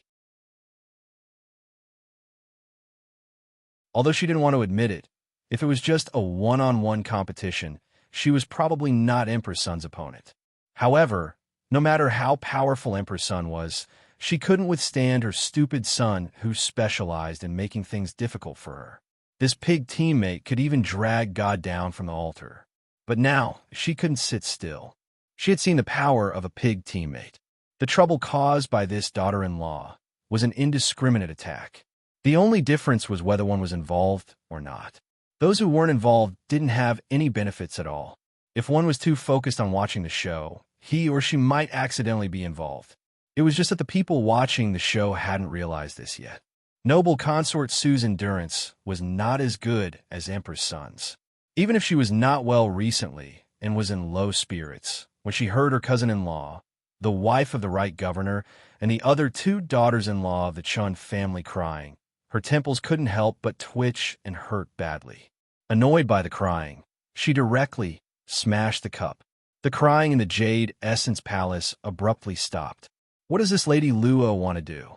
She's causing trouble one after another. Is there no end to it? The women below let out a sigh of relief. They thought that noble consort Su was angry at them, but they didn't dare to continue crying. Noble consort, what should we do? If this continues, we won't be able to do anything. Noble consort Su rubbed her temples. Come, summon Jean Wangfei to the palace. No, summon old Madame Luo to the palace. Noble consort Su thought about how she was angered to the point of vomiting blood by old Six's daughter-in-law. In the end, her son still helped his wife. She hadn't seen her son these days, and she didn't want to see that daughter-in-law of hers. Therefore, she had to find someone who could definitely control her. Without a doubt, old Madame Luo was the best choice. Although old Madame Luo had been sitting at home these days, she was very clear about what was going on outside. However, she was calm and unperturbed. At the same time, she was prepared to be invited to the palace. Therefore, when the people from the Jade Essence Palace came, she wasn't surprised. She changed her clothes, brought along a servant girl, and entered the palace in an unusually free and easy manner. After all, she was a woman appointed by the imperial court, and her husband was the minister of the Ministry of Appointments. Noble consort Su naturally had to be polite. She let the servants serve tea, wore a warm smile, and inquired about her well-being. Only then did she tell the purpose of the lovers' attack. Old Madame Luo's face was filled with astonishment. Wasn't it said that Jean Qin Wang was also the one who sent it? How did it involve Jean Qin Wang Fei?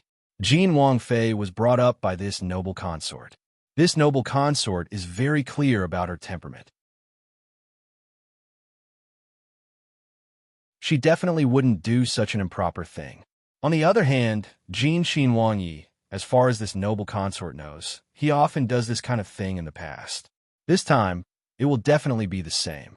Noble consort Su suppressed the old blood in her heart. Yuan only occasionally sends one or two. Those are basically between the imperial family. Even if it's someone with a different surname, most of them are the prince consort in Juanma. He is a bit careless, but he disdains to send people to the families of those low-ranking officials. Old Six's wife had personally said at Prince Kang's Fu that this matter isn't over. Noble consort Su stirred the tea. Bingong doesn't have any other meaning. I just want old madam to advise old Six's wife. Prince Kong has angered her, and it's over after venting her anger. This woman has a bit of a temper and is a bit jealous. This is a very normal thing, but there should be a limit to it. Don't make everyone's face look bad. So to say, noble consort Yang Yang also thinks that Prince Kong sending molesters to Jean Qin Wang Yi is the same as sending ordinary beauties, and doesn't have any other meaning? Jin Qinhuang Fei is using this as an excuse because she's jealous? Noble consort Yang Yang can guarantee that Prince Kong really doesn't have any bad intentions.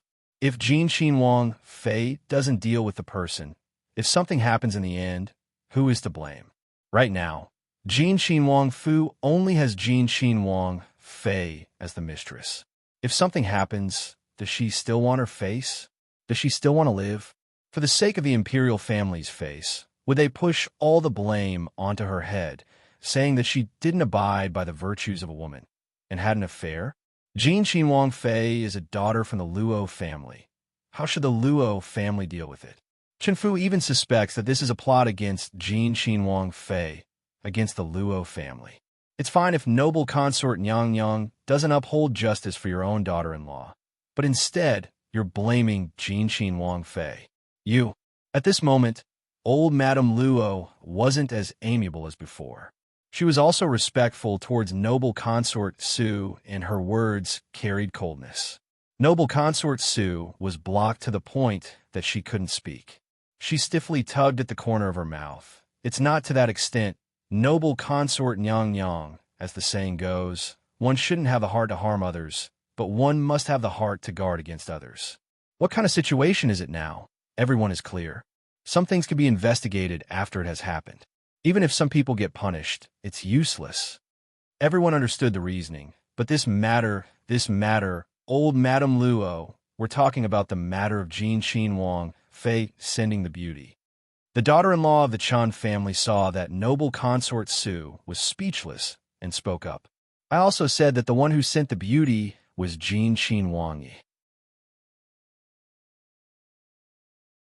If you want a reason, shouldn't it be Jin Qinhuang Yi? But this matter was done by Jin Qinhuang Fei. Where's the evidence? Old Madame Luo lightly glanced at the other party. Everything needs to be based on solid evidence. Don't speak without thinking. Jin Qinhuang Yi has no reason to do this. The other party persisted. Old Madame Luo chuckled, but it was indescribably mocking. Jin Qinhuang Yi has done many things in the past. Does he have a reason for everything he does? Otherwise, he would have directly called Jin Qinhuang Yi and Wang Fei into the palace to confront each other. So it could be said that with Jin Qinhuang Yi's black reputation, no matter what was pushed onto him, it could be said that he was a professional scapegoat. Of course, he had always been the scapegoat for his own wife. If other people wanted him to be the scapegoat, the result would definitely be extremely miserable. This time, no one spoke again. The people below all looked at Imperial Concubine Su at the same time. Imperial Concubine Su only felt that her head hurt even more. Her son simply refused to see her. If she forcefully called him into the palace, it could be said that there would be another knot that had not been removed before. This was absolutely not what Imperial Concubine Su wanted to see. Moreover, even if they really confronted each other, if he said that he did it, then what should she do? In the past, there were many more disgraceful things than this, but in the end, didn't they just leave it unsettled? Imperial Concubine Yang Yang, this subject's wife, has to say, although this matter seems to be big, in essence, it is just a trivial matter. The families who received the beauty, because it was Jin Qinhuang Yi who sent her, it was not easy to refuse. However, Jin Qinhuang Yi did not forcefully stuff her into those men's beds. He just casually found a place to raise her. As the saying goes, a cow does not drink water. Can it be forced to drink water? There are many officials in the capital. Every day, there may be people who send people away, and there may be people who receive people, but there has never been a farce in those people's homes. Now, these families are in a mess. In the end, it's still those men's own problems. They only know how to find excuses from others and never face their own problems. It's really unreasonable. Old Madame Luo's words hit the root of the problem. It also made the Chun family's daughters-in-law blush, including the right governor's wife. Originally, it had nothing to do with her, but because she was a sister-in-law, she couldn't stand their pleas and made a trip.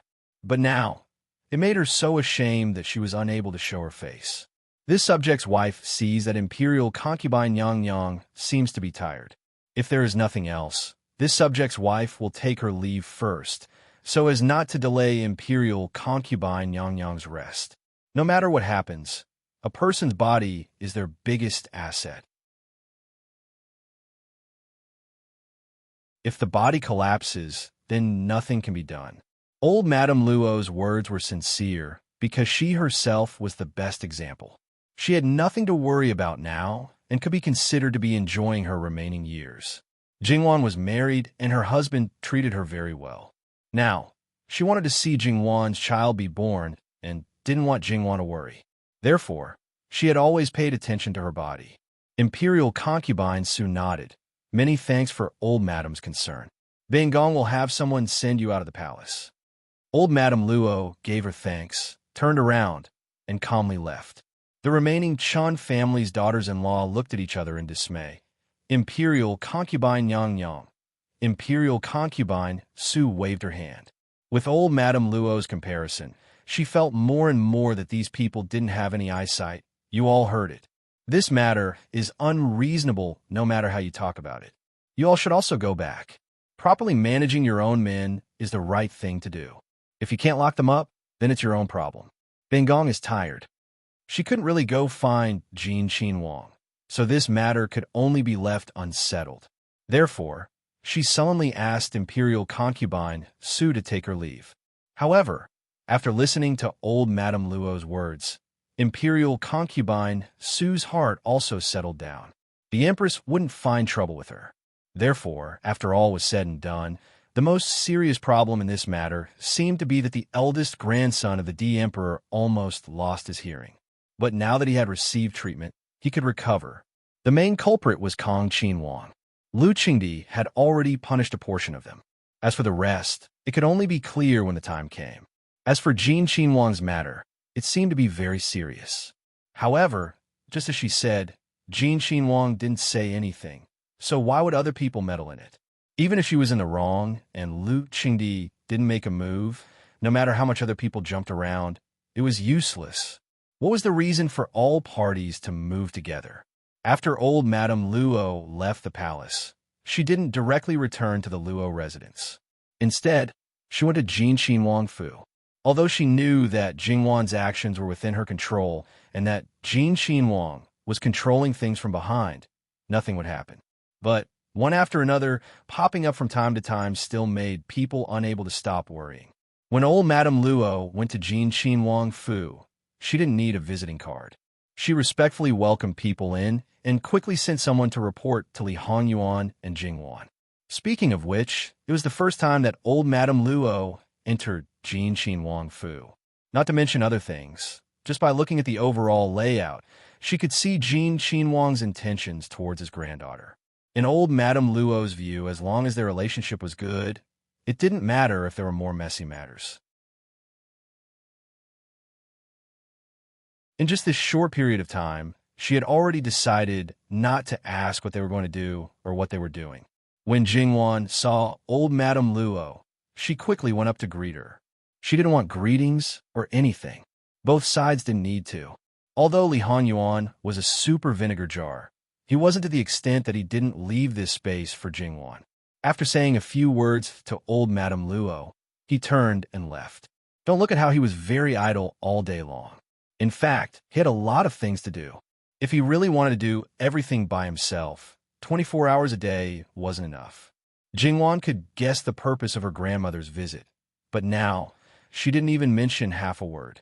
Jingwan also didn't take the initiative to bring it up. Jingwan held old Madame Luo's arm and took her to walk around the garden. There are a lot of famous treasures in the Fu. Some could be split, and some seeds have been collected. After next spring, we should be able to get some new plants. At that time, we'll send a few more pots to grandfather. Why do you care about him? If he really gets your flowers and plants, who knows how he'll show them off to others? Jingwan chuckled. Speaking of which, grandfather doesn't have any other preferences. What he likes is just what I'm good at. They all say that old children are old children.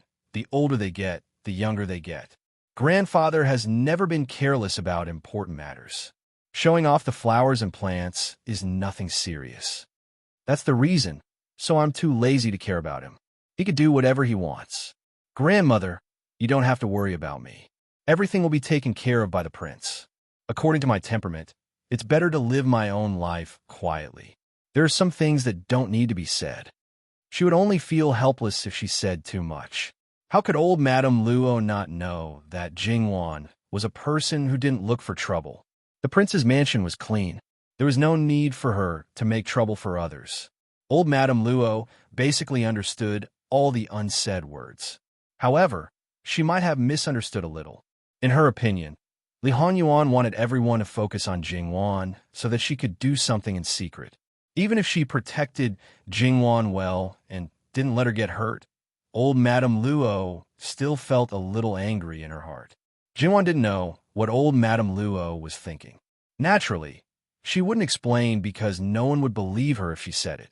Just because he wanted to see that his wife cared about him very much, it was not enough to talk about it. He needed to do something to prove it. It was so childish and made people speechless. Ordinary people wouldn't do it. However, Li Honyuan was right. She didn't want outsiders to know that her husband was sick. As for what old Madame Luo thought, before old Madame Luo left, Li Honyuan came out to see her off. This was a bit unexpected for old Madame Luo. After all, he was a prince. There was no need for him to do so. However, she understood the reason immediately. In the end, it was because of Jingwan. Her previous anger dissipated a little. However, she still found an excuse to send Jingwan away. How could Jingwan not understand? She was very cooperative. His Highness asked Jingwan to create trouble, no matter what his purpose is behind it. I hope that you can make sure that Wanwan is safe. Because of you, she has a bad reputation. I also hope that you don't let her down. If you didn't get her in the first place, it wouldn't be a big deal. However, if you get her and lose her, it will be an extremely painful thing. I know very well that His Highness is not a kind person, nor is he a person who values relationships. However, since you have given Wanwan a gentleness that no one else has, it doesn't matter whether the dream you once said was true or not. It means that she is indeed different to you. I hope that this friendship can continue. Even if you lie to her, please lie to her for a long time. It will be best for a lifetime. Li Honyuan listened to old Madame Luo quietly. He didn't care about old Madame Luo's doubts and doubts about him. He only cared about Jingwan's thoughts. And what old Madame Luo thought was not completely wrong. However, that was just Li Hongyuan's purpose. Because there would be a war in the northeast border city this winter, it was not easy to secretly increase military supplies. Although it was more or less ready, he couldn't relax until the last step. If there was a little mistake, his plan might be exposed. It was not impossible to seize the throne now, but it was not a good time. Once there was internal turmoil and external war, the troubles would multiply. Not to mention, he originally estimated that the war might be brought forward this year. Because he and Jingwan stayed in Jiangnan, he made arrangements. Looking at the current situation, the time of the war would basically coincide with the time in his previous life. It was impossible to push it back. After all, Li Honyuan was a human and not a god. It was already good enough that he could control the situation this year, and it was closely related to another country. In his previous life, Fu Yunting held on for a year and was defeated by their own people. Li Honyuan wanted to save the lives of 200,000 to 300,000 soldiers. It was not something that could be done with just a few words. Moreover, there was still no clue as to why his father wanted to exterminate Fu Yunting's family. Of course, there was the possibility that Li Honyuan did not investigate carefully. All these things had to be carried out in secret. Therefore, it was better if there was someone to distract his attention. If it was not his wife, he would have created another incident. However, because of what Jingwan did, he did not divert his attention to plot. Don't say that Li Honyuan was the idle king and no one paid attention to him. In fact, some of the things he did were already exposed. After all, it had been several years. If no one noticed at all, then his opponents were really a group of idiots. Currently, they had not found him. As the saying goes, it is better to be safe than sorry. It was good that someone was disrupting their line of sight. After all, he, Li Honyuan, had such a troublesome wife. Even if he did not give up some of his suspicions, he would still lower his guard. Therefore, Li Hanyuan did not deny Madame Luo's opinion. It's just empty talk. Madame Luo, you just have to wait and see. Therefore, it is better for you to live a long life. Wan's thoughts are the same. This old woman of mine is doing well. Prince and princess consort, you don't have to worry. That can't be better. Jingwan appeared at the right time, and then sent Madame Luo out of the prince's mansion. Of course, she still prepared a lot of things.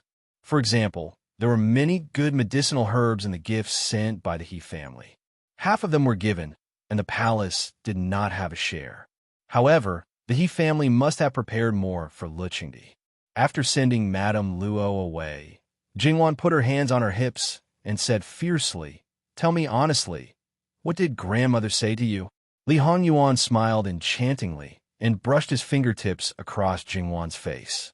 He lowered his voice. "Wan, what did your grandmother say to me?" Jingwan felt that her ears were about to become pregnant. Bastard, this trick again. Every time it was like this, but she could not resist it. She slapped his hand away. "I'm too lazy to talk to you." She turned and walked away. She could basically imagine what her grandmother would say. Li Hanyuan rubbed his fingers as if he was reminiscing. He followed Jingwan slowly with a smile. Li Hanyuan knew what would happen to noble consort Su. He also believed in Madame Luo's fighting ability. With his own reasons, noble consort Su would not care. However, the Empress would definitely not let it go. Even if she knew that Jingwan was wrong in this matter, her attitude would not be the same as noble consort Su's because this matter concerned her face and even her status. No matter how much she could bear it, she could not bear it. If she did not do anything, she would only be ridiculed by the concubines. They would think that she was not so capable. If an empress who was not valued by the emperor lost her prestige in the harem, the consequences could be imagined. Therefore, she made the empress seriously ill not only to break Prince Kang's arm, but also for Jingwan. Empress Sun was too shrewd. When she really planned something, she might not be able to completely prevent it. Just when Prince Kang's condition was stable and he only needed to take medicine for a period of time to recover, there was suddenly news from the palace that the empress vomited blood and fainted. She was in great pain. Prince Kang's heir apparent's injury could cause quite a commotion. The empress's sudden illness naturally made people feel even more anxious, especially those in Prince Kang's faction. To a certain extent, Prince Kang might be the center, but the empress was their stabilizing force. With Prince Kang's temperament and ability, if it was not for the empress, the number of people who supported him would be reduced by at least 2/3. It could be said that without the empress, Prince Kang absolutely had no hope. Prince Kang's understanding of this point might not be very clear, but he vaguely understood. So he panicked all of a sudden and did not think about anything else. He hurriedly rushed to the palace. The 2 or 3 imperial physicians who were still in Prince Kang Fu also entered the palace at this time. As for Gong Jiao, no one allowed him to go together. After all, the palace was not an ordinary place. With his status, he naturally could not go in at will. Moreover, even if he wanted to go in, it would be Li Hanyuan who brought him, not Prince Kang nor the imperial physicians. Because Yu only needed to continue taking medicine, Gong Jiao returned to Prince Jin Fu. Li Hanyuan leisurely flipped through a book and asked him to prepare before following him into the palace. Gong Jiao complied. Those who did not want anything to happen to the empress were not only those in Prince Kang's faction, but also noble consort Su and the others. If the empress fell, then the balance in the harem would be broken. There would be no one else who could compete with noble consort Su. The older emperor Luqing got, the more suspicious he became. He did not want to give up the position below him and would not sit by and watch this kind of situation. If he wanted to establish the balance, then he could only let noble consort Su fall. The other imperial concubines could not see through the stakes in this, and would also think that without the empress, noble consort Su's family would be the most powerful. They would have plenty of time and energy, and it would only be more difficult for them. Therefore, no one really wanted anything to happen to the empress at this time. It was just that when Jingwan looked at Li Hanyuan again, there was a bit of admiration in her eyes. To make the empress fall ill just like that, this ability, After tidying up properly, he slowly entered the palace. His speed was about the same as his other adult brothers. However, as the center of attention during this period of time, Jingwan naturally attracted a lot of attention. Jingwan, on the other hand, acted as if nothing had happened. Many people secretly said in their hearts, just this kind of composure is really amazing. As the mother of the country, many people naturally rushed over at the first moment, but there were even more people who wanted to go, but could not. Therefore, when Jingwan and the others arrived at Kunyi Palace, all the people who lived in the palace who could have a place were all present. No matter what they seemed to be thinking, they all showed some real or fake worry on the surface. Some even used their handkerchiefs to wipe the corners of their eyes from time to time. Jingwan quietly followed Li Hongyuan. Anyway, they could not see the Empress at this time. They only needed to wait outside. As for how long they had to wait and whether they could see the Empress, it was another matter. As for whether they, as the daughters-in-law, would serve the Empress, it was up to Emperor Lucheng to decide. However, under normal circumstances, even if the Empress woke up, she would not do such a thing to offend people. Noble consort Su saw Jingwan and the others as soon as they came in and went forward somewhat anxiously. Yuan, greetings to Imperial Mother. Jingwan followed Li Hongyuan and bowed to her. Quickly rise. Noble consort Su stretched out her hand. Probably because she thought of the current situation, she only helped her up slightly. Noble consort Su sized up Li Hongyuan. She looked as if she was ill from longing. Li Hongyuan frowned slightly. Imperial Mother's complexion is not very good. Is she feeling unwell?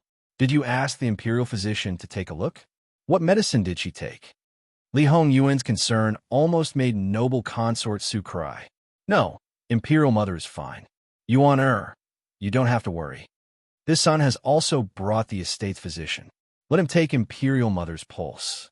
This way, this son can be more at ease. Okay, as you wish. Noble consort Su wanted to mention the unhappiness between them, but when the words reached her mouth, she swallowed them back and changed to a more tactful way of saying, it's just that Yuan hasn't entered the palace to see Imperial Mother for a long time. It's this son's fault. This son has been a little busy recently, but now that I'm done, I can enter the palace to see Imperial Mother at any time. When Imperial Mother wants to see this son, you can send someone to inform this son. The meaning behind his words couldn't be more obvious. Noble consort Su was naturally happy that her son no longer avoided her, but she also knew very well that there was already a gap between them, and she was afraid that it wouldn't disappear. Noble consort Su didn't have the courage to touch it and tear open the scar, because she wasn't sure if it would heal bit by bit or worsen even more after tearing it open, so she could only maintain the status quo. Afterwards, Noble consort Su pulled Li Hongyuan aside and chatted with him. Perhaps it was because Li Hongyuan was protecting Jingwan and didn't have a good impression of Jingwan, but for the sake of her son, she still said a few words to Jingwan. Jingwan responded with ease. As for the relationship between her and Noble consort Su, who would care about the true relationship between them? Noble consort Su discovered that when she spoke with Jingwan, the aura on her son's body was clearly gentler. In her opinion, this son still hoped that the mother-in-law and daughter-in-law could get along well, so she endured the unhappiness in her heart and chatted with Jingwan more. Jingwan saw this and understood that she was in the palm of her son's hand. It could even be said that she was being toyed with. To be honest, Noble consort Su, as a mother, was actually quite bitter and sullen. However, Jingwan didn't sympathize with her. It could only be said that Noble consort Su reaped what she sowed.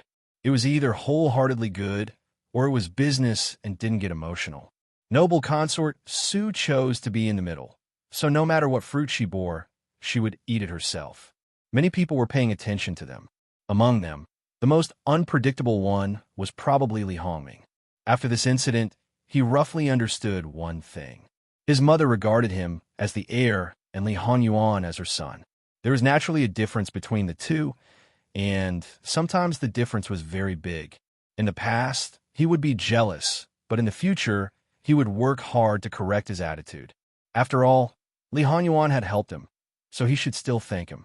He hadn't found the opportunity before, so he had to do it as soon as possible. Princess Consort Rue saw everything. She lowered her eyebrows and didn't say a word. Greetings to Imperial Father. These words alarmed the others. Then, they all saw Lu Qingdi coming out of the Empress's bedchamber and greeted him one after another. Lu Qingdi nodded indifferently. You may dispense with the formalities. Then his eyes fell on Li Hanyuan. Sixth brother, where is the doctor in your mansion? Let him enter the palace and take a look at the Empress. Anyway, Gong Jiu's medical skills have been shown once by Prince Kang's heir and have been recognized by the imperial doctors. Naturally, no one would say anything at this moment. When I entered the palace, I brought him with me. He is now outside the hall.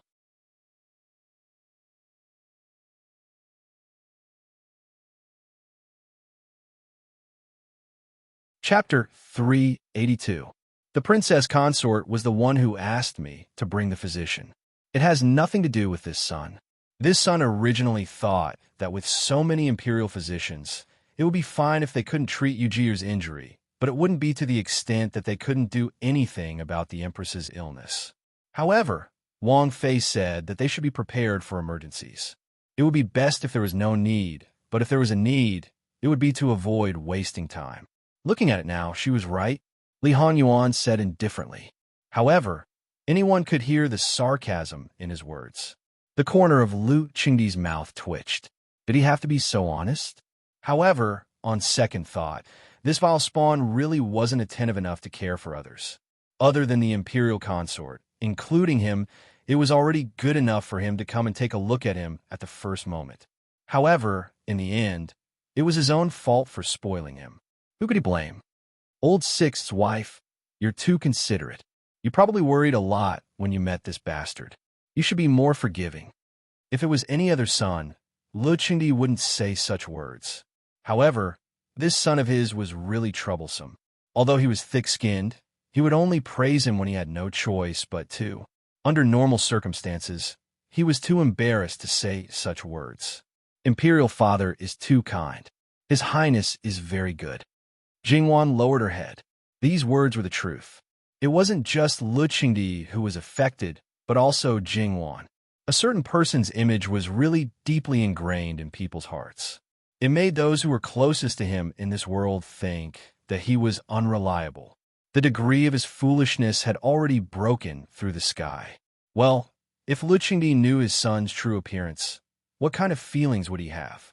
What kind of expression would he have?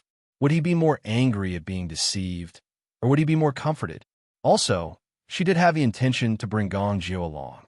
However, before she could say it, a certain person had already arranged everything. Well, she would feel embarrassed if he put all the blame on her, even though she wouldn't blush. She had gained a good impression in front of Lu Qingdi, but it would probably also gain a bad impression from other people. After all, if it was Li Hanyuan who did this, they probably wouldn't have any reaction, because nothing he did could be judged with common sense. However, it was different if it was her. She might be thought to have sinister intentions, especially in noble consort Su's heart. She was so filial to the Empress, but so unfilial to her. Thinking about this, Jingwan's heart was a little messy. Well, it doesn't matter. If the soldiers come, the husband will block them. If the water comes, the husband will cover it.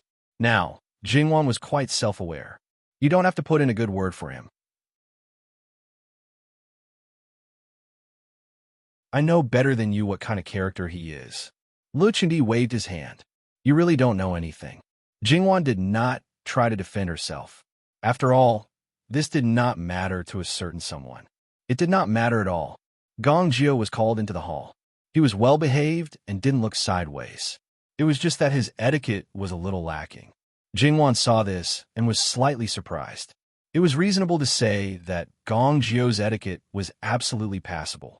However, since he was brought back from the outside, his perfect etiquette was a flaw. If people noticed it, it might arouse suspicion. At that time, he might really be thought to have ulterior motives. She didn't know if it was a Yuan who reminded him, or Gong Jiu himself who noticed this. At least, Jingwan herself only reacted when she saw Gong Jiu salute. Therefore, no matter who it was, it could only mean that she was far from enough. Lu Qingdi already knew that the new food doctor of Jinqin Wang Fu was young, but after seeing the person, he was still a little surprised. Although it was said that those who reached the top were the seniors, but in some industries, being young would still be looked down upon. If it wasn't because he was Prince Kang's Shitsi, Gong Zhu definitely wouldn't be able to stand here easily.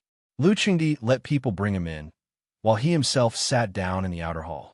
In addition to Prince Kong, all of Lu Qingdi's children, daughters-in-law, son-in-law, and concubines were present. As for the grandchildren, as long as they could walk, they were also present. The number of legitimate children and concubines was not small, so it looked a little crowded. After that, it was estimated that the princesses and fumas of the same generation as Lu Qingdi, as well as the people with status in the Li clan, would also enter the palace. This number of people was enough to give people a headache. Lu Qingdi waved his hand to let all the concubines return to their own palaces and take away all the younger generation. It wasn't that no one wanted to express their worry or filial piety, but when Lu Qingdi swept a cold glance at them, whether it was their expression or their movements, they all froze and then resentfully left. Jingwan followed Li Hanyuan to Su Gue Fei's Yuchui Palace. In addition to the two of them, there was naturally also Prince Rui's Qin Wang Fei and their two children, as well as Princess Min Xiang and her Fuma. Princess Min Xiang was Su Gue Fei's beloved daughter and was naturally doted on. The status of the Fuma she chose was naturally about the same as the other princesses. The difference was that Princess Min Xiang was very overbearing. She didn't even think about being a concubine and had a high and mighty attitude when facing her Fuma, as if that wasn't her husband, but a male pet she raised. She could summon him and send him away as she pleased. The fifth Fuma was also submissive and had an appearance of being bullied. Ever since Princess Min Xiang got married, she had been living in her own residence.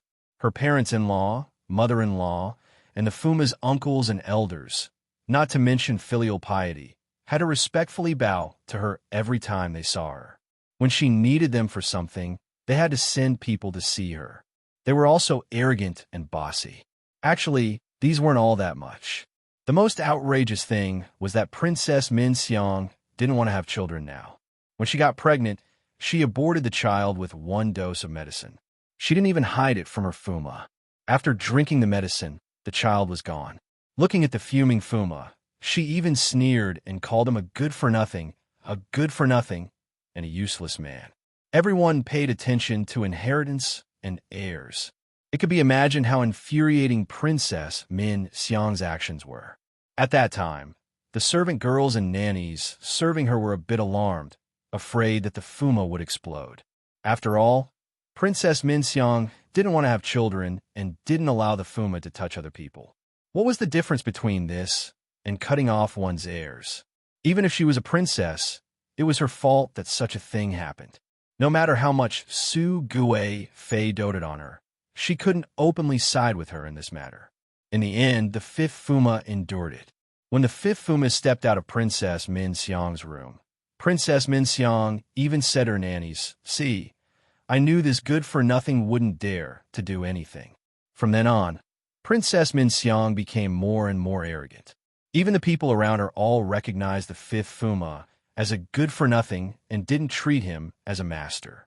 Every time they met, it was already good enough that they could greet him hastily. Princess Min Xiang didn't like him, but liked to cause trouble. She would call him to the princess residence every day.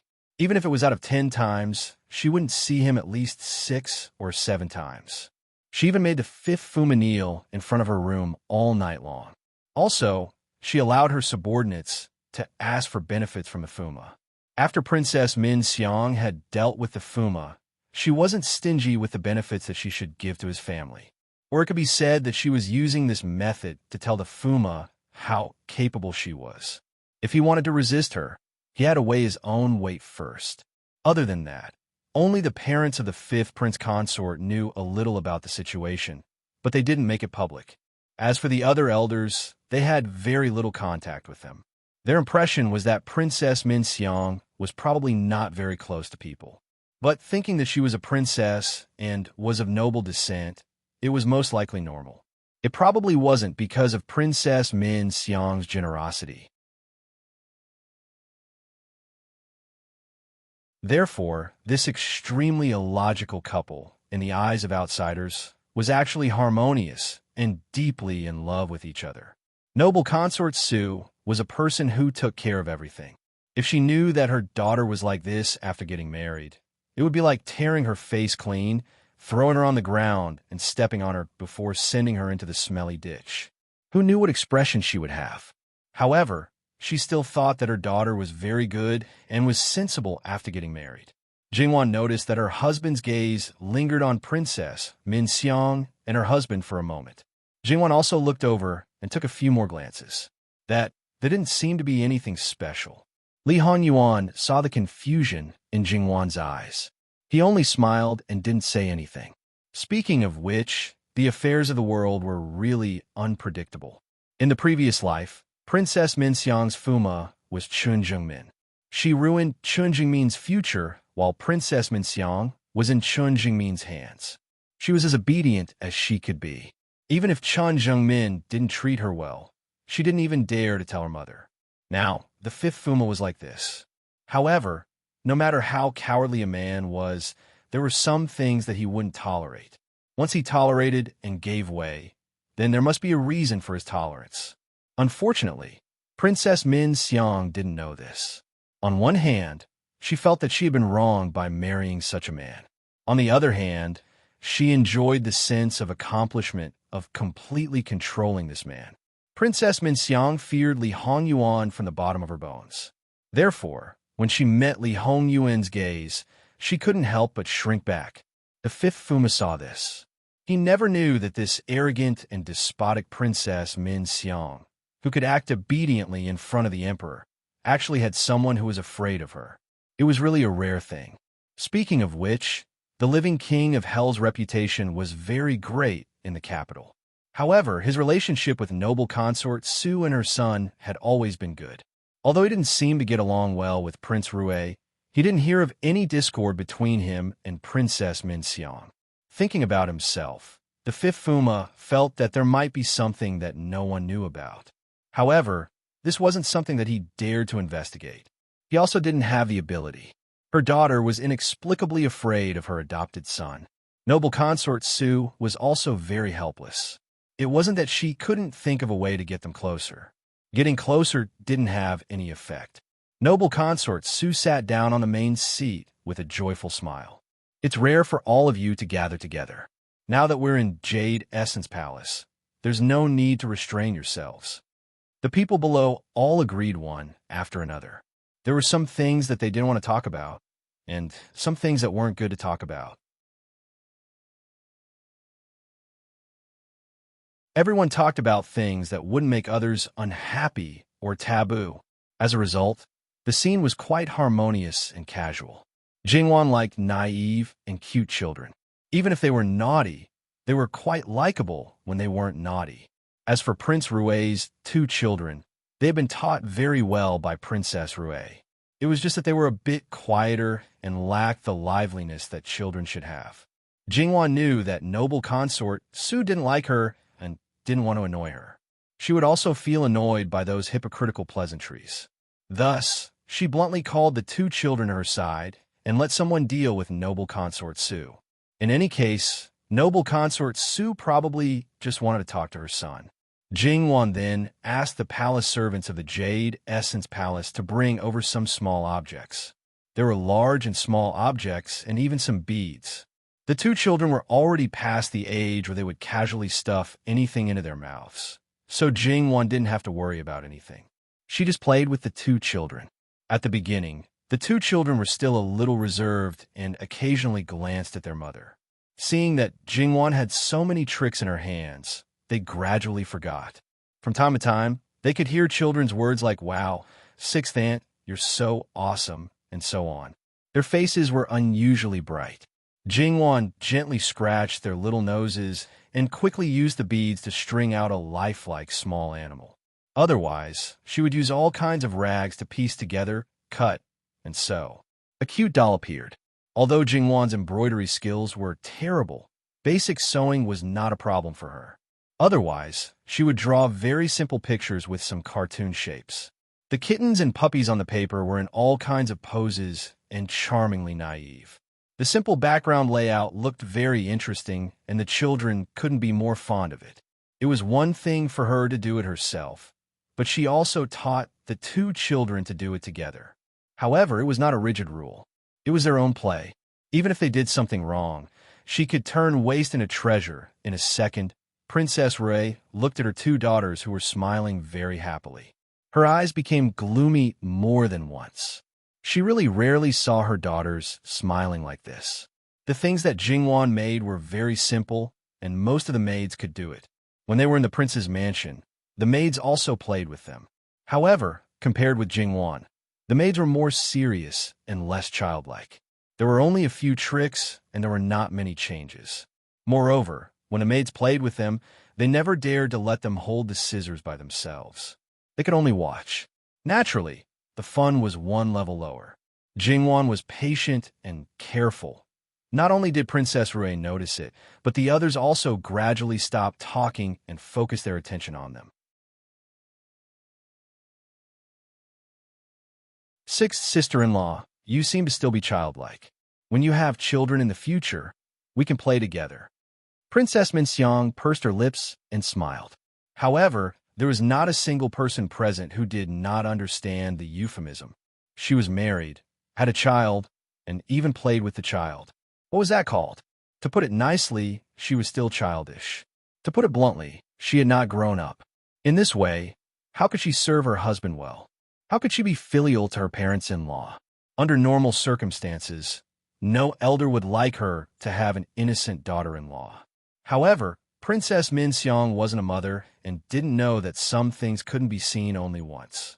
She also didn't know that no matter if it was Princess Rui or noble consort Su, when they saw the two children's smiles, their hearts were indescribable.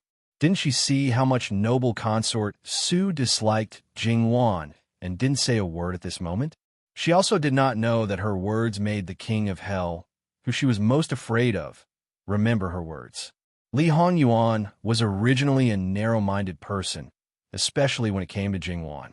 Even if she said the word no to Jingwan, he might take revenge on her at any time.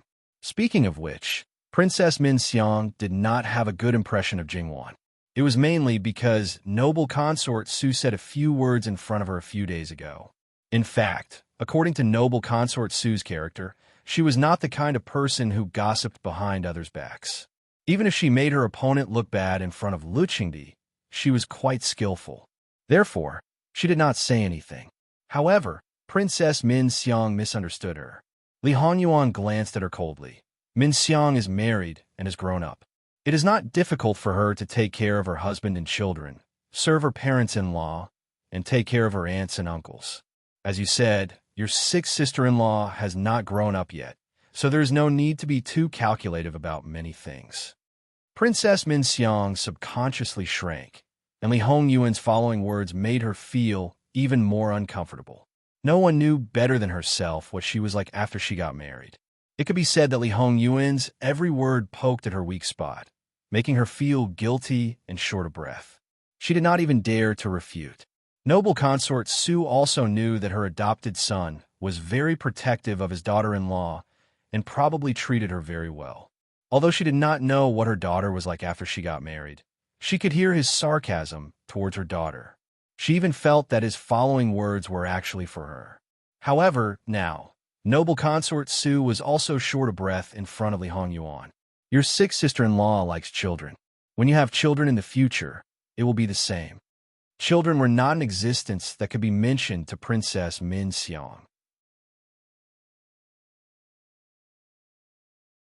After doing such a thing, she could not be righteous, so she did not dare to say anything.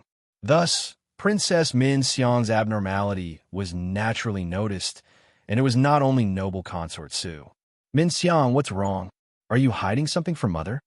Princess Minxiang had a powerful backer in the palace, and basically did not know how to restrain herself or look at other people's faces. Compared to those princesses who did not have a mother and did not have any favor. She was simply a naive and sweet girl. Of course, it was the kind that was absolutely derogatory. Thus, she could not hide anything at all. When noble consort Su asked this, she appeared to be at a loss. Then, she subconsciously looked at the prince consort beside her. Her face was a little pale, but there was a warning in her eyes and a pleading that she did not realize. Because of the angle, other than the fifth prince consort, only Jingwan saw it when she looked up unintentionally.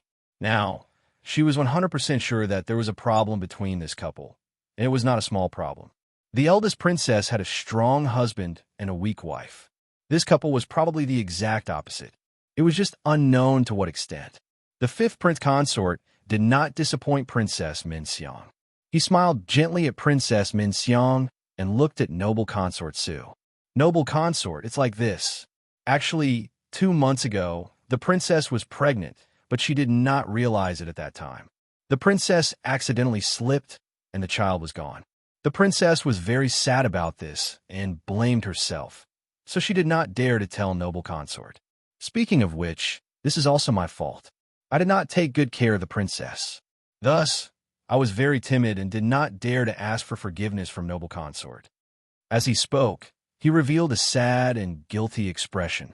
When Princess Minxiang heard this, she nodded vigorously and also became sad. It really looked like that. However, her acting skills were not up to standard. In some people's eyes, it was simply clumsy. With noble consort Su's thoughts, she naturally understood that there was probably another problem. Taking into account the current situation, she did not continue to ask. She even comforted her with a few words. She was still young and had to take care of her body. She would definitely have a child. She had to be more careful in the future. It was said that the Empress had already woken up. Although she was still dizzy and did not know what had happened, the illness this time came too suddenly and too quickly. She probably would not recover so quickly. Moreover, it would be difficult for her to even get out of bed in a short period of time. Fortunately, there was no danger to her life. She just needed to recuperate well, and it would not affect her lifespan. However, it was best not to overwork her mind, especially during the period of recuperation. It was best not to worry about anything. Knowing this situation, everyone heaved a sigh of relief. For noble consort Su and the others, this situation could be said to be quite advantageous. As long as the Empress was alive, they did not have to worry about Lu Chengdi creating another balance. Moreover, she was lying in bed and could not do anything. Noble consort Su and the others would have fewer restrictions. However, the reason for her illness was probably still because of Prince Kong. Everyone knew the unfinished words. Lu Chengdi was so angry that he kicked him twice and then punished him to kneel. This time, Prince Kong was very obedient. He lowered his head and did not say a word. After making sure that the Empress would get better, Lu Chengdi left the Empress's palace and went back to do his business. From this point of view, it seemed that he was not too bad. But who knew if Lu Chengdi was also putting on an act? The Empress's current situation was really not suitable to be disturbed. So Lu Chengdi sent all the people in the palace back. Noble consort Su wanted them to stay in the palace for dinner. In fact, the most important thing was to ask Li Hongyuan's opinion. She did not need to ask about the others at all. She just needed to say a word. Li Hongyuan nodded and agreed. Noble consort Su immediately beamed with joy. Seeing her reaction, Jingwan could not help but silently complain in her heart. Noble consort Su, have you ever thought about the feelings of your own children? Sure enough, you are the same as His Majesty. You are used to being abused by this son. Then, after His Majesty, you have a tendency to be abused, whether you admit it or not. This was the ability of the King of Hell. No one else could learn it. It was just a meal. Even if Li Hongyuan was not there, Jingwan could eat. With him there, she did not have to worry about anything. She did not have to be careful about what she said to guard against traps. In his mansion, Li Hongyuan took care of Jingwan in some ways. It had become a habit, so he restrained himself. Sometimes, his words and deeds were still very obvious, especially when compared with the other two couples. Therefore, what Jingwan did not know was that she had unintentionally fed some people a lot of dog food. Without comparison, there would be no harm. If the comparison was too obvious, the harm would be too great. In the past, outsiders rarely saw the way they got along with each other. Needless to say, Princess Rue and Prince Rue had always treated each other with respect. She tried her best to be Prince Rue's wife. Prince Rue took care of her and treated her warmly. That was simply a joke. Although Princess Min Xiang had control over her prince consort and did not have any concubines by her side, she only had hatred in her heart. Princess Min Xiang never knew that her brother had such a side to him. How could she not be envious and jealous of Jingwan?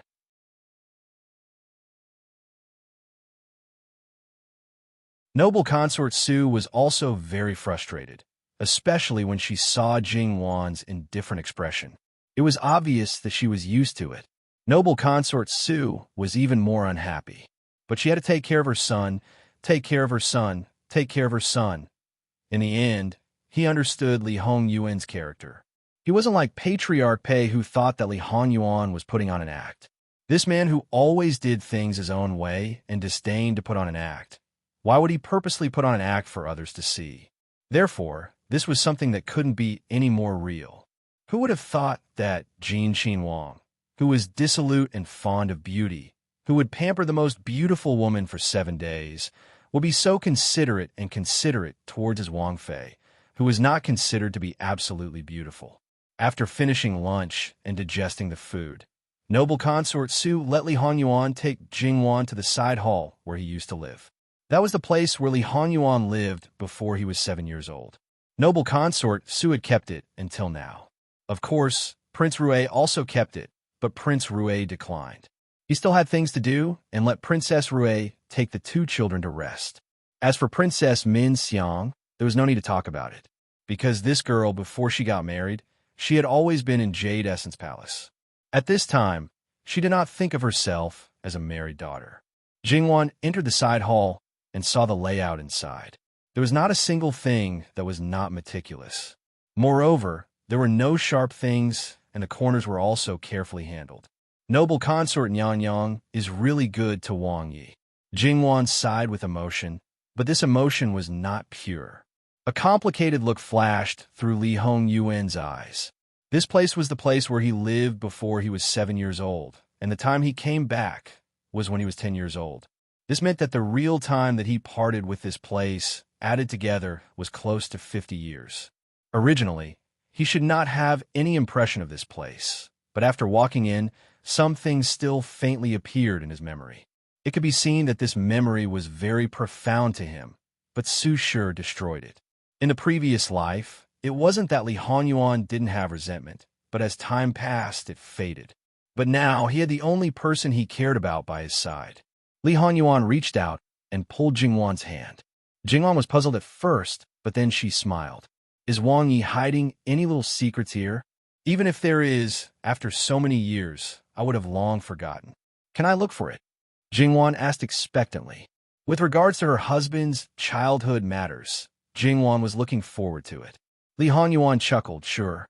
Then, Jingwan happily went on a treasure hunt. This side chamber was large enough that Jingwan spent almost the entire lunch break searching for treasures. Needless to say, she really did find some things. Among them, there was a small box that was locked. It looked like it hadn't been opened for many years. Therefore, even if this box was known to exist, noble consort Su and the palace made to clean this bedchamber probably didn't know what was inside. Li Hongyuan carefully thought about it. According to his vague memory, he searched several places and finally found the key. I didn't know that Yuan was so good at hiding things. Jingwan opened the box, and the things inside were completely revealed. They were all small things, and most of them were toys. However, it was obvious that in the eyes of a child, these things were treasures. Li Hongyuan basically didn't remember the origins of these things, but among them, there was a red fortune bag that he took out. What's wrong? Do you have an impression of this thing? Li Hongyuan shook his head. He had already felt that there was something inside. When he opened it, it was a piece of jade. However, the moment he saw it, Li Hongyuan's expression became abnormal. It was a very special piece of jade. It was crystal clear and slightly yellow in color, but there were scattered blood-red patterns that looked like cracks. It didn't look like they were blended, but rather the cracks were completely embedded in it. However, the surface was incomparably smooth. According to the current technology, such a thing couldn't be artificially created. Jingwan felt that it was strange, but it wasn't unbelievable. After all, there are all kinds of strange things in the world. It looks quite beautiful, Yuan. What's wrong? Is there something wrong? Li Hongyuan restrained the emotions on his face. It's nothing. I just remembered that this was left behind by the imperial consort. It's the only thing she left behind that is in my hands. If that was the case, Li Hongyuan naturally wouldn't do anything. However, before he died in his previous life, this piece of jade was with him. It shouldn't have been strange. However, after he moved out from here at the age of 7, other than occasionally coming in the first year, he never came in again. In his previous life, after he ascended the throne, he sent the palace servants to clean up this place. He didn't touch it at all. As for whether this box was in his hands or not, he forgot. However, he was 100% sure that this jade wasn't with him. A few years before he died, this jade inexplicably appeared by his side. He even carried it with him from time to time. However, now that he thought about it, he couldn't remember how this jade appeared. He cared about it so much that it never left his body. There was no reason for him to forget its origin. The more he thought about it, the more suspicious it became. It was as if it appeared out of thin air, and he didn't suspect it at all. At that time, he seemed to have completely forgotten that this was something left behind by his biological mother.